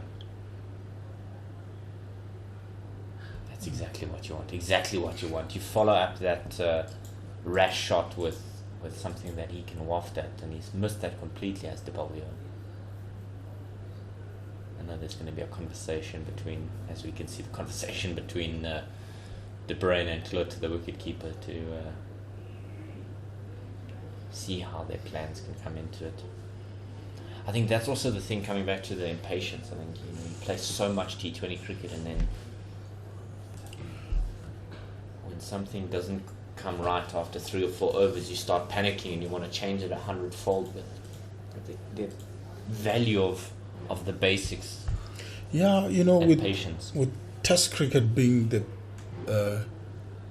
pinnacle format of the game, you will want more youngsters to be involved in the format early on, so they can understand the dynamics of the format. But because now everybody is making fortunes on T20, obviously they will run for the T20 format. Yeah, but that was a good shot ball from Bosch. Good way to finish that over. He wasn't going to leave anything at the back door. End of that over. 132 overs gone. One would think that there might be a possibility of a wicket here just before tea. We're not that far from it, but they would want to just pick up one more wicket here before the tea break. With these two batting well, they would hope to kind of make it to the tea interval. Yeah, they would have loved to have knocked these 2 batsmen maybe a bit earlier than now, and that would have put them in a very good position. And I think the value of patience and pressure, it's almost a cat and mouse game to see who's going to be the one to break first. But the key to that is building pressure. You're not going to force a batsman into a rash shot if there's no pressure. And now there's an opportunity for Harmer and Bosch here to really ask questions of these two. They've removed the man out of the helmet at silly point. Looks like they're going to put him at a catching cover. And I think by removing that man, you'll think Tandon Tini is winning the mental battle here. It's just helped it on its way there down to deep forward point region, and yet one. It's such a subtle thing, but you've picked it up completely correctly to say they're pulling out the man from under the helmet. Clearly means there's a concession that could be made. Well defended. They've put the man back under the lid there for Darren de Pavillon. Had a forward short leg there, so halfway to go in this over. Dini's got 15 so far, but and at 45 cleaning up there nicely. But I don't think by any stretch of the imagination that the Titans feel like they aren't in the driving seat. I would think that a deficit is a deficit, even if it is 9 runs at the moment, especially when you're bowling to number 9 at the moment, as he is to Darren de Pavillon. So they would still feel they're quite comfortable. I don't think just yet there would be any cause for alarm. It's a big stride in there. Mm-hmm. We speak about coming back to our earlier conversation around good teams. I think the world should be very concerned about India over the next couple of years. I think Rahul Dravid, with the structures that he has put in place at the under-19 and India A structures, I think beware the damage that an Indian squad under Rahul Dravid could do. I think Rahul Dravid is a really good coach. Yeah, and also gets the most out of his players. Yeah, he was a good player, very patient player, unselfish. Yeah, unselfish is the word you'd probably use to describe. I think he's gonna bring in a lot into that Indian side. I'm not sure if at some point Ravi Shastri did lose the dressing room, but Rahul Dravid is the kind of former player you need in that side. Coming around the wicket is Bosch. Oh, bumper to start. So finished his last over with a short ball and begins it once again. Do you think that there may be a clash of, not personality, but culture, perhaps is the word, between Virat Kohli, who's very much a win at all costs, whereas Dravid could be seen. I haven't necessarily been in the dressing room with him, but he seems like he's more of a team man, developed a group, whereas Virat Kohli can sometimes be. It's a great stop there by Bosch. He saves a certain boundary, got down to his left. But do you think there's a possibility of a clash there?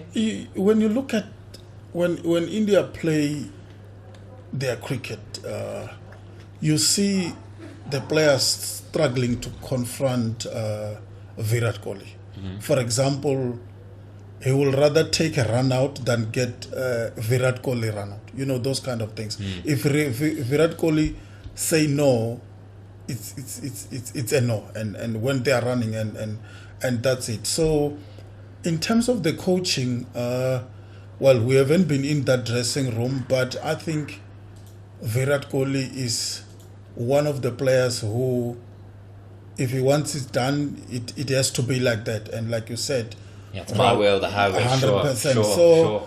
Yeah, in terms of the technical team, I'm not too sure, but I would love to see maybe Rahul Dravid coming in with his own captain and vice captain to try and refresh the side a little bit. I don't think some players do express their opinion, more especially around Virat Kohli. Do you think it stifles creativity within the team? Yeah, it does. It does, because you do have some experienced players in that Indian side, but do they contribute? You love to think no. And Virat Kohli now is struggling for runs, and it's affecting his captaincy.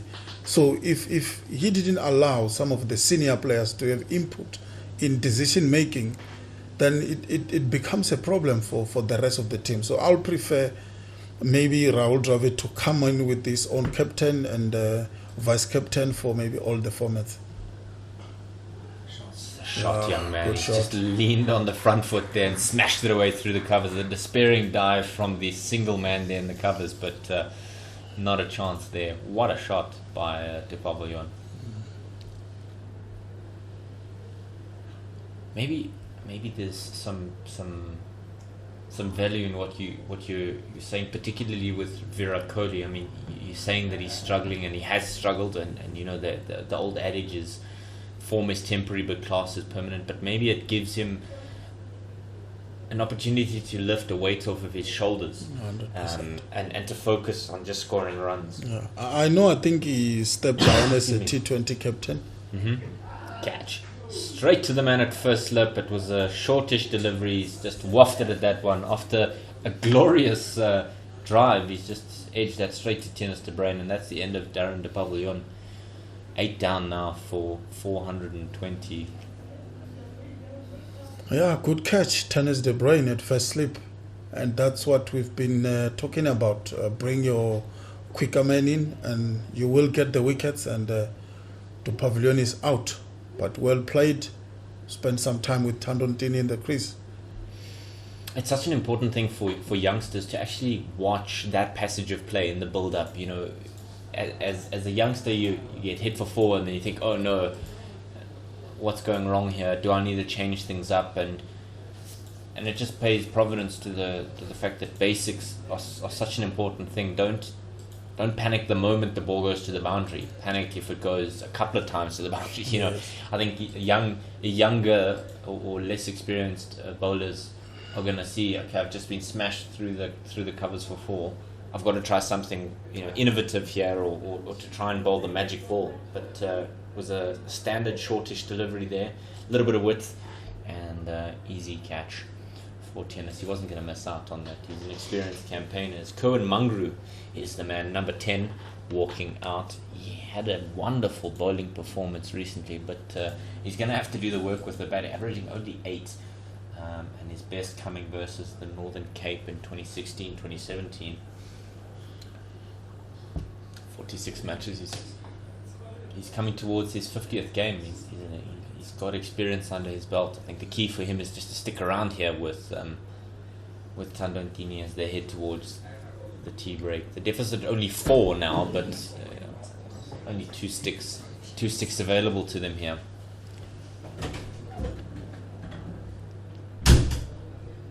Harmer's going to continue his foray here. Surprisingly that they haven't thought of forcing Ntini maybe to hit over the top here. I know they've got a man down at a deep point, so that's a bit of an option. But I suppose the hope is that he mistimes it and he slashes it to the man that's lurking there at backward point. So they've got quite a packed square offside field here. There's a very interesting field. Let's try that one. So there's a slip in place. There's a man at forward point, but deep forward point. There's a man at backward point, and there's a man. I don't even know if that's third man. It's almost double backward point. You know, backward and backward point. But what do you think the plan is here? Yeah, like I said, it's a very interesting field with Simon Harmer bowling.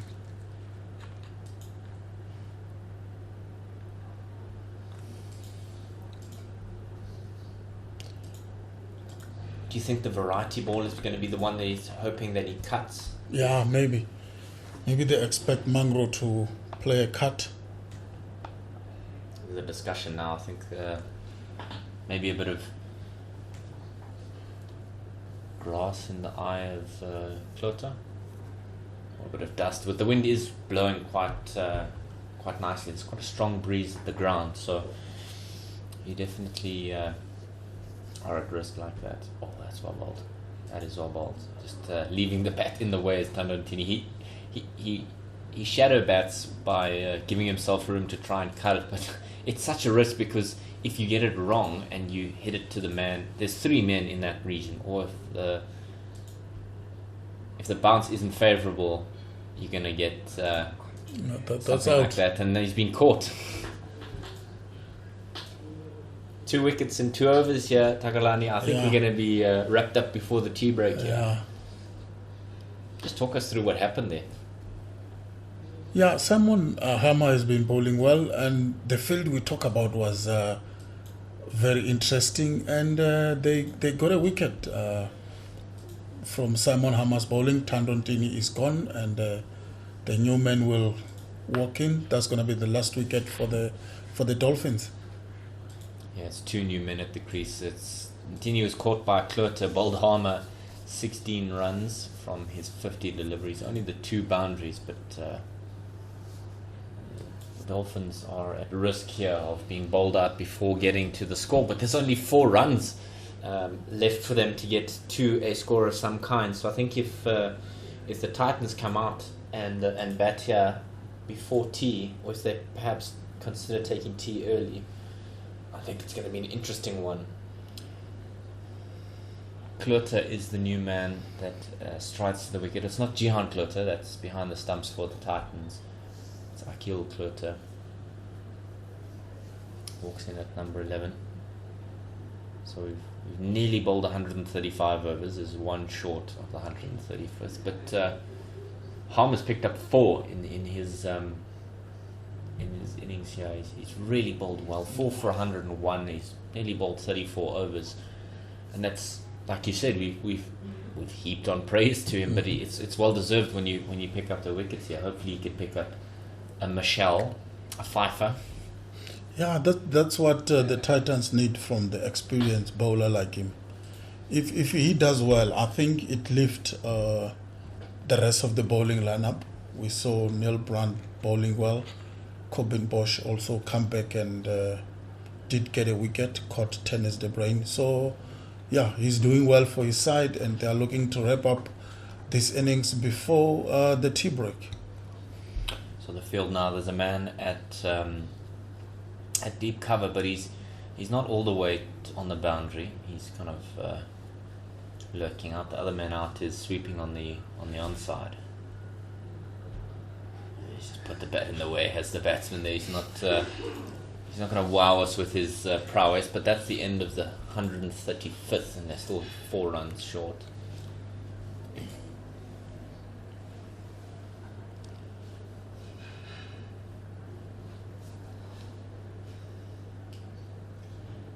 So the contributions have come from Ervia with that mammoth 163, and Parsons agonisingly short. I suppose not so close, but still short of his 100. Peterson contributing with 41, and Smith with 59.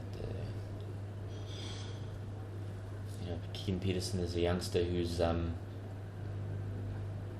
recently come into the Test side, and I'd really love for him to continue doing well. 2 slips in place. And just leaves that alone, does Mangru. 2 slips in a gully. There's a man at deep point. Man in the covers. Wide-ish mid-off. Mid-on. Square leg. And then a man who's hiding out here at fine leg. Almost didn't see him, but he's lurking there, waiting for a short ball, a pull or a attempted hook that goes awry, and that's why he's there.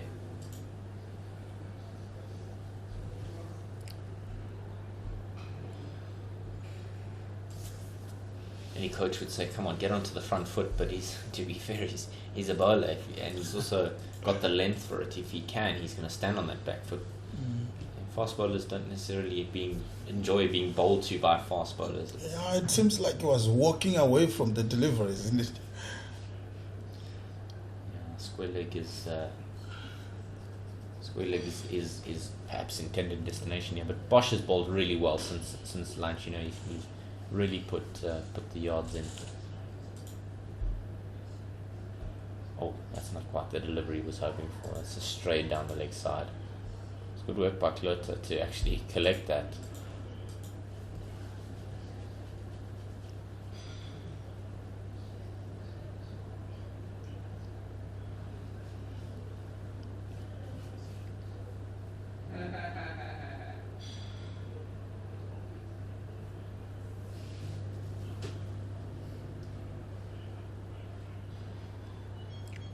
Two slips and a gully. Extra cover. And mid off on the offside. Oh, that's well bowled. It's well bowled. He's obviously looking to go after the big man here. I don't think he's going to bowl too many deliveries for Mangru to have a flash at, because I think if he does, Mangru, with levers like that, if he connects, it's gonna disappear. Yeah. I think he's maybe looking to soften him up here with a couple of body blows, and then immediately from that, then that's when that delivery at the stumps will come in, and either he gets trapped or he moves out of the way because he's sick of getting hit. But let's see how that opens up here. Oh, short ball. You see what I'm saying? It's clearly a plan here. He's going to go after the fast bowler. There's always that joke of fast bowlers, bowling short to trying to attack the batsman, and when the batsman at the other end is a fast bowler, I think guys have short-term memory because they think, there's no consequences to how I go about this.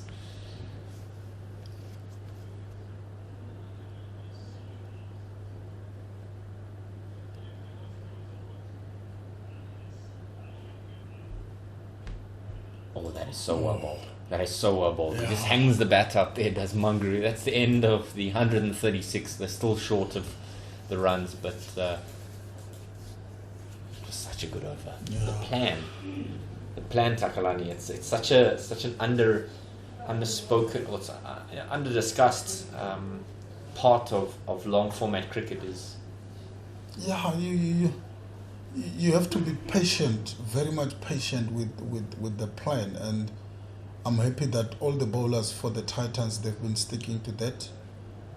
Bosch in particular, he's been bowling a very good line and length. Stick to that, even when the batsmen score a boundary, he's not phased by that. So that shows a good sign of a longer format bowler. It's just worked that fine. It's going to race to the boundary. It's lightning quick outfields here at Supersport Park in Centurion, so he wasn't going to miss out on that one. But I suppose a little bit fortuitous, and scores a level. It's come off the leg there of Klota. But the runs are runs, so scores level, and now the lead begins. But they've only got 1 wicket left.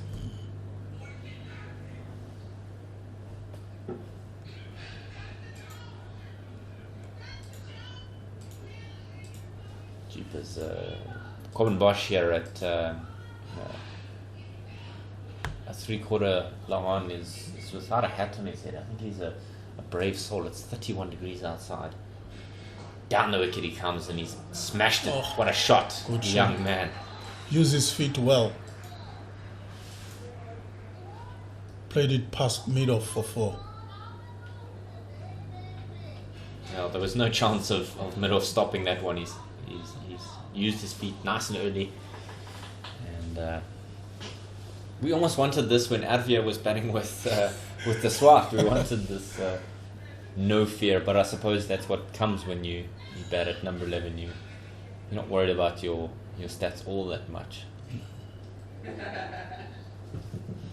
And they know they're not going to hang in there for too long, so the better they get the quick runs, it's to the team. I think there's a bit of a delay here as they go and find the ball. It must have gone down a hole somewhere. They found it. Excuse me.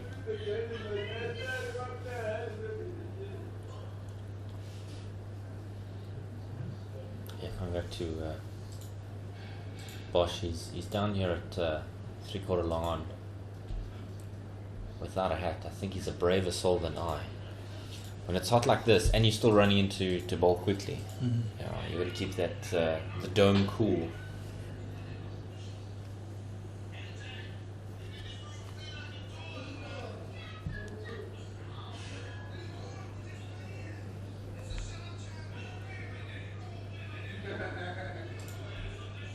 He's had a bit of a hoik at that, but this man who's sweeping down there at mid-wicket, collecting that one in the end. There's just 1 to go. The lead is now 5 as Mangru is now on strike. He hasn't got a run to his name just yet, asking the umpire for what presumably looks like centre. Let's see how he goes here, the big man. Just defends that first one. He's not interested in what Harmer has to offer. That's the end of Harmer's 35th. He's got 4 for 106, the first man to crack 100 in the bowling department. I think that's such a balance that you have to strike as a captain and as a coach. More as a captain, if a guy goes for 100, that's a lot of runs. Yeah. Especially in the shorter format, but more so in the long format. Those 100 runs at what cost? He's picked up 4 here, which is fantastic. But when you say, okay, cool, let's have a bit of a break from him. He's Bosch has got 2 for 95 from his 29. Do you think it's the rate at which the runs are coming, or is it just a numbers thing? That's one going down the leg side. Yeah, I think it's the rate for me. Yeah. if you're gonna pick up just 2 wickets for 95 runs, sure, that's really a lot. But also, I suppose it's when you pick up those wickets and whose wickets you collect. Yes. That's also the challenge. Yeah, because if you have let the key guys in the side score the bulk of runs and you're only picking up the tailenders, then he's wafted at that one. That's going to race away to the third man boundary. He's just given himself a little bit of room, has Klota, and he's gone over the gully fielder for 4. I don't know if Bosch can be totally upset. not really, because that's the only way he can get a wicket, more especially from that delivery. Yeah. But like we said, Klota's not going to hang around here. He's not interested in a long time. He's here for a good time. So 2 slips in a gully. There's a man sweeping on the offside. There's a man in the covers, mid off, square leg, and finally. Oh, he's done it again. He's given himself some room, and that's going to go down the throat of the fielder. That wraps up the Dolphins innings. You called it. It's the same shot, but this time finding the man out there in the deep. Yeah, number 9 and 10 and 11, they're not going to stick out for too long. You bowl those kind of deliveries, they will obviously throw the bat at it, and that's what's happened here, and the batsman is out, and that's it from the Dolphins side. They've been bowled out.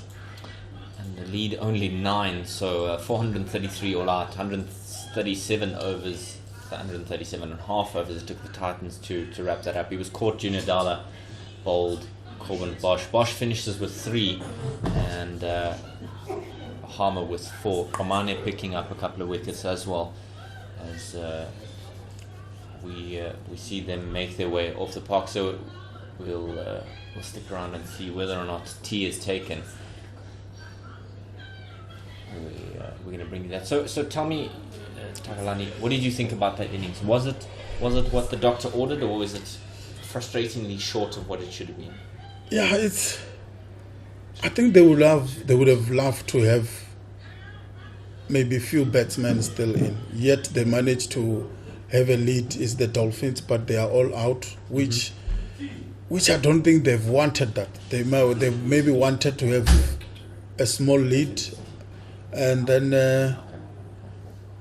have something to bet after lunch. But unfortunately, they are now bowled out. For the Titans, it's definitely what the doctor have ordered. They've got the whole session now to bet, and then maybe bet again tomorrow, and then let's see what's happened in terms of results. But it's going to be very difficult. I think this game is probably going for a draw. Yeah, it's a question as well about what the plan is for batting as we go forward. We spoke about whether or not they should take a quick one, push hard, score a lot of runs here, but there's so much time left in this day. If there was an hour or so, different story. If there was an hour, you would think, okay, let's put on a couple of runs, or maybe even close up shop. But I definitely would love to see how they approach this next passage of play. Ervia is the one who's top scored for the Hollywoodbets Dolphins, 163 from 370 deliveries. Stump Klota bowled Harmer, and it brought his innings to an end. Parsons was out, bowled Harmer for 78, I think it is. My vision is poor, but Keegan Peterson caught Sibinella Makanya, bowled Junior Dala for 41. Ackerman caught Klota, bowled Komani. Zondo, a man who picked up a double century in the previous game, is out for only a single figure here, bowled Komani. And Jason Smith, who was bowled by Bosch, got to his 50 and then came out after lunch and didn't quite get what they needed.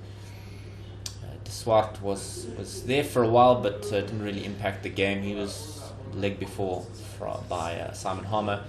Ndini did some work with De Pavillon. They put a little bit of a partnership together. He was caught Klota, bowled Harmer. De Pavillon was caught De Brain at first slip, bowled Bosch, and that change that Takalani called for. He's the wicket whisperer here for us. And Klota, as the last man to go, caught Junior Dala, giving himself some room. And I think we'll take a bit of a break, and we'll be back with you as soon as there's play underway.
Welcome back to the broadcast of this game between the Momentum Multiply Titans and the Hollywoodbets Dolphins. Just before the tea break, the Titans wrapped up the Dolphins innings. Not much of a lead. Slender, if that at all. So it looks like Darren de Pavillon's going to go to Neil Brandt. There's 2 slips in place.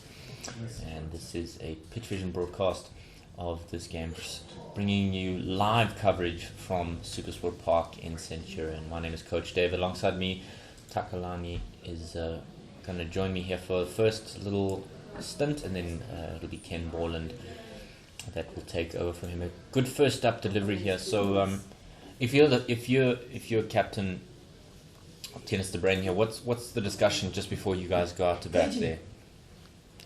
Yeah, I mean, this is the last session of the day.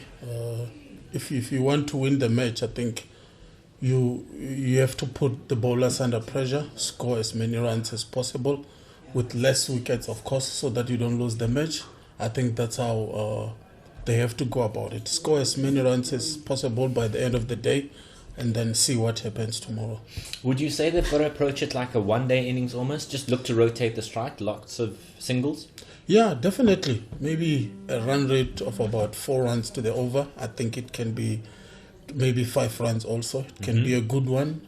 See if you can get 100 plus, and then try to take as less risk as possible by rotating the strike, and you might be in for something great here.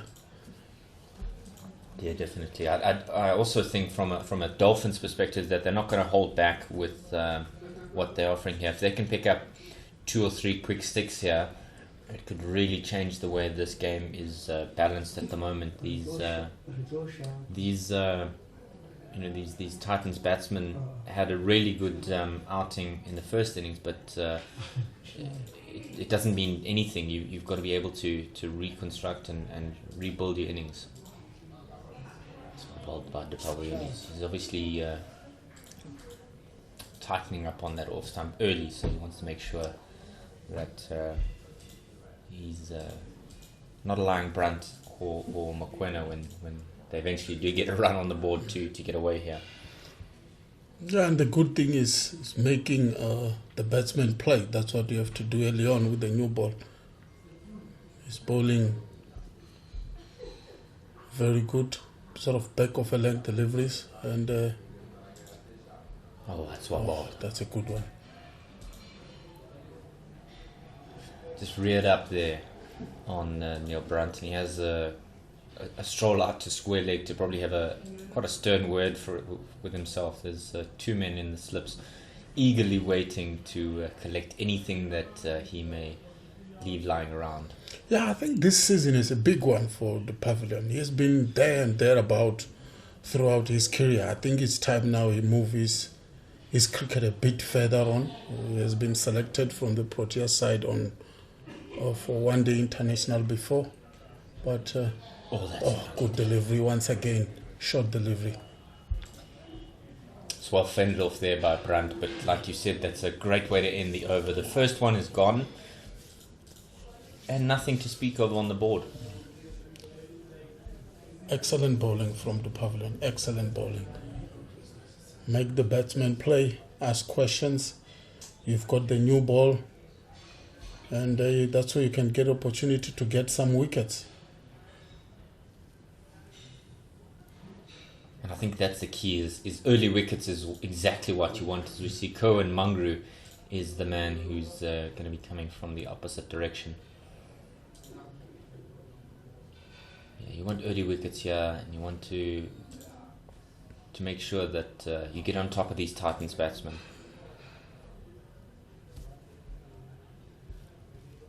I'm expecting a very good bounce and good carry from Mangro, seeing that he's a big lad, and if he hit the deck hard, he might get something from it. Grant McQueen's on strike. He's a player that's been around domestic cricket for a number of years, and you and I were speaking about it just before we went on air.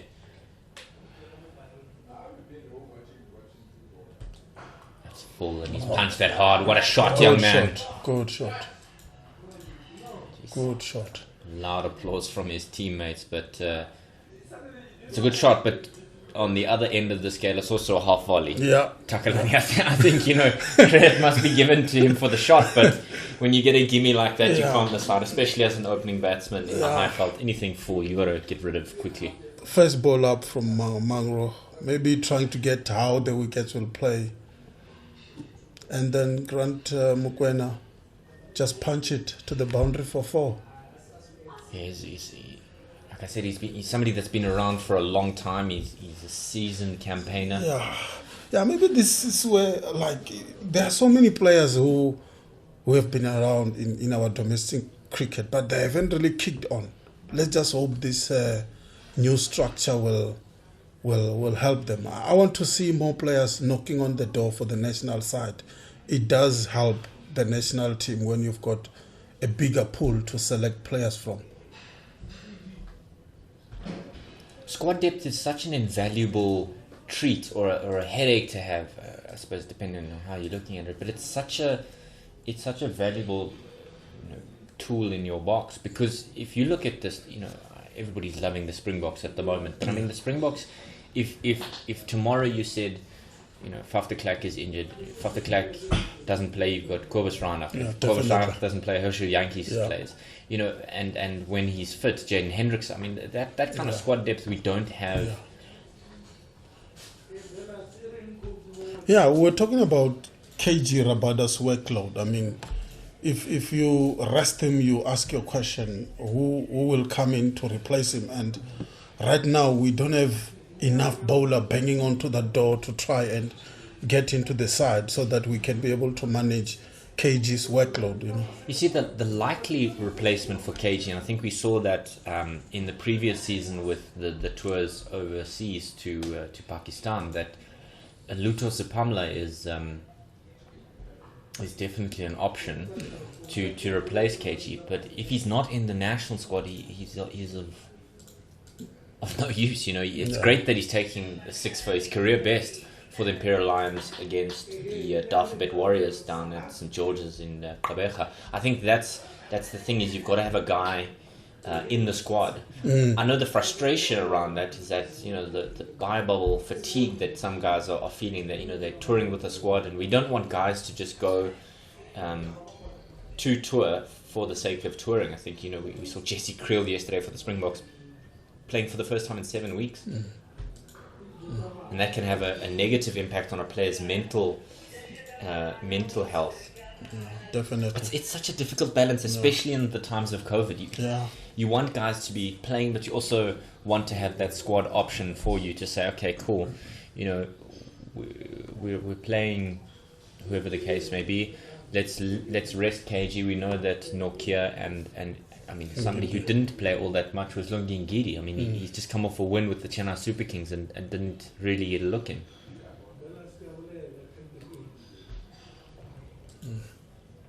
It's a wider one there. Yeah. But I think I like Mangro. He's got a good height, very good bowling action. Yeah, I think if you keep working hard, I think he can be one of the great bowlers for the Dolphins. I think he's also one that's kind of been there and thereabouts as well. I mean, he definitely did the job for them in I believe, in the red ball stuff last year, but he really came through in the 50 over competition. I seem to remember the Dolphins doing well there. We finished the second, just a single from that over as well, bowled to Kuran Mangru. But you talk about guys competing for national spots. How do you think that plays into the mindset of players? Do you feel that there are some players that perhaps are just going through the motions? They've maybe been in the structures for a long time. Do they feel like they're contributing to the growth of future youngsters that are coming in, or do they feel they're just kind of ticking boxes?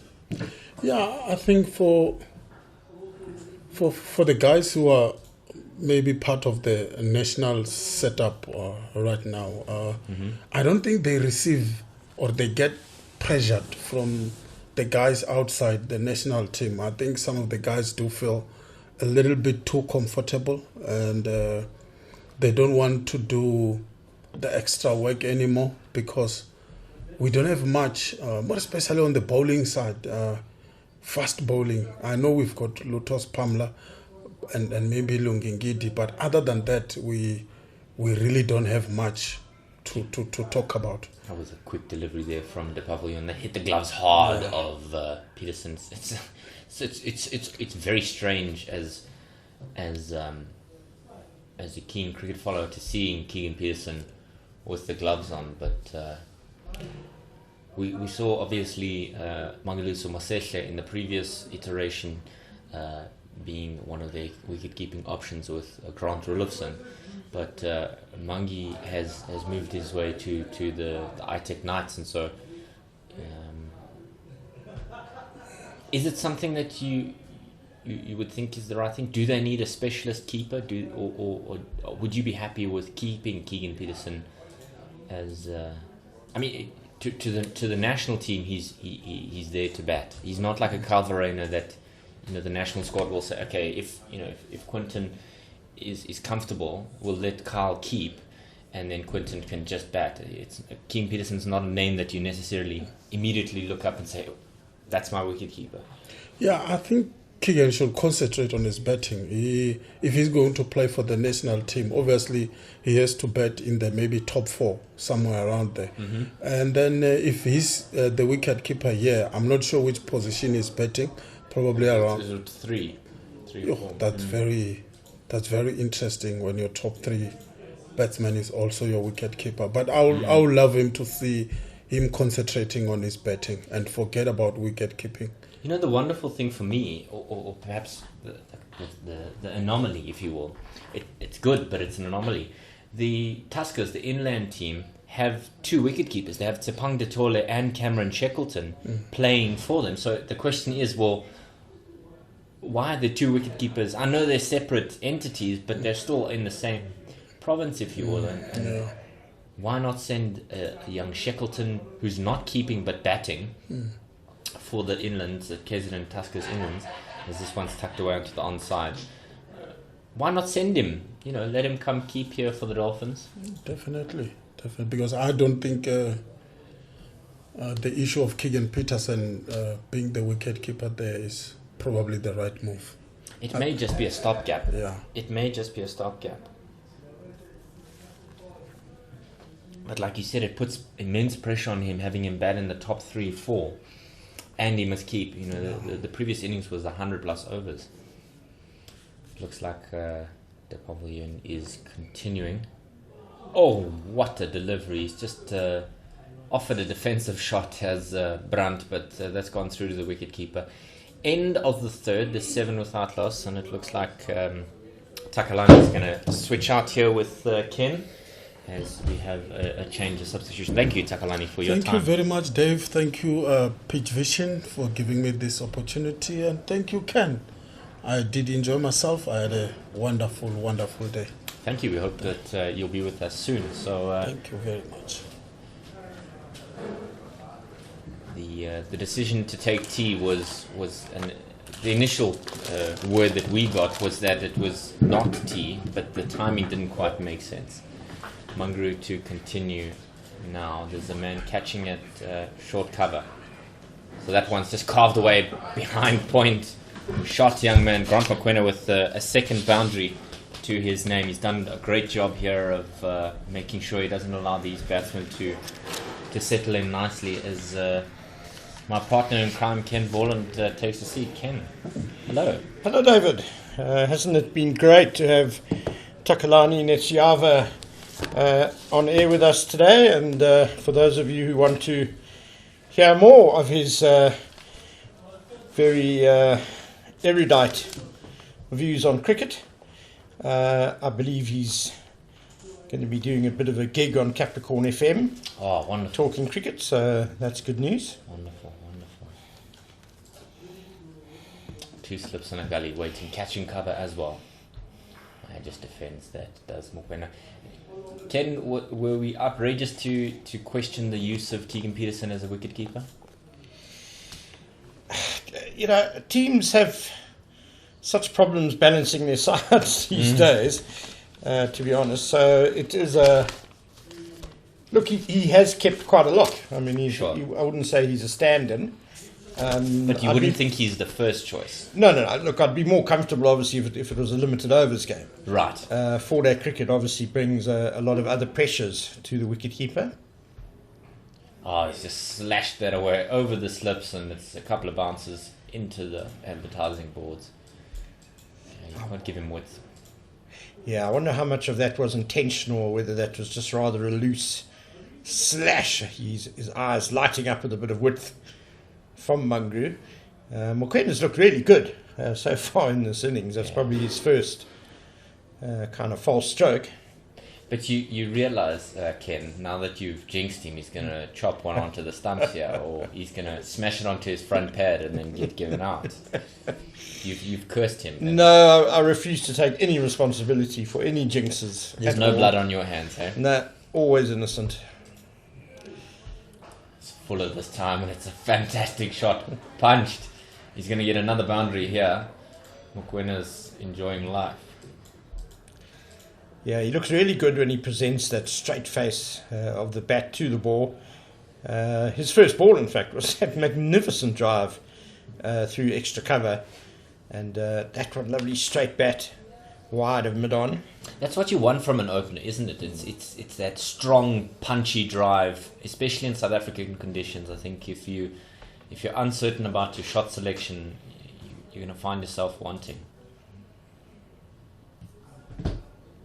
Leaves that one. Good follow up from Kerman Mangru. He's taken a bit of stick here early. He's already conceded 17 from nigh on 2 overs. But yeah, Keegan Peterson is not your first choice selection. Do you think that it's because they just have a gap when it comes to wicket keepers, or do you think it's just an easy selection because, like you said, he's kept before? Yeah, I think in a weird sort of way it might have come down to including Ron de Swart, the all-rounder. Oh, that's a little bit wide there. Mangru's wasting the new ball, I'm afraid, for the Dolphins, but they got Tando and Tini. Why don't they start with him? Yeah, the youngster who actually came from the Titans. He originated from... Yeah, well, Cobras 1 year, Titans 1 year. Beautiful. And Dolphins the next. Hopefully not 1 year. Yeah, I do hope that he finds a place to settle down. You don't want him to be the journeyman of domestic cricket, because there's already a couple of guys that I can think of. I think of Bangilisa Masesha, who's played for nigh on every every franchise, barring the Warriors and Cobras. And the Cobras. He's had a There's still time, Ken. There's still time. Oh yes. There's still time. Darren du Pavillon, on the other hand, bowling a really good spell here, I think, with the new ball. It must be so frustrating when you're putting in all the hard work and your colleague at the other end is just, giving juicy half volleys for the opposition to free their hands at. Yeah, it does rather release all the pressure, and de Pavillon has conceded just 2 runs in the 13 balls he's bowled, but 17 have come in the 2 overs at the other end. Oh, that is so well bowled. Hands up in the air as if it was almost a foregone conclusion that it was going through the wicketkeeper. But I believe it was Richie Benno who used to describe that kind of delivery as just missing with a kitten's whisker away from the stumps. An extra coat of varnish is also the other one. So, well, the outside edge was very much in play there. Neil Brunt, always difficult for the left-hander with the right-arm fast bowler going across him. I don't think Brunt did too much wrong there, and probably thankful that he missed it completely.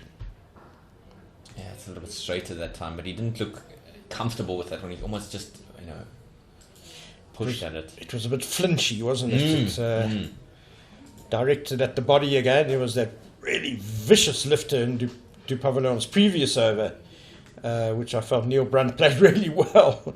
It reared up at his neck, and he chose to try and play it rather than duck under it. I probably didn't have any time to duck under it, but managed to get it straight to ground by the crease.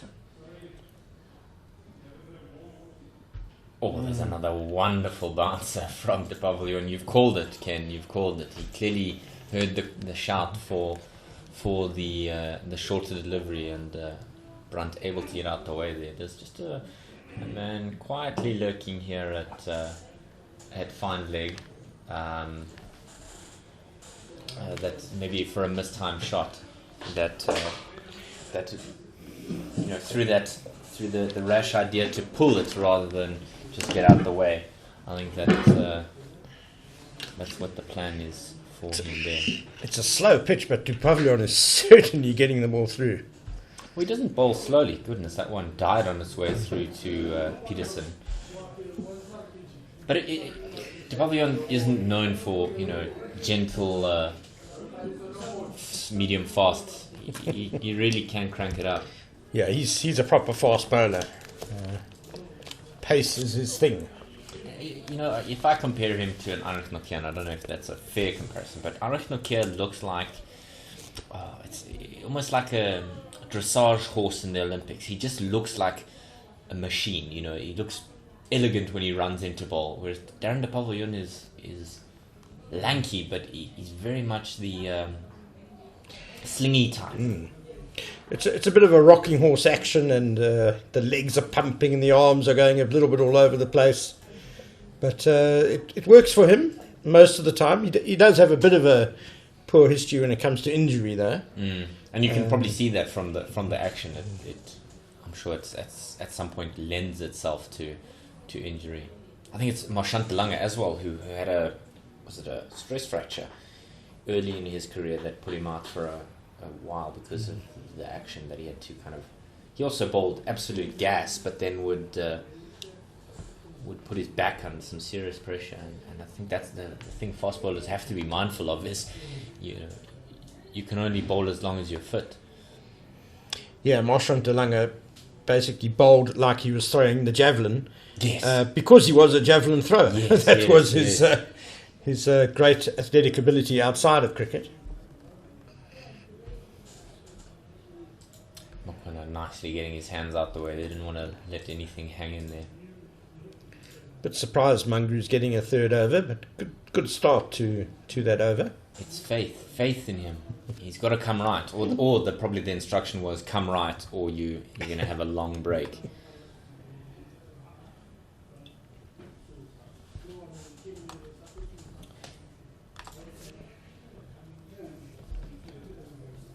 Two slips waiting, a catching cover as well. He's not interested in that, is Mokoena. We talk about we've spoken at length in the previous session around the talent pool being spread out a little bit, and it gives players that may have been in the shadow of other players the opportunity to come out and perform.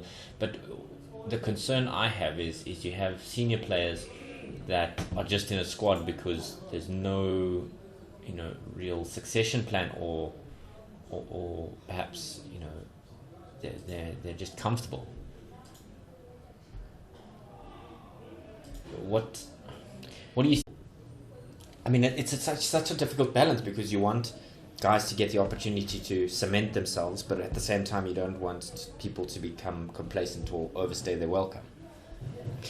Yeah, it's always a tricky one. I like to think that if we have a competitive, healthy system, then no one will be able to cruise. No one will be able to just play on past performances, as that was it, straight to extra cover, no run. You do want, I think South African cricket has quite often suffered at domestic level for not having enough experienced players in the system. They kind of left for overseas, greener, richer pastures. You do need some of those older hands around. But you want them to be assisting and educating the youngsters. You don't want them being in there just for the sake of being there. You really want that transfer of knowledge. If guys, maybe haven't been in the national squad or haven't been a fixture of the national squad, they're still adding tremendous value to the youngsters that are coming in. That experience. A guy like, I think of a guy like Stephen Cook or Mangaliso Mosesha, guys that have been in the system for ages. You would hope that they would add value. Just left it on nicely. I think that's very important. There are two things you want. You obviously want performance. The guys have got to be Sure, they must performing warrant their selection. and doing well. But absolutely, you also want them to be fulfilling a bit of a mentorship role, a leadership role, helping the younger guys in the squad. Absolutely. The balance is such a fine balance that is required. Yeah.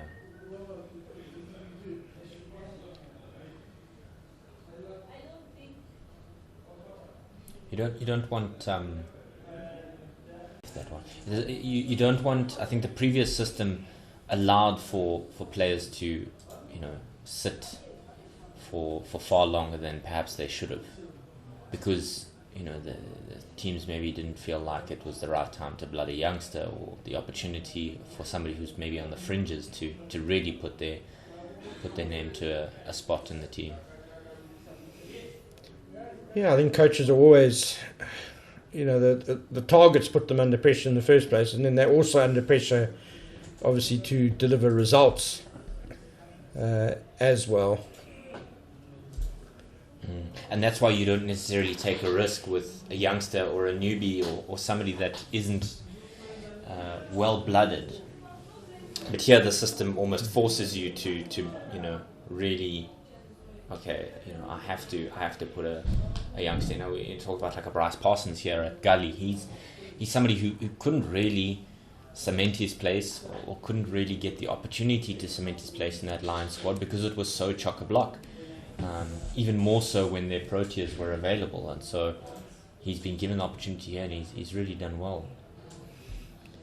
He had to move for it from Johannesburg to Durban, but that's always been a part of our cricket. There have always been guys who have moved from one team to another just to get opportunity. The Transvaal mean machine in the 1980s, not many people were breaking into that team.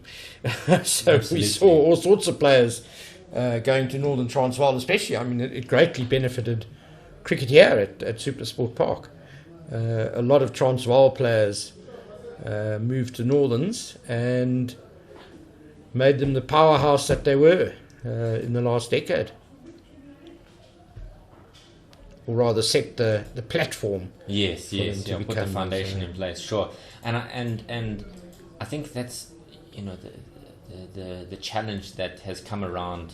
Gauteng as a whole being a nigh on bottomless pit for good quality players, because you think of how many players have not only gone elsewhere, have gone elsewhere in South Africa, but also guys that have gone through to other structures, whether it be international elsewhere or just going to play in domestic structures abroad. I think such a spring of talent. I suppose the numbers don't hurt that cause. I think you can't necessarily take all the credit between the Titans and the Lions structures to say it's just them all producing good players. It helps when you've got the number of players that they do have. Yeah, a lot of good schools in the Gauteng area. Yeah, absolutely, and we're going to see the last ball here from the pavilion. He bowled really well to Brunt. Brunt's only got the single. Bounce to the finish. And Brunt is not interested. He gets his head out the way there. So that wraps up the 7th. There are 19 without loss. Brunt on 1, Mokoena on 17. And there's only one extra to speak of. And Kerwin Mungru has no doubt earned himself an extra over, because his previous over was actually a maiden. So he's pulled it back really well. It was a good over.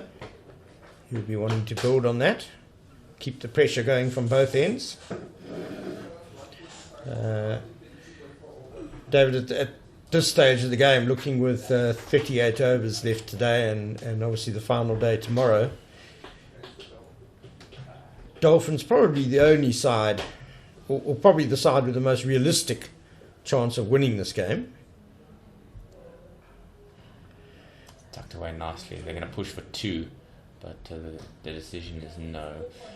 De Pavilion quick off the starting blocks there to cut that off. I agree with you, Ken. I think it's all in the Dolphins' hands here. I think it's also how the Titans structure their innings, because they've got, like you said, there's a number of overs left in the day today, and so we want them to probably consolidate and bat without losing a wicket till the close of play. But I think if the Dolphins can put them under pressure, as we see Mangru, he's going to come around the wicket to the left-handed Brandt. There's 2 slips and a gully in place. As a matter of deep point, it's a common field placing, deep backward square leg as well, and covers square leg and mid-off and covers mid-wicket rather, sorry, not square leg. That's just pushed to mid-on for no run. That might have been Mangru's first ball to Brandt, actually, I think. Very possible, because the way that he's had to bowl at Grant Mokoena at the other end, he's not really. It's only been boundaries really that have come off the bat of Mokoena. He's on 18. Yeah, 4 fours and a 2 for Grant Mokoena. So nothing too simple.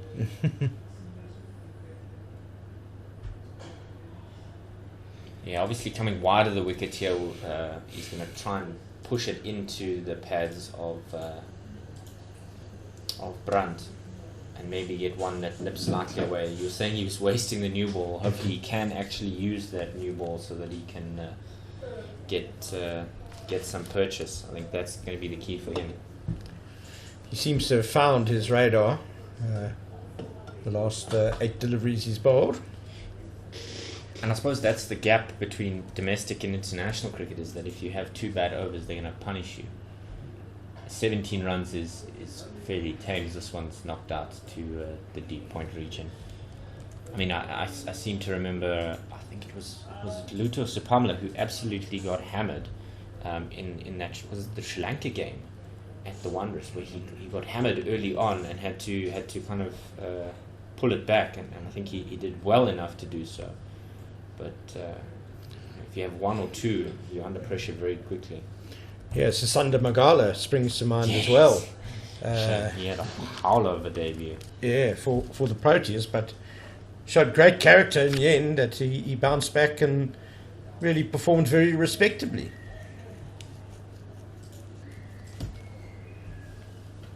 Yeah, it's such a...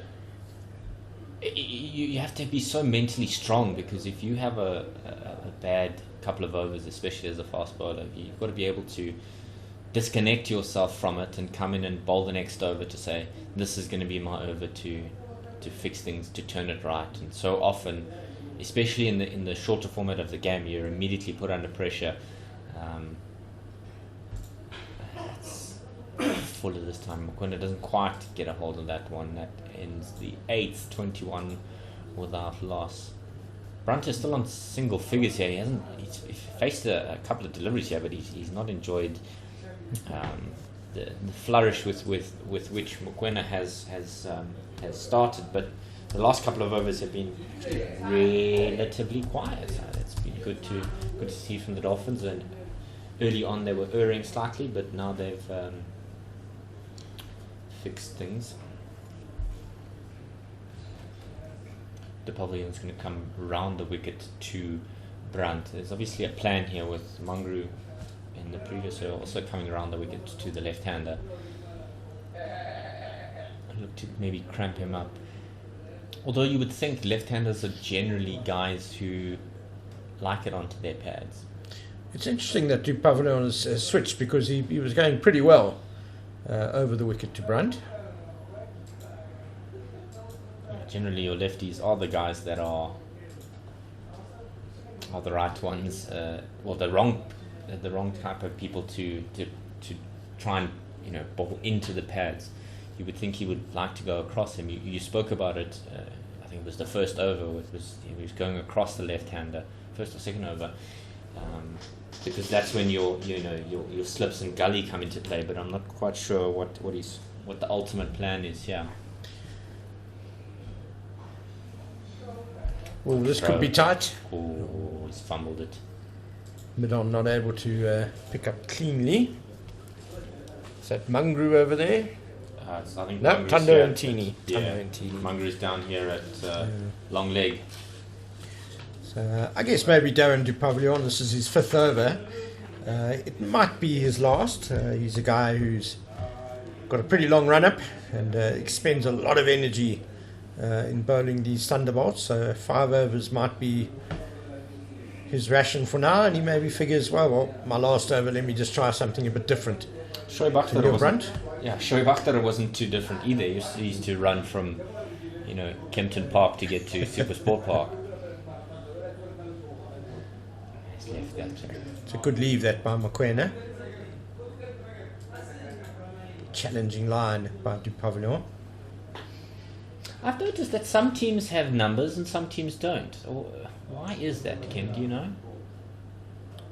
Personal choice, I guess. You'd have to ask the CEOs. Yeah, I guess. I wonder why they haven't gone with numbers. I know. I think the Lions did go for it, and I believe the Warriors didn't. The Dragons didn't. It's an interesting. Yeah, the Titans just have names and rather small print, to be honest. Yeah, not ideal. This one's beat Gully on his right hand, but he knew he was beaten. He just remained planted.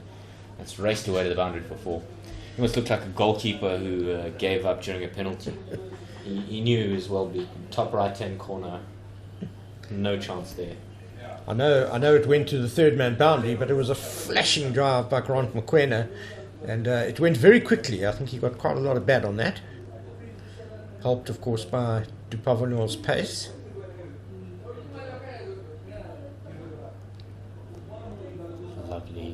Lovely shot there. He's thrown hands at that completely. Parsons at Gully. It's a good follow-up delivery there from Darren Dupavillon.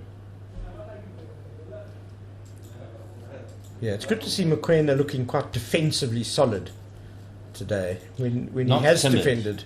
Not timid, yes, I agree. It's not like he's in his shell. He's manful in his defence. Yeah, it's a positive defensive stroke, which is always important after hitting a boundary. I suppose body language is also so important. You don't want to give the opposition any key to unlock your door. Oh, I don't think Mokoena knew too much about that one. 9 gone, 26 without loss. Now we might see a bowling change. It doesn't look like it. Kurt Mungru's coming out from the deep here, so he's going to get another one, it looks like. I imagine Dupavillon might be the first change, and Teeny comes on for him, and then Dupavillon can probably come back again after a bit of a rest.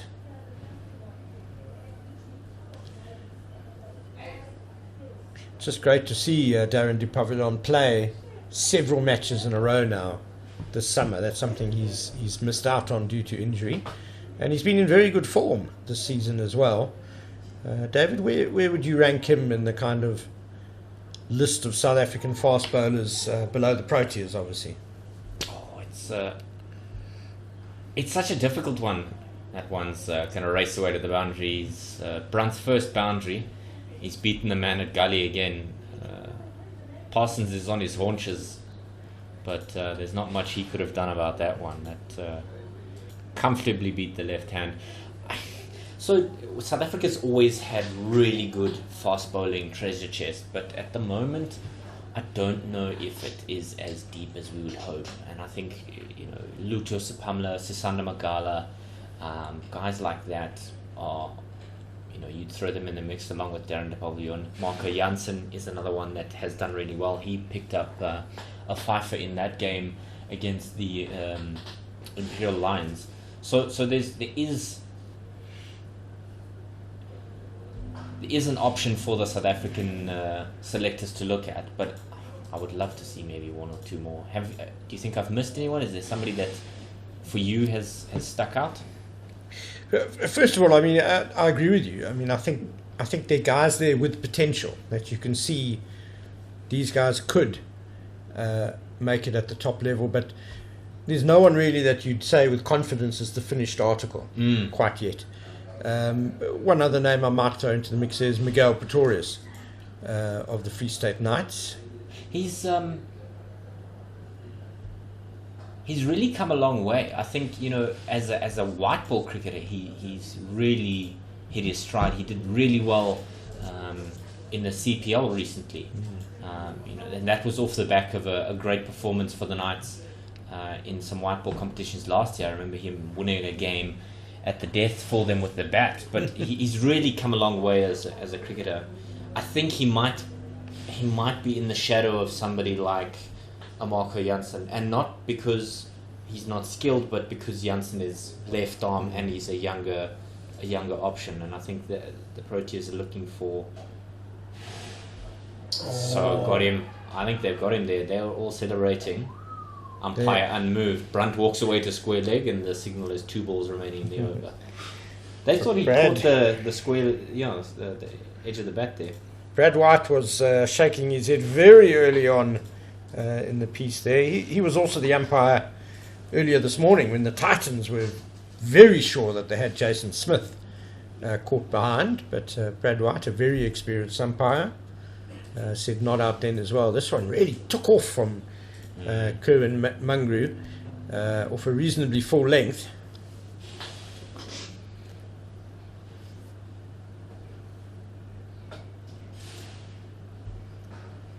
Great shot. A little bit of a half volley there, but Brunt's not going to miss out on that. Left-handed cover drive is probably the most beautiful shot in the game of cricket.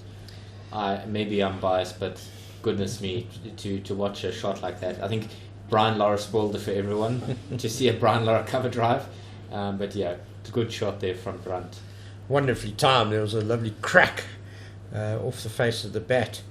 And Mungru, this is where he can get himself into trouble, is that he can kind of float it up a bit too full for a batsman. He needs to be very, very disciplined in his lengths. It's tucked away off the pads. They're going to get 2 here, I think. No, the 1 is the only thing that they'll get. But to come back to your point around leg buys, but you know, Marco Jansen is probably the incumbent to replace a guy like Björn Hendricks. I think Björn Hendricks is not going to stay in favour with the squad, especially when Marco Jansen is you know, doing what he is. The question is, you know, Miguel Pretorius is an all-rounder, and is he good enough to unseat a guy who is, you know, either Dwayne Pretorius or, more importantly, a Vian Mulder? I think the Proteas see Vian Mulder as a real prospect. And I agree with that totally. I don't really see Pretorius as an all-rounder, to be fair. I think he's a bowler who can bat. He's a useful guy down the order. Just in terms of pace between him and Jansen, what's the comparison you would say there? Between Pretorius and Miguel Jansen. Pretorius and Marco Jansen. I think Jansen's slightly quicker. The joy of youth, I suppose, when you can really let it go. Is, Miguel change of Pretorius. bowling. You see a change of bowling here, as Jason Smith is going to come into the attack here. He's going to replace Darren de Palvion. So yeah, I'd love to maybe do a comparison of the benefits of youth. Miguel Pretorius is not that old. He's only 26. That's slapped away, and that's racing away to the boundary. It's a good shot. He's not going to miss out on the short and wide delivery there. Smith erring with his length. You see 26, but for the national team as a bowling prospect, I know the national team likes to bring them in quite young. Batsmen, a different story, but I don't like this business of selection based on age, really. I mean, I think you want to pick guys when they're at the top of their games, when they're in form, when they're ready. And a guy like Miguel Pretorius could well be ready soon. Sure, if not now. He's had a few years to get to know his game. Mm-hmm. It's a similar delivery, but not as square as straight as the previous one. This one is a little bit squarer to the man, lurking out there in the deep. It's far too short and wide by Jason Smith.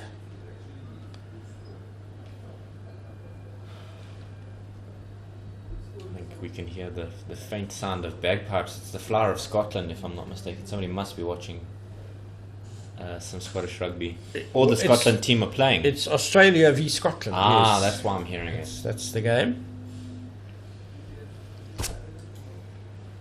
Yeah, just having a look at them lining up there at the World T20. Afghanistan. It's the cricket. Flower of Scotland is playing at the cricket. Yes. So Afghanistan didn't manage to beat the men from the land of the long white cloud, which means I think if you're an Indian fan, you might want to cover your ears. I think you guys are going home. Yeah, they've disappointed billions of people, the poor Afghanistan team, not only their own country. Yes. But India's hopes also dashed now. It's a much better line and length there from Smith. He's been guilty of being wayward with his line and length, and I think that was a much better delivery from him. They've packed this side in this field in the offside. There's 2 slips of gully, deep point, 2 men in the covers, mid off, with only mid on and deep backward square on the left side. Yeah, a 7-2 field, always quite difficult for a bowler because can't err too straight at all. Room for error is nigh on disappearing. So it looks like there's going to be another change here. That's definitely not Tando and Tini who's got the ball in his hands. Ruan de Swart. De Swart is going to have a go here. Interesting. The 2 all-rounders are bowling ahead of the 2 specialist bowlers in Tini and Achille Kluter. Yeah, just 21 matches under his belt. He's got 31 wickets, though. His best of 4 for 41, coming against the Titans last season. So maybe he can replicate that. I'm sure he'll be looking to do that. Yeah, he bowled very nicely. It was actually, I remember the game. It was a pitch that had a little bit of nibble in it for him. He's really just a medium pacer, Ruan de Swart. Maybe a bit like Vian Mulder in method. Can he bat like Vian? That's the question. I think, Shem, Vian's had a lot of pressure put on him from a young age. Just leaves that alone. There's that famous photo of Vian in his high school uniform inside the Lions change room. I mean, talk about pressure. You're playing franchise cricket and you haven't even finished, second break yet. Yeah, I kind of like the way that they're managing Mulder now, that they seem to have brought him into the fold and are giving him an experience and obviously earmarking him for the future, but without maybe putting quite as much pressure on him right now. Yeah, they're not hiding him, but they're also not, making him carry drinks for months on end. Is there someone, come back to your earlier point, Ken, around guys being selected when they're ready and not necessarily about their age? Is there someone who you feel should have gotten selected or given a longer run than they should have, or that didn't get selected? Somebody who really did well at domestic level and then didn't quite make the nod at the national level? Sure. How far back do you want to go? I do have one that springs to mind. Sure. People might remember Garnet Kruger. Yes. Lions bowler at one point. Yeah, who actually testified at the SJN. Yes. Now, he was the leading bowler in domestic cricket for a couple of seasons. Was really shooting the lights out, bowling really well. Admittedly, South Africa had a lot of pace bowling options at the time. He did get a couple of games, if I'm not mistaken. Well, yes, what happened, but you see, that's my point, that what happened was they took him on a tour of Australia, belatedly when his best form was already gone. Sure. And then they took him on a long tour, barely played him. So he kind of lost form because he wasn't playing. Sure. So I always just think in selection you want to give someone the best chance of succeeding. And Garnet Kruger, I think his testimony at the SJN bore that out, that he certainly didn't feel he was given the best chance of succeeding. That would have been in the late 2000s. Good stop there by, is it Kaya Zondo? Yes. The shortish cover. It's the experienced campaigner. For me, it's a guy like Andrew Patek. Very unfortunate. Yeah. I mean, numbers for days. Numbers for days. He was averaging 40 for how many seasons? Well, I'll give you then 45. Stephen Cook, who did play. Yes, that was but was dropped. about 6 months late. So some people, it took him ages to get into the team. Sure. He then did pretty well. 100 on debut, if I'm not mistaken. Yeah, I think he got 4 test hundreds in his career. One fairly poor tour of England in very difficult conditions. And he was gone. A lot of people feel that Stephen Cook was treated Was a it little not just harshly. was it not just a delay tactic, a stopgap until Aiden was ready for Bangladesh at Poch? I think that was the timeline. I might be incorrect, but they set him up to fail. No, they knew he wasn't going to be a long-term fix. Well, his age obviously meant that he wasn't going to be But that's not 10-year opener. Sure, but at least you would have said, okay, if he's scoring runs and he did, like you said, he scored a number of hundreds.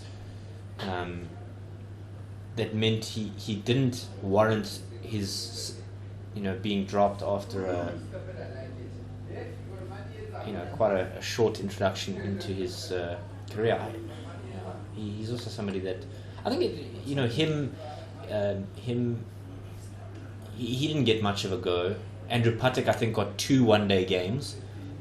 I think might have even been one actually, and, Yes, and he got a duck, I think. He was a late replacement. Someone got injured. Yes. Patek Solakila is also somebody I felt should have. I mean, Yeah. the you talk about the SJNs, but that was the biggest red flag for me, was the fact that they didn't pick him after Mark Boucher got injured in that warm-up game. I think it was at Taunton where he got injured, but It's difficult again because you had a guy like A.B. de Villiers you could keep. sure. So it's a bit like playing an all-rounder. But the optics you didn't look good. Yeah, the optics aren't good. Sure. But it does allow you then to pick either an extra batsman or an extra bowler. But I don't think the plan was to go with an extra batsman or an extra bowler. It was it's such a difficult thing to see. I would have liked to have seen Tammy Solakila get a. I know he also got a couple of games in 2004 and then never really got the opportunity once again. Yeah, look, he was again a very unlucky guy. And if you're a wicketkeeper batsman, it can be like that. You think of a guy like Dane Vilas, quality player, Yes. hardly played. Errol Stewart, going back a bit further. Nick Pottis. Nick Pottis was a proper cricketer. You're competing for one place. Yes, sure. Unfortunately, and opening batsmen, I guess, are a bit like that as well. Specialist. So Stephen Cook's test record: 11 tests, 19 innings, 632 runs, at an average of 33.26, with 300s and 250s. And we've dropped guys for numbers So- like that, and kept guys longer than they should have with numbers like that. Yeah, it's a tough call either way. I think the timing was, let's just put him or Hanukun or someone that can just plug that gap until Aiden was ready. They tried all sorts of options before they even tried Stephen Cook. Yes. There was Stian van Zyl who got moved up to open.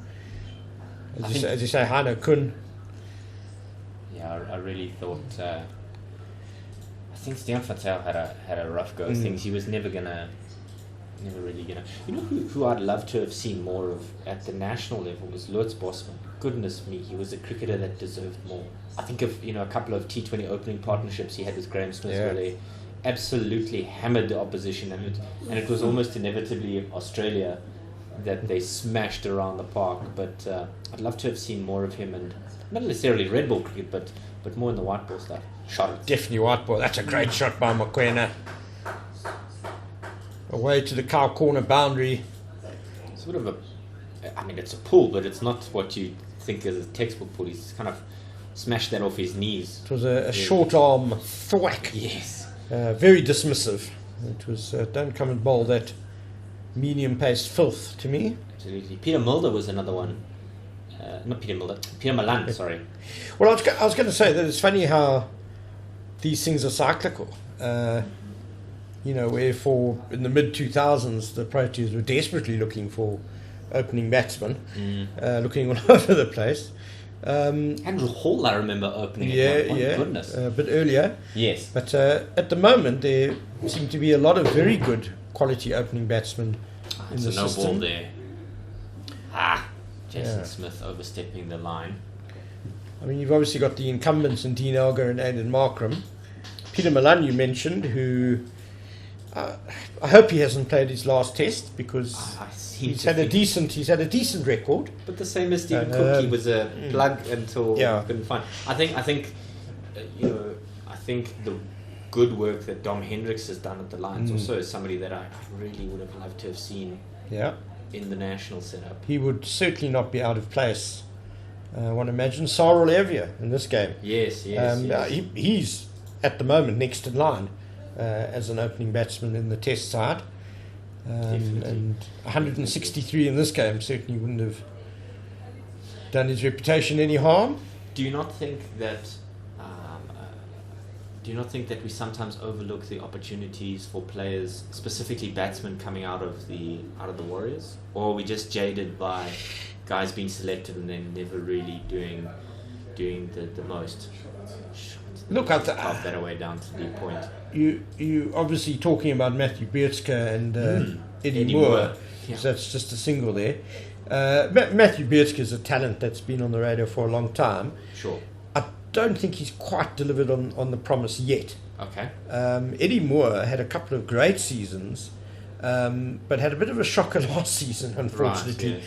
Just when you felt he was putting himself in contention, he had a poor season, but he started this season well here at Supersport Park before, all the Warriors batsmen have had a bit of a shocker this weekend at St George's Park.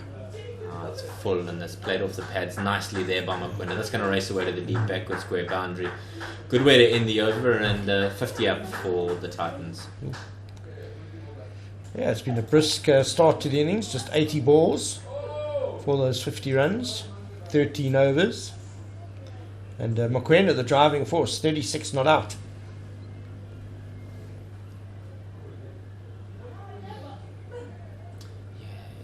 You talk about South Africa. We go through these peaks and troughs of we desperately need this type of player and he's nowhere to be found, or the feast of we have 9 guys that could probably be in consideration. I mean, you know who I've been really proud of watching is Ryan Rickleton as a red ball cricketer. He's always had to play almost second fiddle to a guy like Nicky van den Berg for the longest time when it came to the wicket keeping option, and then when the opportunity came for him to just bat in that red ball squad, he has really done well to cement his place there in that Lions top order. No run to short cover. There are a lot of very promising young batsmen in the system at the moment, and Ryan Rickleton's certainly right up there. He's put together a couple of marvellous seasons. And that's what you want to see. You want to see a guy who can go back to back. Yes, and not just be a flash in the pan. Sure. There's Reynald van Tonder. Yes. There's Grant Rudolphson, who's done very well for the Dolphins, injured unfortunately at the moment. He would probably actually be the wicketkeeper in the side if he was fit. Yes. That one just beats the man at gully diving, but thankfully there's somebody sweeping out there, so they'll just get the one. It's been good to see Zubair Hamza back in good form. Tony DeZorzi got 100. Tony DeZorzi got 100. Well. Another opener. Oh, goodness. Highly rated. So there does seem to be quite a few batsmen in the system doing well. I There's a youngster, I'm trying to think of his name, not Josh Richards. There's somebody really young. I'm trying to think where he's from. Is there a Knights opener I'm trying to think of? No, the Knights have had.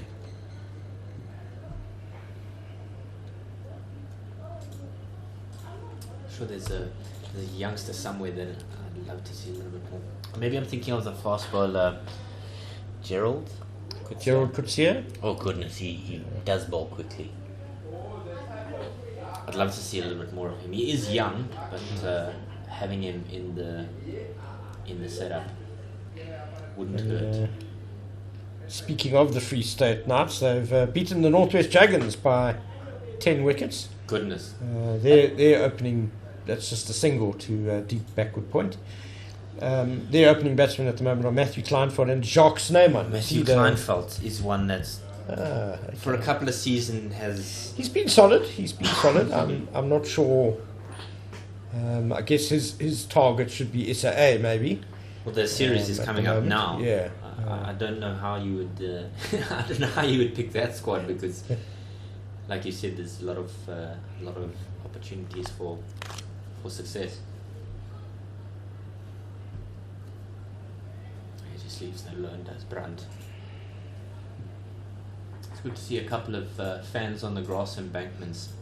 Well, it's the Morris family. Ah. Largely Chris Morris, his son and his wife, and I'm not sure if that's a couple of other players' wives who are on the western embankment. Fans are fans, unlike St George's where they slammed the door shut and said no, stay outside. It's good to see a world famous cricketer like Chris Morris getting to enjoy just being a fan today. Absolutely. No run to short cover there to end the over. I'm really happy for Tony De Zorzi in how he's picked up that 100. You know, he was labelled early on in his time here at Supersport Park as an exclusively white ball player,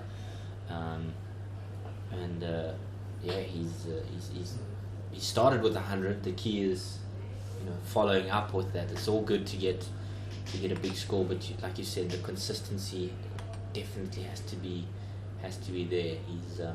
He's known as a bit of a basher at the top of the order in the white ball stuff, but yeah, good for him to get 100.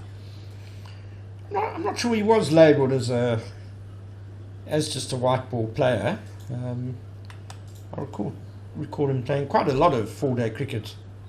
Yeah, it's just one there that goes down to the deep point region. Mungroo is the man. Titans. He's fielding out there. I know he did play a couple of games. He played 18 matches. And what was his average 24.67, which includes an unbeaten double 100. So I remember that unbeaten double 100 actually came at Newlands against the Cobras, saved a game where the Titans were a long way behind, and you kind of felt, great, that's the breakthrough for De Zorzi. What a shot. Brunt's just leaned into that and smeared it away through the covers. 4 runs. Yeah. But and then he left to join the Cobras. Obviously, he liked the Newlands pitch so much, thought he'd play there the whole time. But yeah, he just had that 1 century and 2 50s in 33 innings for the Titans in 4-day cricket. I'd love to see more. Like you said, one is good, but multiple is so much better. Yeah, he's got the pedigree from under 19 level. Obviously a highly rated guy and still young. Smith coming around the wicket here to the left-handed Brunt. And a much better follow-up delivery there. It's a length delivery, but a little bit wide. He's got to be careful that he doesn't give too much width to Brunt. Brunt's on 19 from 47 and Mokoena 38 from 42. 23 from his 2.3 over. So he's taking a bit of stick, is Brunt. I mean, that's, 10 to the over? Jason Smith, he hasn't bowled particularly well. I'm surprised we haven't seen Tundo and Tini yet, to be honest. You speak about players that have left, either Northerns or Central Gauteng structures. When a player leaves and they haven't really tasted consistent success. You really want them to do well in their new venture. You don't want somebody to go and they don't perform, or they find themselves in a similar situation. You really want guys to put their hand up. I think it almost justifies the move then if you're able to put performances with your new team. I always think that it's the guys who move for a positive reason, in other words, to challenge themselves, rather than guys who move for a negative reason, that they feel they're hard done by, they haven't been chosen enough. The guys who move because they want to get out of their comfort zone, and we often see it players in the Cape who are born and raised in the Cape but leave the Cape because they feel they're in a comfort zone there, and they flourish. Farhan Beardy, a famous example. Jason Smith in this game has really done well for the Dolphins since he joined them. Would you say Luther Sipamla and Sanda Magala fall into that? Absolutely as well. Yeah, good Eastern Cape boys.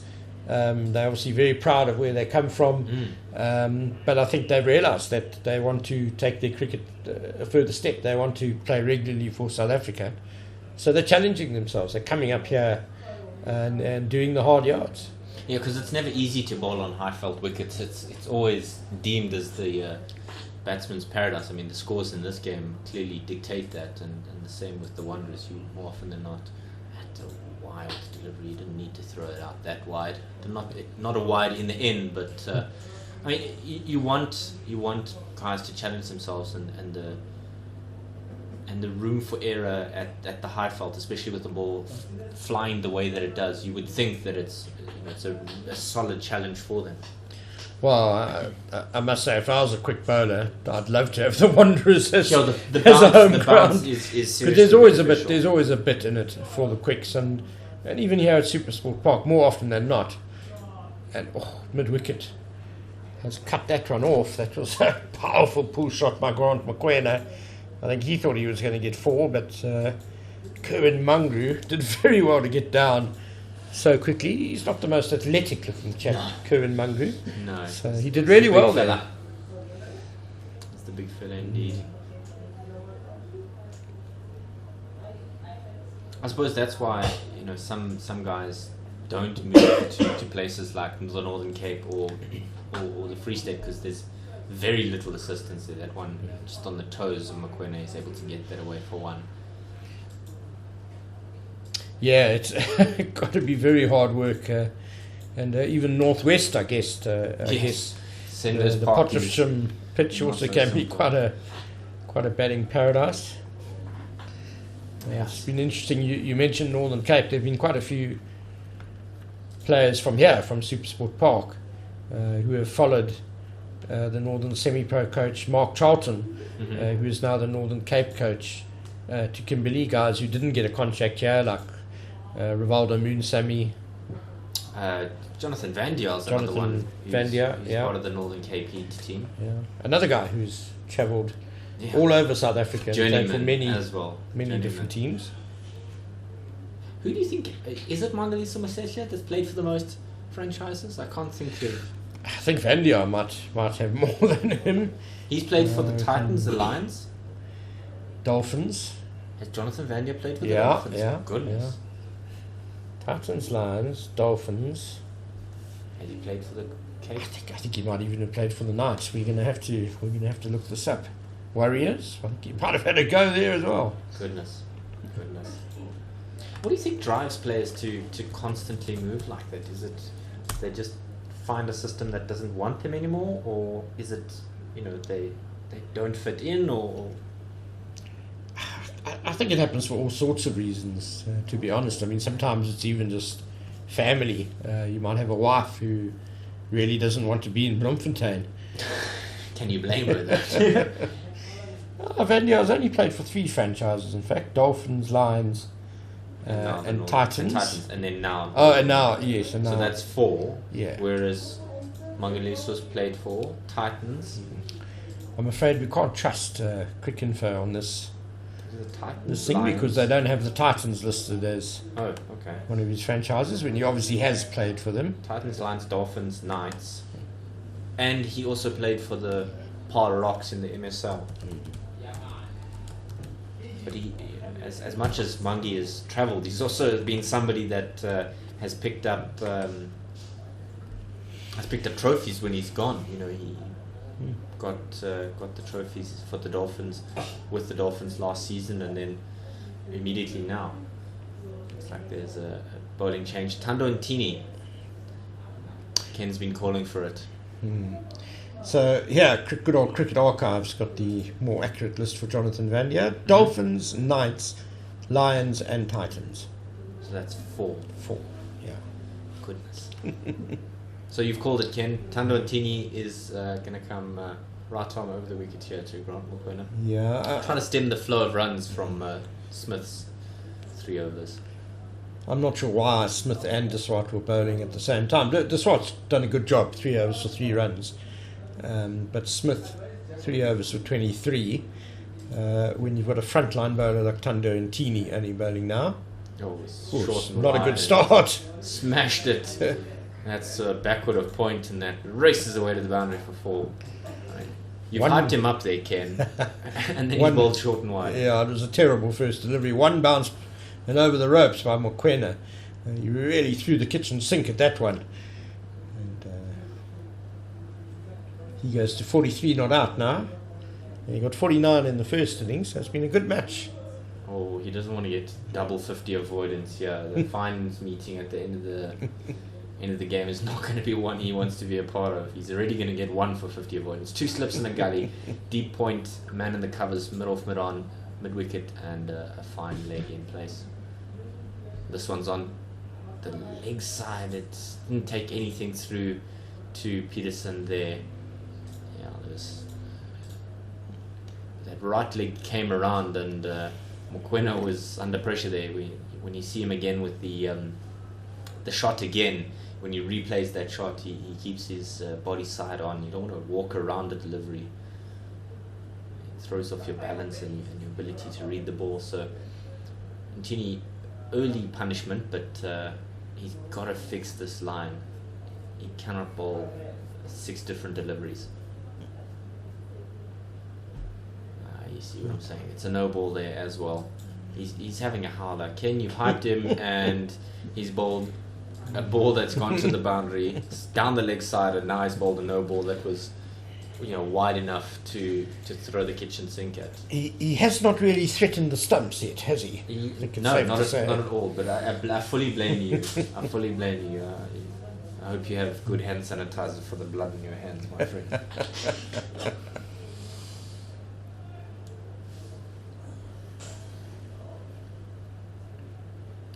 It's just the 3 men on the leg side. Much better. Much better. Just the 1 there for Mokoena. Again, it's good positive defence by Mokoena. It wasn't really an attacking shot. It was just a defence. defensive push, but getting it away for a single as well, which is going to irritate the bowler that he bowls a good delivery and yet still concedes a run. Finally bowls a good delivery. Yes. He's bowled 4 and only been credited with 3, and so And of course, Ntini now has to adjust to the left-hander, Neil Brunt, at the crease. He's going to come around the wicket. gotten rid of the gully. That second slip is very wide. He's almost at a 3rd slip position, young Parsons. His defence, there's nothing in that for him. A bit like his dad against left-handers, Thunder. Straight away, bang on the money. Cheapers. The right line. Mackay was so good. I think if I cast my mind back to, being awake at an ungodly hour trying to watch South Africa against Australia in Perth in 2008, and 14 runs on the board, and Mackay picked up the wicket of Matthew Hayden. My parents were not impressed that at 2:30 or 3 in the morning that I was screaming to celebrate a wicket. I was then barred from watching middle of the night cricket, but I see what you mean about on the money with left-handers. Mackay always had this knack for picking up the left-handers. I think Morne Morkel was very similar. He always used to pick up left-handers. Both very, very good against the left-handers. I think your parents were a bit unfair. I think any time you got Matthew Hayden out cheaply was a time for great celebration. I think Mackay was on a hat-trick as well. I seem to remember Ricky Ponting a booming drive that went to second slip. I think Mackay was on. That's why I think I got into trouble. Didn't appreciate it. And time for a drink. That is the end of the 17, 68 without loss. That last one just a single. So there's going to be a drink. Yeah, so the Titans are 59 runs ahead at the moment. 28 overs left today. We're not going to get all 28 of those. There's just an hour and 35 minutes, the maximum they can play. So that's probably 18 overs, perhaps. So if they go 3 and over, 54 added. So that'll be a lead of 113. They would have to have quite a thrash on the final morning in order to set a declaration, and they don't want to get themselves into trouble and maybe gift a win to the Dolphins. So, like you said, it's all in the hands of the Dolphins. But the fact that these two are still unbeaten as we head into this final passage of play, I think the Dolphins have really got to look to attack here in the next couple of overs. It has to be the plan to attack. I think if you concede a couple of runs, then so be it. But I think you've got to be willing to go after the wickets. Well, I think first of all they've got to build some pressure. They're not managing to get pressure from both ends. Yes, at all in this innings, and that's the problem. If they can get a bowling combination going, a bowling partnership going from both ends, then they can apply a bit of pressure, and then the wickets could come. But at the moment they're just not bowling well enough to warrant that. Antini's first over went for 7. Mungro's picked up nearly 30 from his 5. Smith he's 3 overs for 23. It's nearly 10 to the over, and so I'm sure he won't be happy with that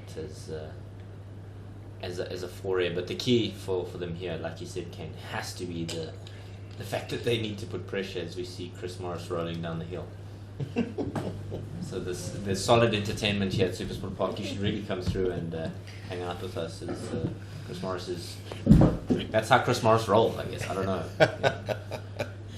I think he's trying to encourage his young son to do the same. The son seems a bit reluctant. Here he comes, rolling he has stopped. After a couple of rolls.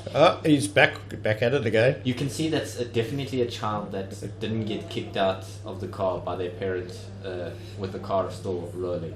You got to cross your arms, tuck your head and go. I think that was how some of us felt like we were being kicked out the car on the way to school in the mornings.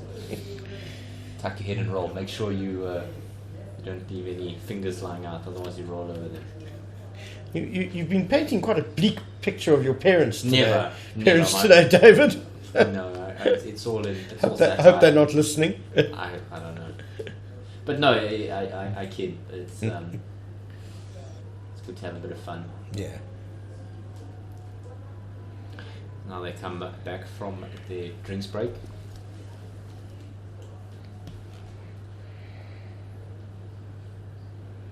The wind has been constant here at SuperSport Park. I think it's around 20 kilometers an hour, which is a good breeze to have. But I'd love to see a bit of spin introduced, Ken. I think I was thinking about that. I think it's time for it.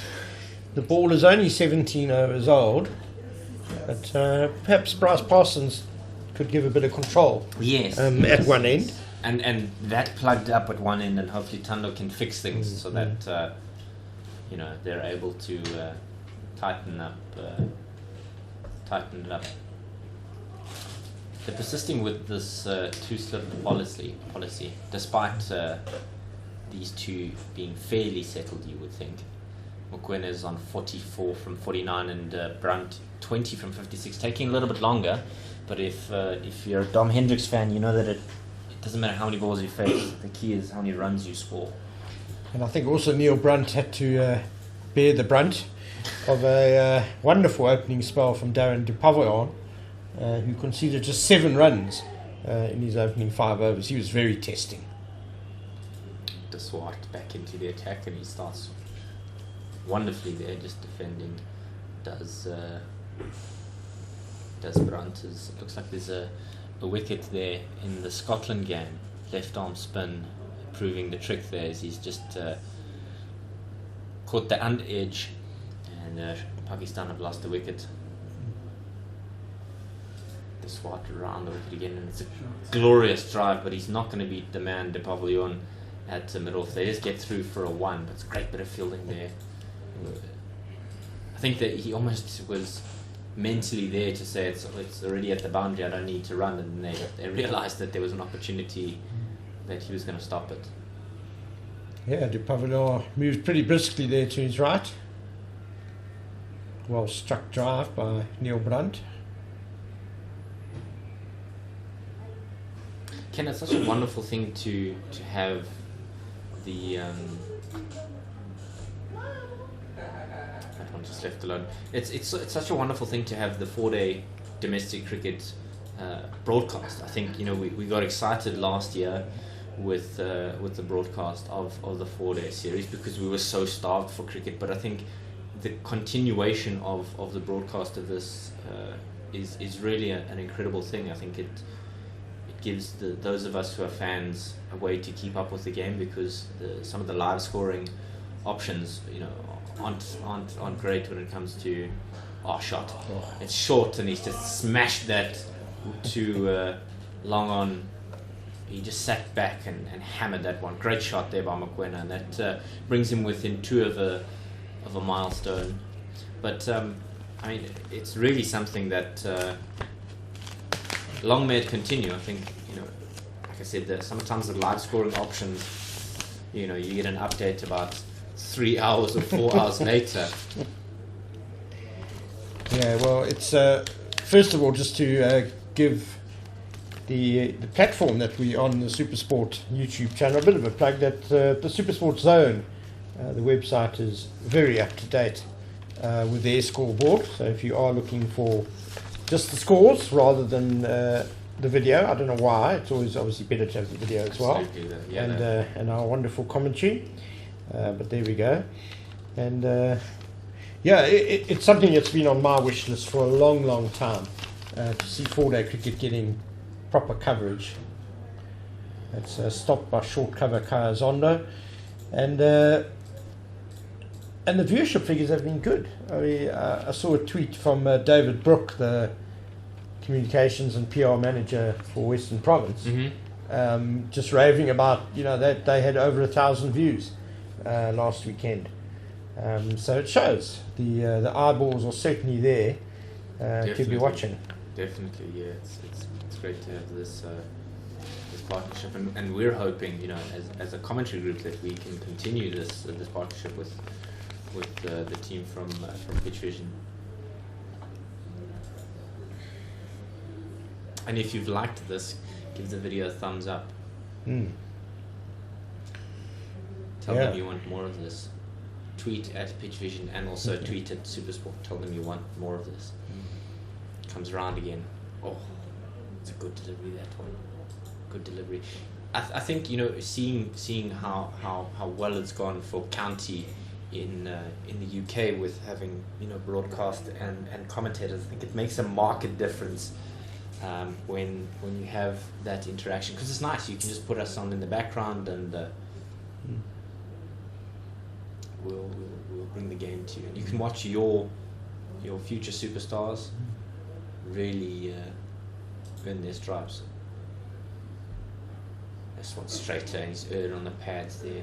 You get through for 1, the wicket coming around to collect that.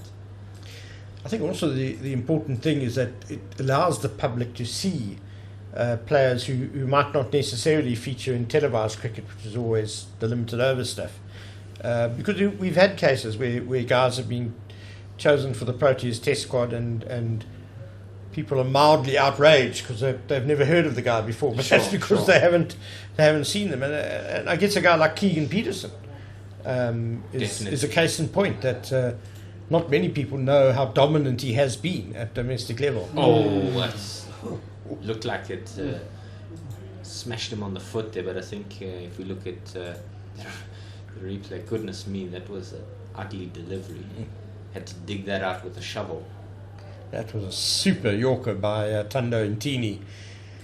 Much better over from him this time around. It's only one from the first half of his over. So one slip and a gully at the moment. Zondo at catching cover, deep point, man.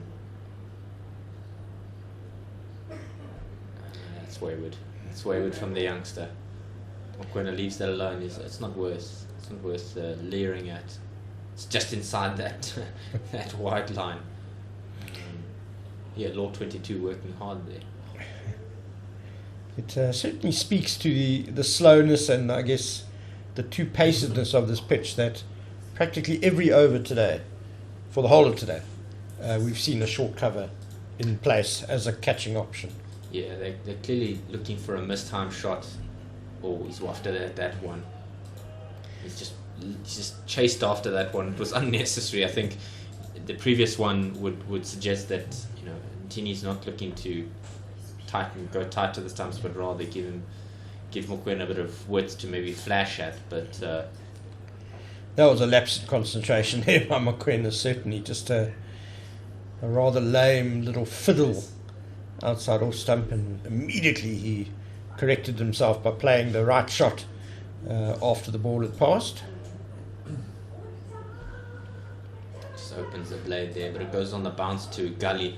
Wraps up Ntini's over, 19 gone, 74 without loss, and only a single from that over. It's much better from the young fast bowler. Much better comeback.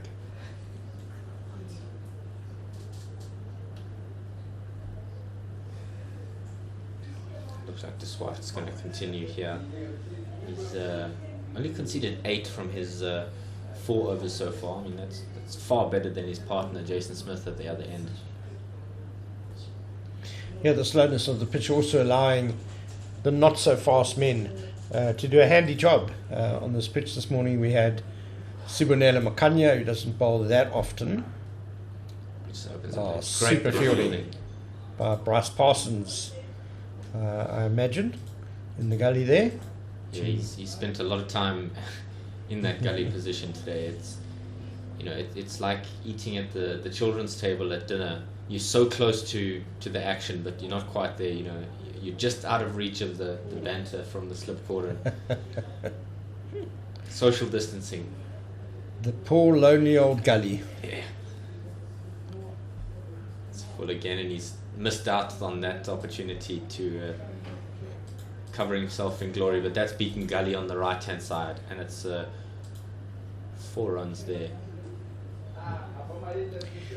Yeah, so Makanya very effective in stopping the game this morning, and Komani bowled beautifully as well. Great control and picking up a couple of wickets. And Rohan de Swart will be trying to do the same thing here for the Dolphins. So far he's done pretty well. Unfortunate boundary conceded there.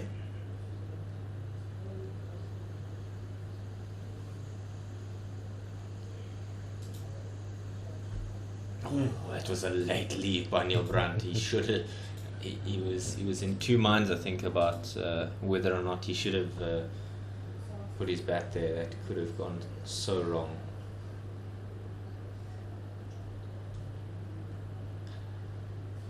Do you think Zondo was done hard by at the national level?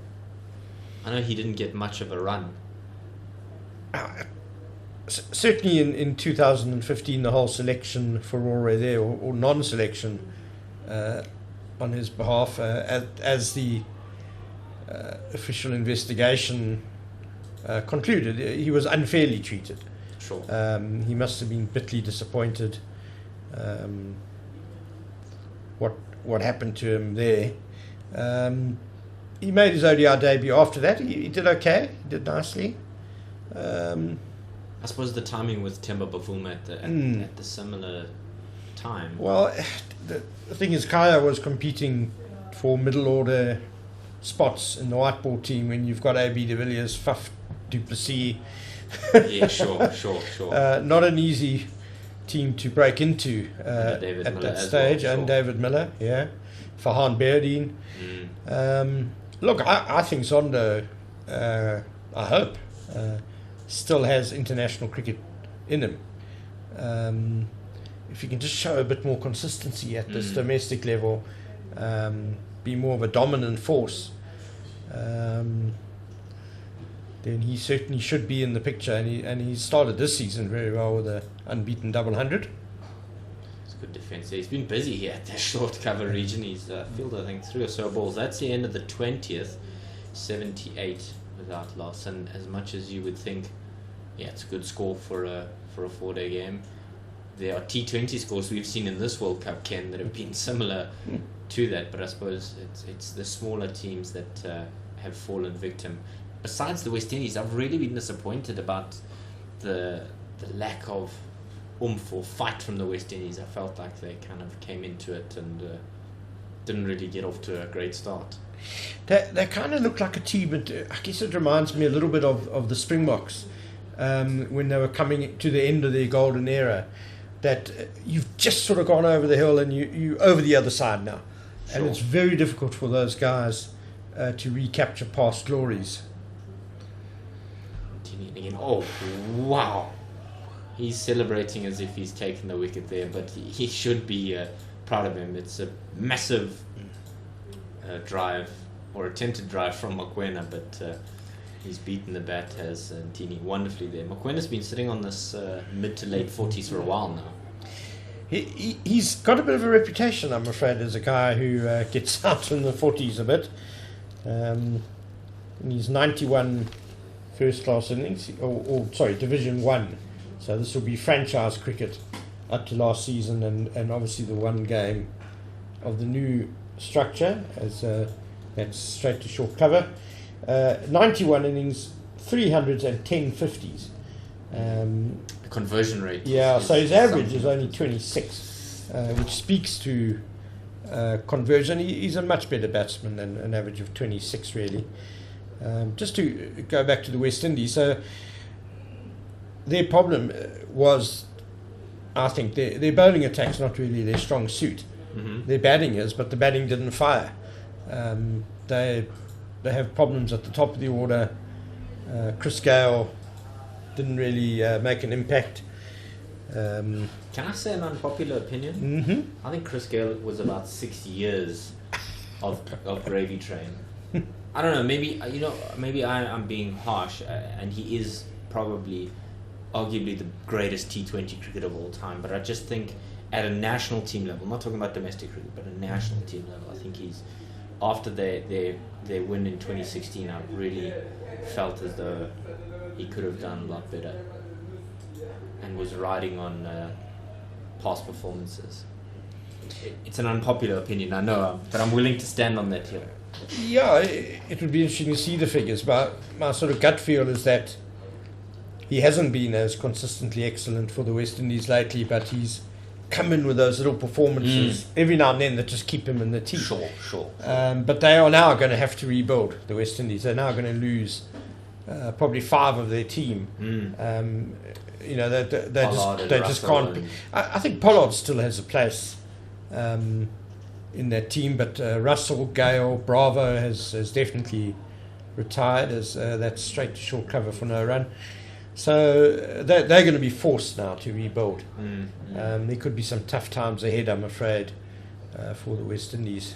But I think what we all want as cricket fans is a West Indies team that is strong. You know, we don't want them to fall by the wayside unfortunately, like our neighbours Zimbabwe have. I mean, if you think of Zimbabwe teams of the past, with Neil Johnson, Heath Street, the Flower Brothers, they really dominated. And even recently, Mazakadze and Taibu and Chigumbura, players that really you felt that you were never guaranteed of a walkover. I remember, I think it was 2007 when they beat the Australians in the T20 game. But the thing for for me is that we want more teams, and especially the test teams, competing. You don't want them to fall away. I think it's sad for the game when good teams go through a lengthy period of poor performances. Absolutely, yeah. Because we don't want it to end up being the big three, and then everybody else is scrapping at the bottom.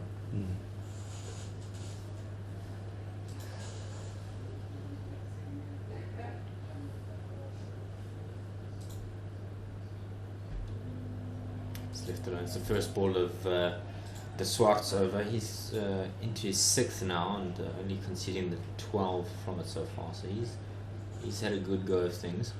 Scotland have picked up another wicket, it seems, in their game. And hands-on hits from Pakistan fans. I hope this is not the Pakistan that we've known for a while, where they do really well against the giants and then fail against the smaller teams. So awesome. Excuse me. This one's punched down the ground. De Swart's not able to stop that, and that's going to race away to the boundary. It's a great shot, full face of the bat. Lovely little on drive there from Brunt. Yeah, Neil Brunt is following pretty much the same method as Cyril Ervia, also a left-hander opener. Just being very patient and just waiting for the ball to come into his zone where he's confident of where he can score without risk. And otherwise he's just happy to wait and wait and wait. And when that half volley comes, it was straight. Well, he put that away beautifully. De Swart in again. Much better length this time as Brunt opens the face of the blade and goes to Mangru, who's lurking there. De Pavilion, I'm sure, is going to have a word here with De Swart. Just some guidance and advice about where he should be, looking to bowl. I think that last ball was spot on. Quite interesting how far outside off stump that was, and Brunt willing to play it. Played it well, middle of the bat, but I don't think the bowler will be too unhappy to see that. Let's just open the blade. It's a lovely shot from Brunt. He's just opened the blade and it's guided between gully and second slip. 4 runs. Yeah, that was definitely not an edge. That was a very deliberate stroke by Neil Brunt. Definitely wonderful stuff by him. He's like you said, he just patiently waits for the bad ball and then puts it away. So Pakistan are 59 for 2 after 9.4 overs. They're batting first. It's drinks at Sharjah. If Scotland upset Pakistan, it doesn't affect India in any way, does it? No, because Pakistan have already qualified. So. Yes, yeah. But you don't want Pakistan going into the next phase having lost to a team that you could comfortably say are minnows. It would be a very Pakistan thing to do, though.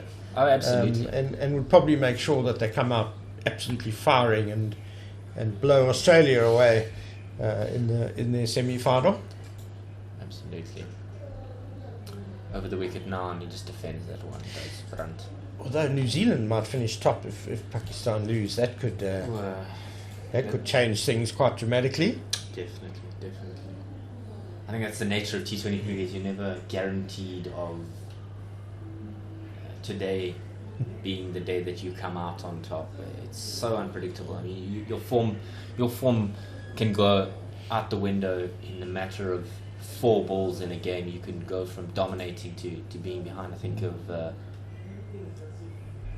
it's just worked away off the hips of Brunt. There's no one there. The wicketkeeper Klut is having to put the skates on there, but he's got support as well. There's a good bit of work there, but they're going to get 2 runs comfortably. That's the end of the 22nd, 88 without loss, and Dolphins keep seeking for that first stick. Keegan Peterson obviously full of energy. It's a tough old job keeping wicket, and yet there he was tearing away to fine leg. When there was a square leg who was also running in the same direction, he could have just left it for square leg. There wouldn't have been any difference in the number of runs the Titans scored. To be fair, he didn't have to run between the wickets too many times in his batting innings. Okay, so maybe he's got energy he needs to burn. Tandantini to continue. Peterson does strike me as one of those sort of high energy guys who've It's the short got guys. a lot Ken. of. The short guys always have that energy. Oh, why am I such a sloth then? I don't know. Yeah, they just drop and go there, do the Titans opening pair, and Kyle Zondo is talking to Bryce Parsons to say, you got to move quicker than that, youngster. Come on, if I'm coming from short cover, you're coming from gully, you got to move quickly there. But it was a vacant land between the two, and they were able to cross each other. But the left-hand, right-hand combination's got to be a challenge for these bowlers, Ken. I mean, if you're constantly having to switch your lines and lengths and mentally your plans for them, it's got to be quite taxing from time to time, especially if you're coming over and around. Yeah, and Tundo and Tini, after a poor first over, has actually settled quite nicely. He seems to be adjusting to that change of angle pretty well. You mentioned Kaya Zondo chatting to the youngsters. It was very interesting earlier today to see, after he was dismissed, shouldering arms, unfortunately, Komani. I'll just wait for this delivery. Oh, that one's been squeezed away off the hips of Brandt. It really wasn't convincing. It kind of looked like it went through the legs, actually. He kind of fell over on that one. Not quite the balance you would hope for. I could only imagine there was some late movement into the left-hander there. Rather streaky. But yeah, it was interesting to see Kaya Zondo after his innings heading to the nets. Not to bat himself, but to give Ethan Bosch a bit of help with batting. He was having a long chat with Ethan, who was padded up, and giving him some tips for batting. Kaya Zondo, very much a senior player, and has captained the Dolphins on quite a few occasions as well. This one's just defended and they're able to race away. That's finally Mokwena's 36 first class 50. He's taken a while to get from 40 to 50, but it doesn't matter if you're able to get there in the end. So 150 avoidance, and the other one, he's got 102 minutes he spent at the wicket, 65 deliveries, and the 10 fours to his name. He really got off to a flyer, Ken, but then had to dial it back slightly. Yeah, he must have taken 20 balls over these last couple of runs, and yeah, it's his 11th half century at the top level of domestic cricket. And let's hope he can convert it properly.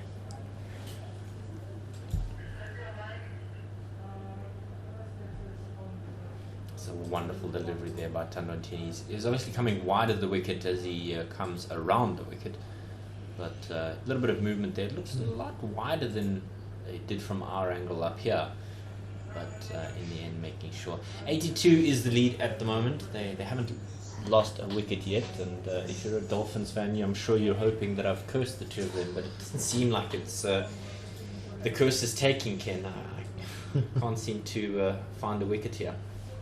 Yeah, to be fair, it's been a struggle the whole match for bowlers, really. A pretty flat pitch. Swept away off the hips, but there's nothing on offer there in terms of a run. There's two men out.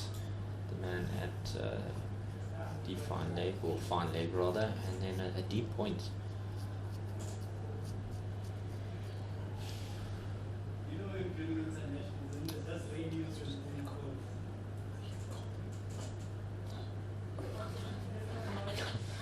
Just changing position. Tandantini here is one ball left in his fourth. He's driven that well, but it's not going to beat the man at Biron. End of that one, 23 overs gone, 91 without loss. Brandt 37 and Mokwena is on 50 as we change ends here.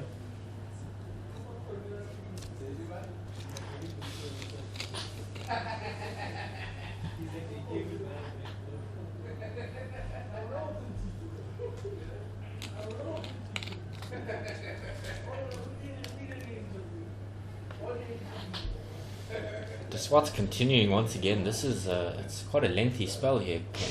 I would have thought they might have considered bringing in Parsons from this end, but that's not where they are aiming. They obviously seem to want Deswat to continue. 2 slips in place, Gully waiting. It pops up in the air as an opportunity, but it falls safely between second slip and Gully. It's almost kind of gone over the heads of both of those. And the man at first slip's got his hands on his head. That could have so nearly have been the first wicket. It was in the air for a long time. I think it must have come off the shoulder of the bat. We have seen a few deliveries today pop from this West Lane end. Yeah, it definitely misbehaved there. What's interesting is that they've only gone for 1 slip with Thando Ntini, but to De Swart here, they've as he changed to come around the wicket, they've got kind of a first, a third, and a fourth in place here. Oh, it's driven away, and he's not going to miss out on that. There's a run here for the man in the deep, but he's not going to get there. Thando Ntini's not able to cut that off. Shot by Neil Brunt. 4 runs in there, just 4 away from the 100 here. Yeah, lovely shot by Neil Brunt, just stroked it, not trying to overhit it, and beautifully placed as well. Just looking at some of the other games on the go around the country, we did mention earlier that the Free State Knights beaten the Northwest Dragons by 10 wickets, and someone you mentioned earlier, David, Gerald Kutsia, taking 4 for 47 for Free State. Oh, Shot super again. shot. He's followed up with it. Great bit of work there. One of our colleagues, Tim, is saying that the injury to Othniel Bartman is also affecting their ability to be able to really put the screws on the Titans here. Yeah, Bartman a big loss for KZN, quality new ball bowler. And also somebody who's been around the national squad. I know he spent some time with the national squad, not getting a call up just yet, but in and around that environment, and it can only be beneficial for him. Yeah, we should have actually mentioned him and Glenton Stuurman. Yes, in the bowling. Yeah. Oh, Kim Peterson behind the stumps there. Thought he would have taken that quite comfortably, but it moved quite late, I think. Yeah, those two, Stearman and Othniel Bartman. I mean, Stearman, I think, has had some time for the national squad. I think he's gotten 1 or 2 games, but... no, he hasn't. Has he not? He's been in the squad a lot, but without He's one of those without actually making his debut He's yet. one of those that he's been in the squad so long, you would have thought by now, surely he would have... I think he was going to play a game and then he got injured. Okay. One of those unfortunate cases. Oh, that one short of the man at, I don't know if you call him Gully or fourth slip, but Parsons has been busy in that alley there. Yeah, just on the bounce to Gully. It was a cut by Neil Brunt and perilously close to hitting it straight to Bryce Parsons. We haven't missed the 100 up, it's now the 100 up.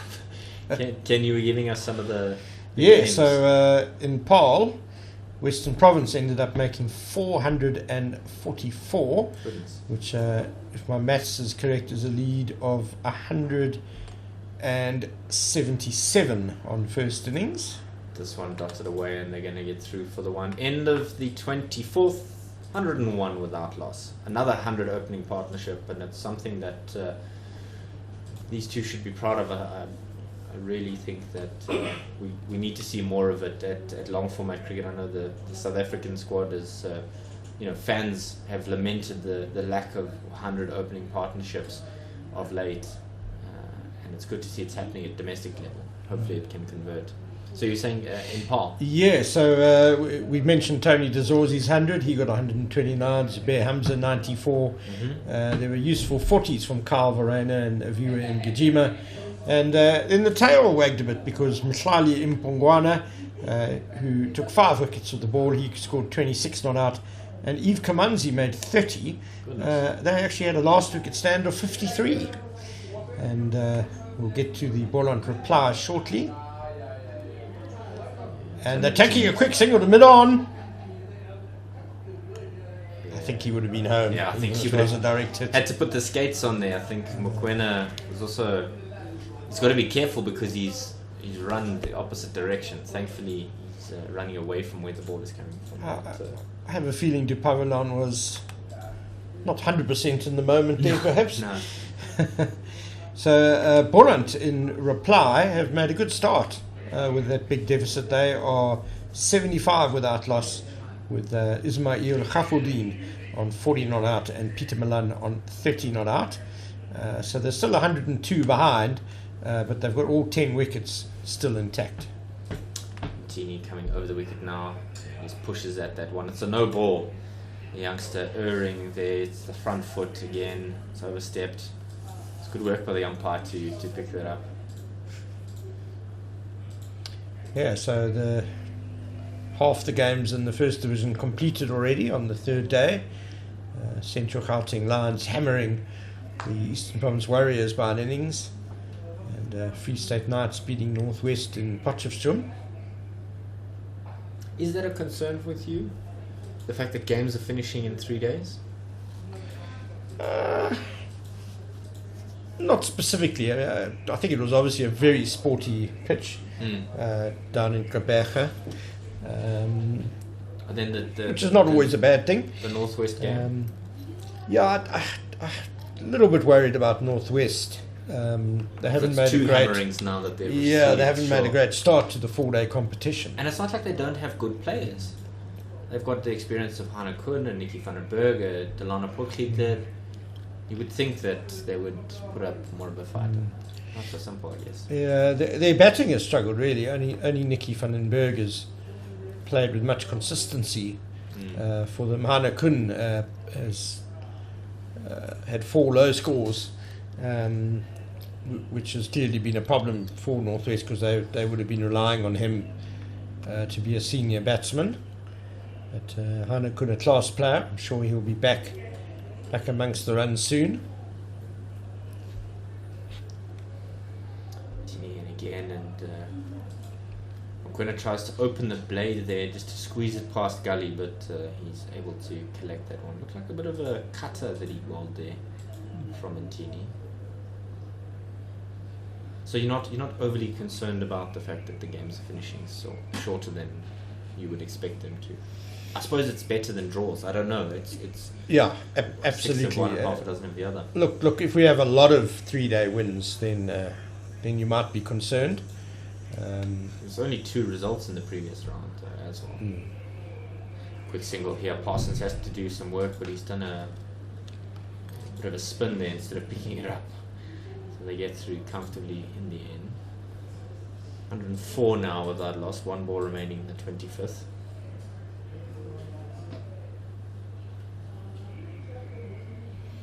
Yeah, you mentioned it before, but I do like the way that these 2 batsmen are making sure that either of them doesn't get stuck at an end.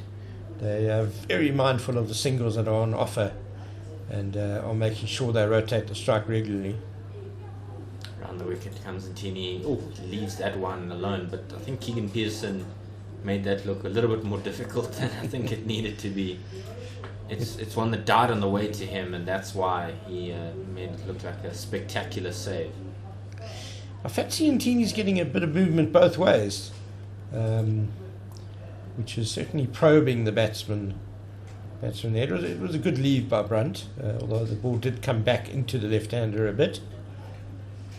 Looks like we're going to see a bowling change here. Looks like Darren de Pavillon is going to have a ball here. Yeah. If there's anybody who's walking to nearly a straight hit position, if he's 5 feet out from the boundary, it must be Darren de Pavillon. I mean, how much further back can he go? Is it risk of running in from the boundary? I've seen longer run-ups. Sure. But it's going to be some real pace now for Grant Mokoena after we've had 7 overs of medium pace, tidy medium pace by Ruan de Swart. Oh, it's full and punched, and they quickly run through for a single. There's a shy at the non-striker, but you would presume by the position there that it was a lot closer than it may have been. I think it was a very well judged run by Grant Mokoena, although Ruan de Swart has his hands to his face. He seems to think it was a deep point and a man at deep backward square. That's a better delivery from De Pavillon. But these two are casual, Ken. They're just rotating the strike. It's middle overs of a one-day game. It's very much consistent, confident, and you're not going to build pressure. You know, you spoke about pressure, but you're not going to build pressure if the left and right hand combination are rotating with 9 every delivery. Yeah, the Titans are scoring at 4.2 runs per over, and so that's something the Dolphins really will want to bring down.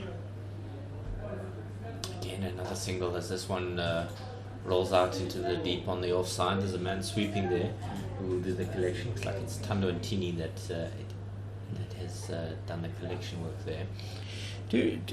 Do you think maybe KZN should bolster the number of fielders in the ring? Maybe just try and block off some of these ones? It seems too easy, and I see that now that they're bringing in the man who is out at deep point to clean up.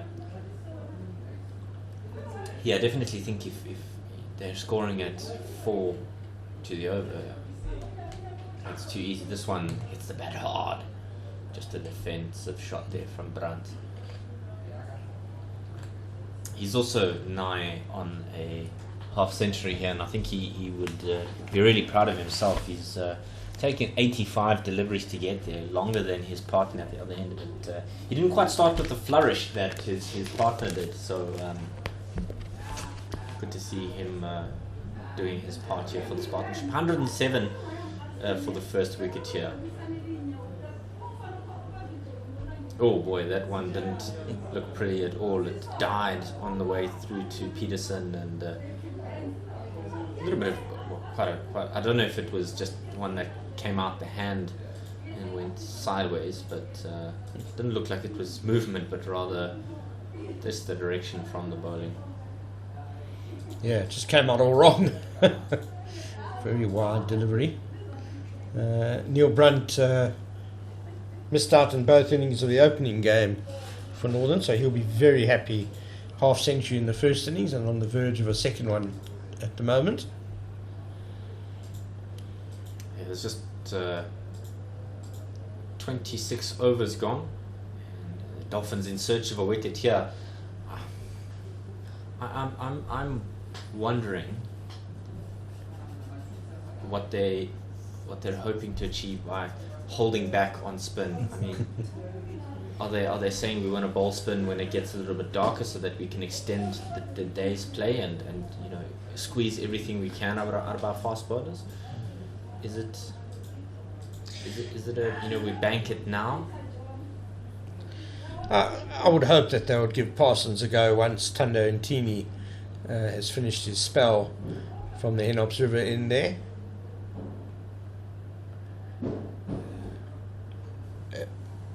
Wow, we've still got a Killy Kluter. It's a change of bowling here. Yes. So of course, he's the other frontline seamer in the team on first class debut. Killy Kluter, the young man on loan actually to the Dolphins from Borland. Oh. Yeah, he'd really love to pick up a wicket here. He's new to the system and really wants to pick up something. Yeah, he's in again now, and it's a wide delivery. It's wayward to start. Goodness, if you watch his action from behind, you'll see he doesn't actually run straight. 8 boomerangs for breakfast, perhaps. If he can bowl boomerangs, that'd be great. I'm sure the Dolphins would appreciate that. Not necessarily the straightest run up, but we'd love to see effectiveness. We're not worried about so much the technique. If it's effective, we're not really worried. Yeah, embrace the unorthodox. Comes in again. Oh, that's even wider, and the umpire does indeed signal wide. Keegan Peterson didn't enjoy that one. That smashed him on the finger. Let's have a look here. Oh, goodness. I think that's just jammed his finger right into the ground. He does not look happy. I don't know who else would be able to take the gloves if he has injured himself, yeah? I think Zondo has kept wicket before, so he might have to be the Goodness. I think Zondo would not like to be man. the one to keep, especially with Darren de Pavillon bowling. Yes. I don't know if I'd want to be, a part-time, as we see the physio making his way onto the park here. It's going to be a bit of a break in play. 108 without loss, as these two are building up nicely. They'll take an opportunity to have a drink as well. But I think he's just smashed his finger into the ground there, has Keegan Peterson. Does look very, very painful. Achille Klutter, the bowler, he's a 20-year-old, born in Franschhoek, in the Boland. Wonderful area, Franschhoek. Big wine growing area. And he was a star for the SA Under-19 team, Achille Klutter, in between 2018 and 2020. Actually played a bit of white ball cricket for Northerns last season, having made his limited overs debuts in both List Day and 2020 cricket for Boland a couple of seasons before that actually. But as I said, it's his first class game. So he's played 5 List Day matches and 4 2020s. Still a young pup. Very much so. But you mentioned that he played for the SA Under-19 in, what was it, 2017, 2018? From 2018 yes. To the 2019-20 season. Okay. So I was thinking that there was a gap between 2018 and 2021. Asking the question, where's he been? But I see what you mean. Everybody's having a conversation around the bag of drinks that have come out with the spare fielder. Hopefully King Peterson will be around. I'm sure there'll be a bit of magic spray and a bit of tape on it. Yeah, it looks like he's just getting some strapping put on. Everyone seems to be having a bit of a laugh at his expense, no doubt.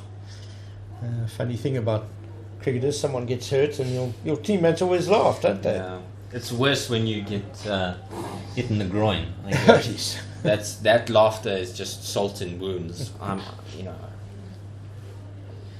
think that getting hit in the groin is the least enjoyable one, and also just getting hit in the funny bone. If you've got the arm guard, it's of no use if you get bashed, especially when guys are pulling their hands out of a shot and obviously the elbow is facing towards the ground and it just bounces up and hits you in that position. It's just... I'm not sure which is worse, to be honest. Getting it in the groin or the funny bone. I'd rather have the funny bone. Yeah. Because there's nothing that the physio can do if you get hit there. Everybody's hilarious. It's these YouTube compilations, but at least the physio can come out with a bit of spray for your arm. There's nothing they can do if you get... Who was it last season who got absolutely smashed on the point of the funny bone? Yes. And we all thought, well, he's going to have to retire hurt. But I remember that. He soldiered on. He quite a large on. lump. Yes. I remember Ryan McLaren getting smashed there for the South African team a couple of years ago, but I can't think of who it is. It looks like Keegan Peterson's going to be okay. I suppose wicket keepers are guys that normally have their fingers look like knick-knack chips by the end of their careers. Think of Jack Russell, who, if you saw his fingers, it looked like roadkill. And the scary thing is, he's a painter as well, isn't he? In his retirement. Yeah, you would think. You'd think he'd want his hands to be in quite good condition for his hobby. Zondo's obviously fixing some stuff with his studs there. He was spending some time on his backside while they fixed Keegan Peterson, but Peterson is back on his feet, and hopefully Klutter can bowl a better delivery, because he's bowled 2 howlers here to begin with. He's in once again. Slipper and gully. Oh, much better. Much better, youngster. It's a much better length. Yeah, he looks quite lively. Good strong action. Seems to have a bit of pace as well. What do you think the reasoning is behind Neil Brunt walking away at the non-strikers? And I can understand a man on strike plays a wayward shot and then has a meander down to square leg, but the non-striker taking a walk is a strange one. Oh, that one has died. Yeah, there's a question of how was that, but I don't think there was, there was anything off the bat there. Look at that one. He's kind of bent down to try and play that shot. You see again, Brunt walking away. Just having a little wander. It's a lovely afternoon. You would think he would need to be focused though. Now's not the time to walk the dogs, sir. But maybe that's the way he resets in between deliveries. Yeah, a lot of the guys do that sort of thing. Smashed away. But there's a man down there in the deep point region. It's the Pavilion who does the collection, but it's a no ball. So Klutter's not having the best go of things here. He's bowled a wide and a no ball. So he struggled in the first innings as well, conceding 61 runs in 10 overs. Goodness. Did get a wicket though. He got rid of his namesake, Gian Klutter, caught by Marcus Ackerman for 46. Now that's a man who's spent some time in the South African dressing room. This one just defended. Mostly in the T20s, I think, when just after Mangaliso Mosehle was let go from the T20 setup, that Gian Klutter kind of held in there with Darren Patterson. Darren Patterson? He had a great... Klutter had an excellent season in the first edition of the MSL. Yes. Which earned him a promotion to the Proteas, albeit a short-lived one. He's moved around a bit since then. It's his second stint with up here at Centurion. So he went down to the Warriors.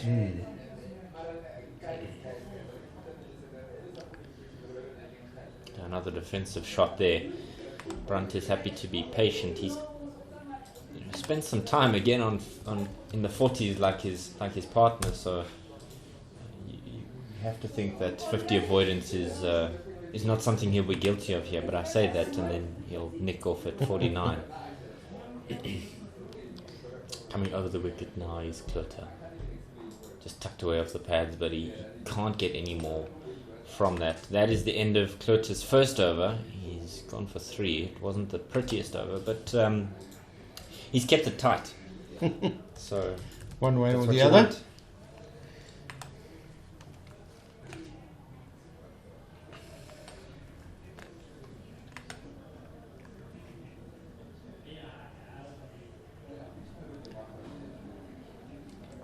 The Pavilion to continue. I've got to ask the question again, Ken. Where is the spin? The ball is only 27 overs old. I guess that might have something to do with it. The Pavilion in again, and this one, much better.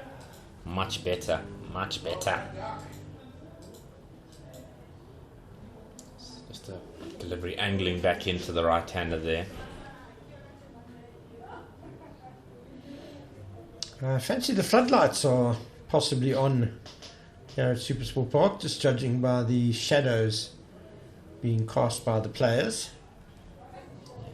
The ones opposite the commentary box aren't, but they might be on the side. Oh no, they won't be. No, it's the setting sun. Yes, just worked it away. It looks like they're just only going to get the one. It's been pretty gloomy the last couple of hours, but it's brightened up a bit now just recently. It's the sun popping through the clouds. I think we could well get to 6 o'clock this afternoon. Just over 40 minutes to go, so probably 8 or 9 overs. And the score is Nelson, Ken, so make sure your feet are on or off the ground depending on how you feel. Well, obviously I'm neutral. So 1 on, 1 off. With the David Shepherd. My one foot is resting on the other foot, which is on the ground. Touche. Does that count? I'm not sure. I'm not particularly superstitious. I'm just aware of superstitions within the game. king of superstition is Neil Mackenzie. I don't think I've met anybody who's more superstitious. I wonder where that the penchant for superstition comes. He's just defended that. He races away. He's going to shy at the non-strike. He didn't quite collect that cleanly. It's a missed opportunity, but that means Brunt goes to 49. And yeah, if Zondo and Tini could have picked that up cleanly and had a shy, it might have been quite a close run thing there. He was close enough that if he picked it up, he really didn't have... It was Intini again, and the ball took a bit of a nasty bounce off one of the practice pitches. It bounced just before him, and he was diving, and it bounced awkwardly to evade his hands.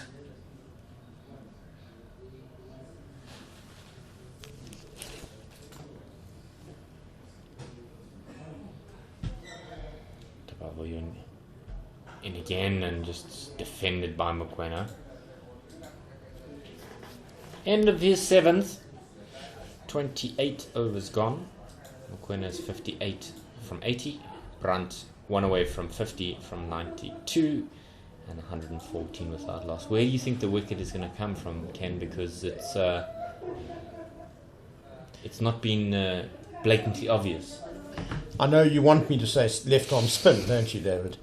I don't know what you're talking about. I don't know where you'd get such an idea. I'm not saying it's the only way in which they're going to get a wicket. It's certainly an option, but where if you are, if you're Kai Zonda here, senior man, what do you say? Where's the wicket coming from?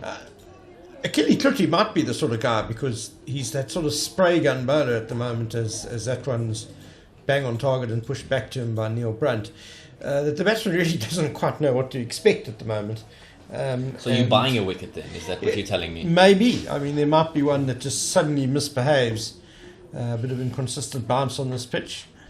But, I'd give Klutte a couple more overs. But then spin looks as good an option as any at the moment, just for the change of pace, if nothing else. Might draw a mistake. This one going down the leg side, and it's a no ball again from Klutte. It's the second one in the second successive overs. We see Baba Razam is out for 66 in that game against Scotland. But yeah, the youngster here is guilty of 3 extras so far in 2 overs.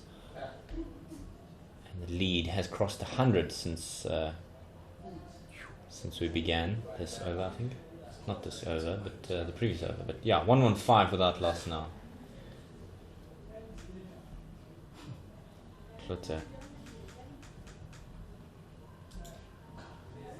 Just a defensive shot, and Brunt is happy to deny a quick single. You would think, Ken, that maybe he might consider, with the man right down the edge of the ring, that he might consider a bit of a drop and go just to get over that that hump of the milestone of 50.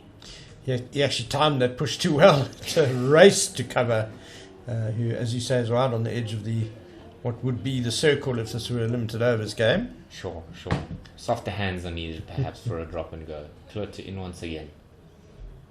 Off the pads, and there's hands on heads from the men behind the stumps. Oh, is it a call? They thought it was a lot closer. Possible opportunity for a leg before, no doubt. But Klutte's done better this over. Just 1 so far, but he's halfway through. The sun sets here. It's 23 minutes past 5, and so we're not far from the end of the game. End of the day's play, rather. Klutte in once again. Pull shot by Neil Brunt, and that's his 50. There's nobody at square leg. He's happy to collect that one. Great bit of work there from the opener, and he'll get a punch in the gloves from his partner. Yeah, and would you believe that that's only Neil Brunt's 3rd half century in senior provincial cricket? 3rd? Well, his 2nd came in the first innings. Yes. But he has 300s already. So he's one of those guys who generally in the past, when he gets to 50, he turns it into 3 figures, which is a bit daunting for the Dolphins at the moment. Yeah, it seemed like they might be chasing leather for a bit here. Clutter in once again, and they just defend and go. You see, that's the kind of shot that I would have hoped he would have done to get his 50. But I suppose a booming pull shot through a vacant square leg region works just as well. Yeah, he did it in style, didn't he? That's what he was after. 120 coming up now for these two. So they're building a really strong partnership of these two.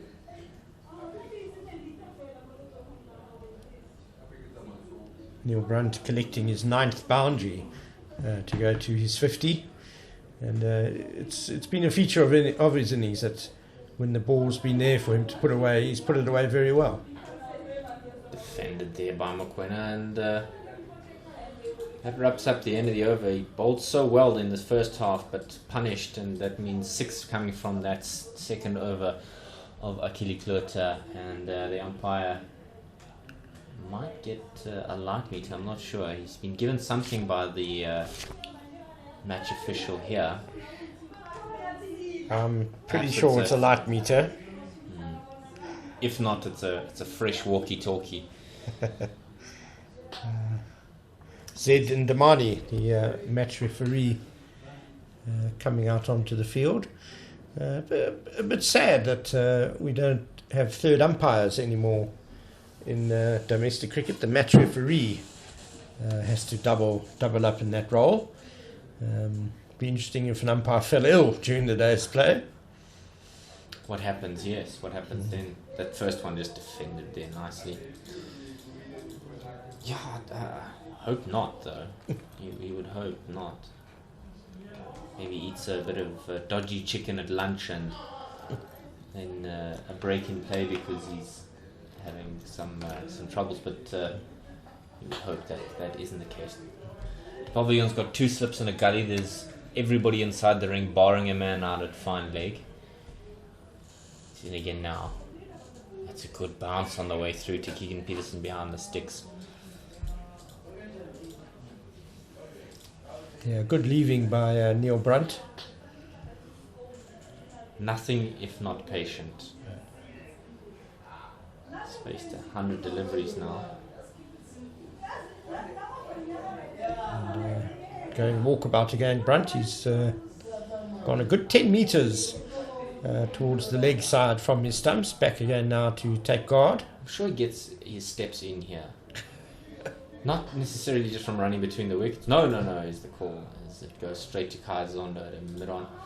Yeah, you would think he gets his steps by just every delivery, just wandering off to square leg. I'd love to know whether or not he does that at white ball cricket with no doubt a fielder being there at square leg. If I was at square leg, I'd have a word with him every single delivery.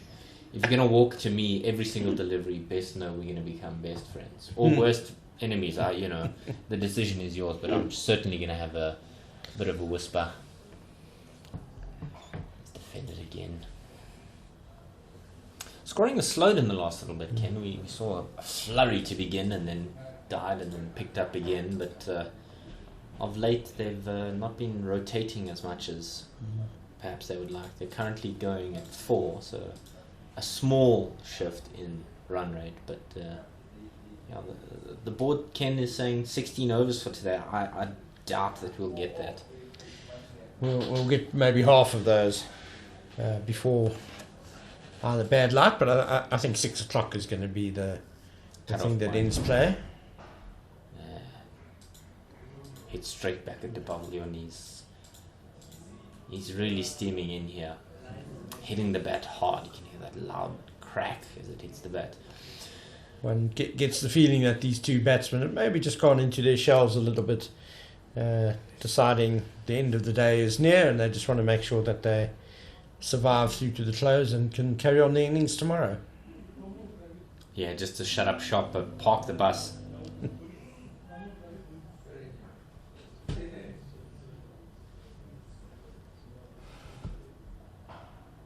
Defended once again there, so it's a good over there by De Pavilion. He's bowled a maiden, and that ends his 8th.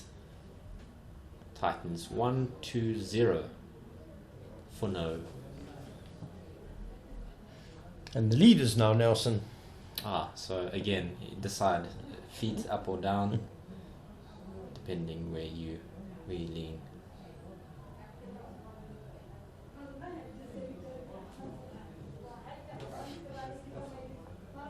Yeah, you can see just the pace of the game has slowed down. I think the scoring is not as free, and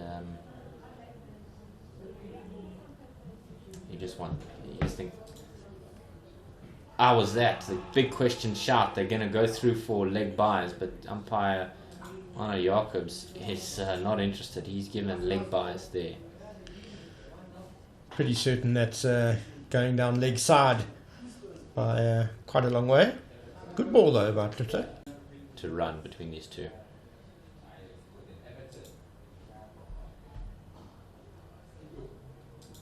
That one's on the bounce. No run.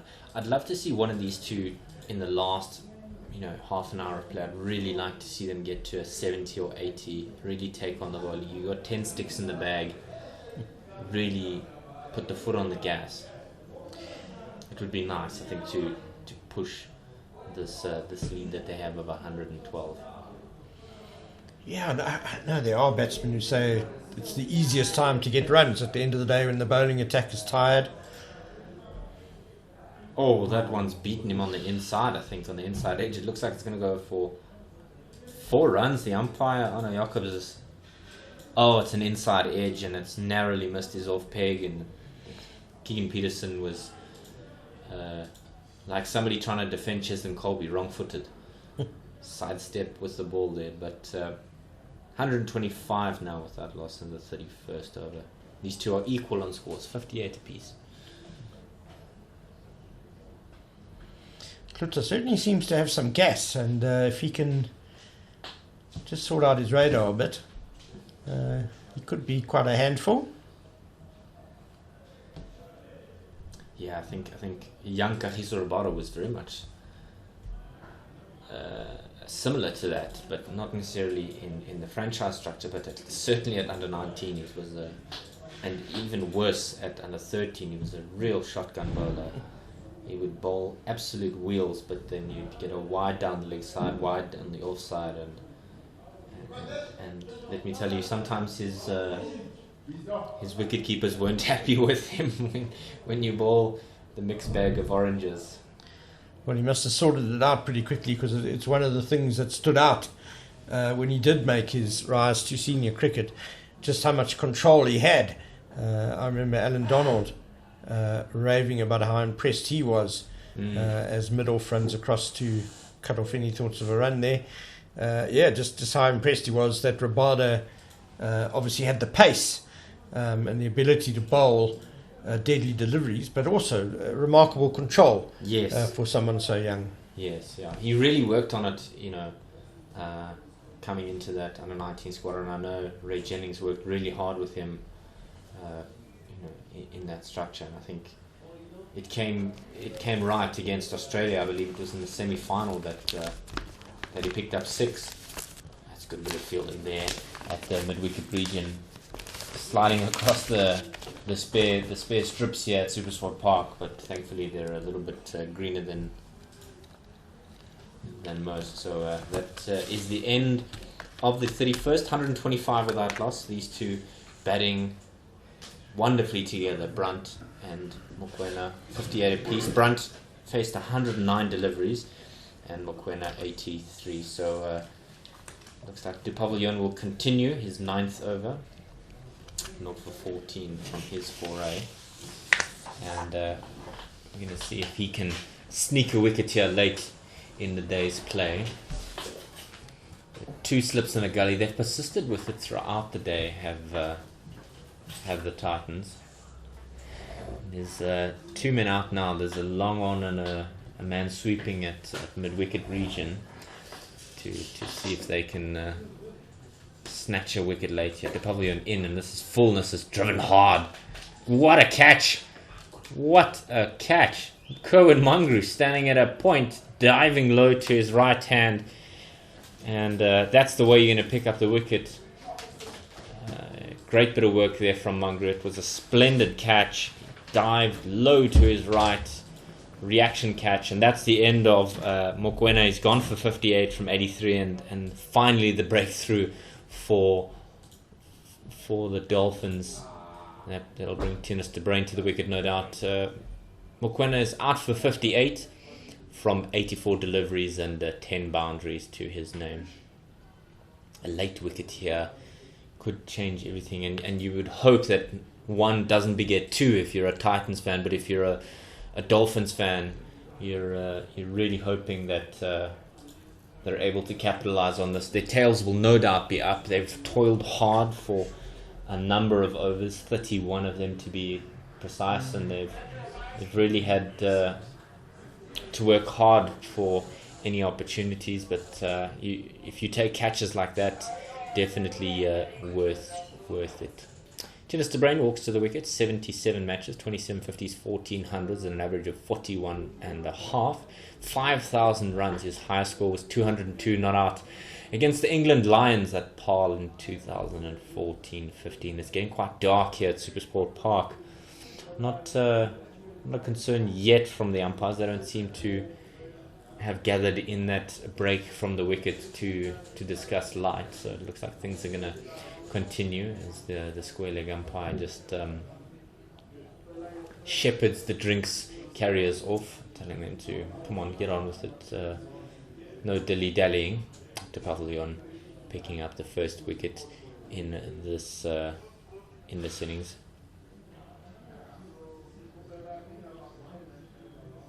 He's got 2 slips in the gully. The man that was sweeping out there at deep mid wicket has come into the ring. So 3 men on the onside. It's long on, it's mid wicket, mid on. On the offside, it's mid off. And a solitary man in the covers, point, Kerem Mangru, and 2 slips in the gully. De Pavilion back in once again. A short ball, testing him early here. Wanted to see if he would take him on early, maybe fish after something, throw the kitchen sink at it, throw caution to the wind. But Tinus de Bruin is a seasoned campaigner. He's not gonna bite that lure early on.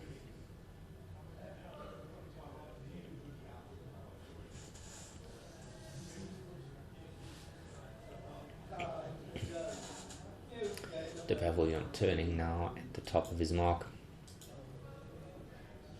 The men behind the stumps crouching, hands on their knees, lurking, hoping for a catch. A full delivery and it just catches the outside half of the bat, and De Bruin is off the mark with a single. He's just able to open up the face of the blade there and get off the mark. So Klute, Makanya and Herman are the next 3 to come in for the Titans, and you would think with these 2 at the wicket, I think if they can put on a lead of about 250, it's going to require quite a strong bowling performance from the Titans' quick men to force a result here.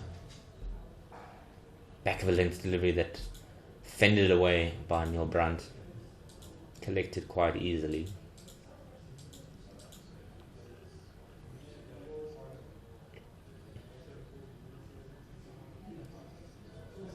Neil Brandt once again returning from his stroll out to square leg, about pondering his plan of how he's going to make sure he gets to close of players. De Pavilion comes in. He doesn't quite start his run up. There's a slight conversation between the umpire and the man at the non-strikers, and he comes in once again now over the wicket. It's a good delivery there, hitting the bat hard, forcing Brandt onto the back foot as he just defends that. And there's no run. There's a question of a run from Tinus de Bruin, but not an option when you've hit it straight to the man, especially when he's hit it as well as he has.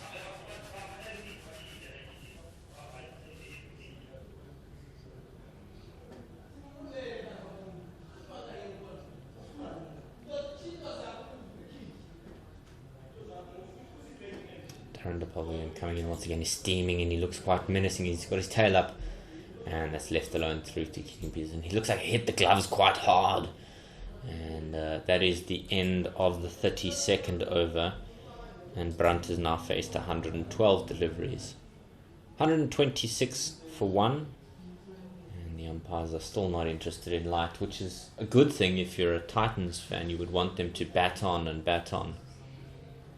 Poor Kerr, and Mangru takes a screamer of a catch and then is immediately banished out to the isolation that is fine leg, but he's back now as he makes his way to mid-wicket. There's a man out at deep backward point. Darren de Pavillon is the man out there. Now the umpires are coming together for a conversation, I'm sure, about Light. They're just looking at whether or not they're going to go off, and it doesn't look positive. It looks like everybody's making their way towards the change room. That looks like it might be the conclusion of today's play. I think the umpires are saying before we get the next over underway, since the Dolphins are not looking keen to introduce spin. I think if they're going to continue with pace bowling, they're not going to get the favourable response from the umpires. So they do make their way off the park now. As I don't think it's going to improve the Light in the next 20 minutes or so. They'll still certainly keep an eye on some things, and hopefully it'll improve. But as is often the case with Light fading at the end of the day, it rarely improves unless we've gone from overcast conditions to clear conditions. But it doesn't look like it's doing well. There's a good performance from Neil Brunt. I'm sure he'll be really proud of himself with Grant McQuina.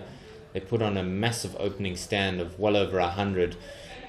Brunt is still on 58 from 112. Tennis de Bruin 1 from 2, and the man out is Grant McQuina. He was caught by Kerwin Mangru from the bowling of Darren de Pavillon for 58. So we will, if we do get play underway once again, the players are looking like they're wrapping things up for the day with their cool down. So if we do get play underway, we'll bring it to you once again. But if not, that's all from us for today's play. Thank you for joining us from all of us at Pitch Vision and One World Sports Radio. We have been happy to bring you this these last 2 days, and hopefully we'll speak to you soon.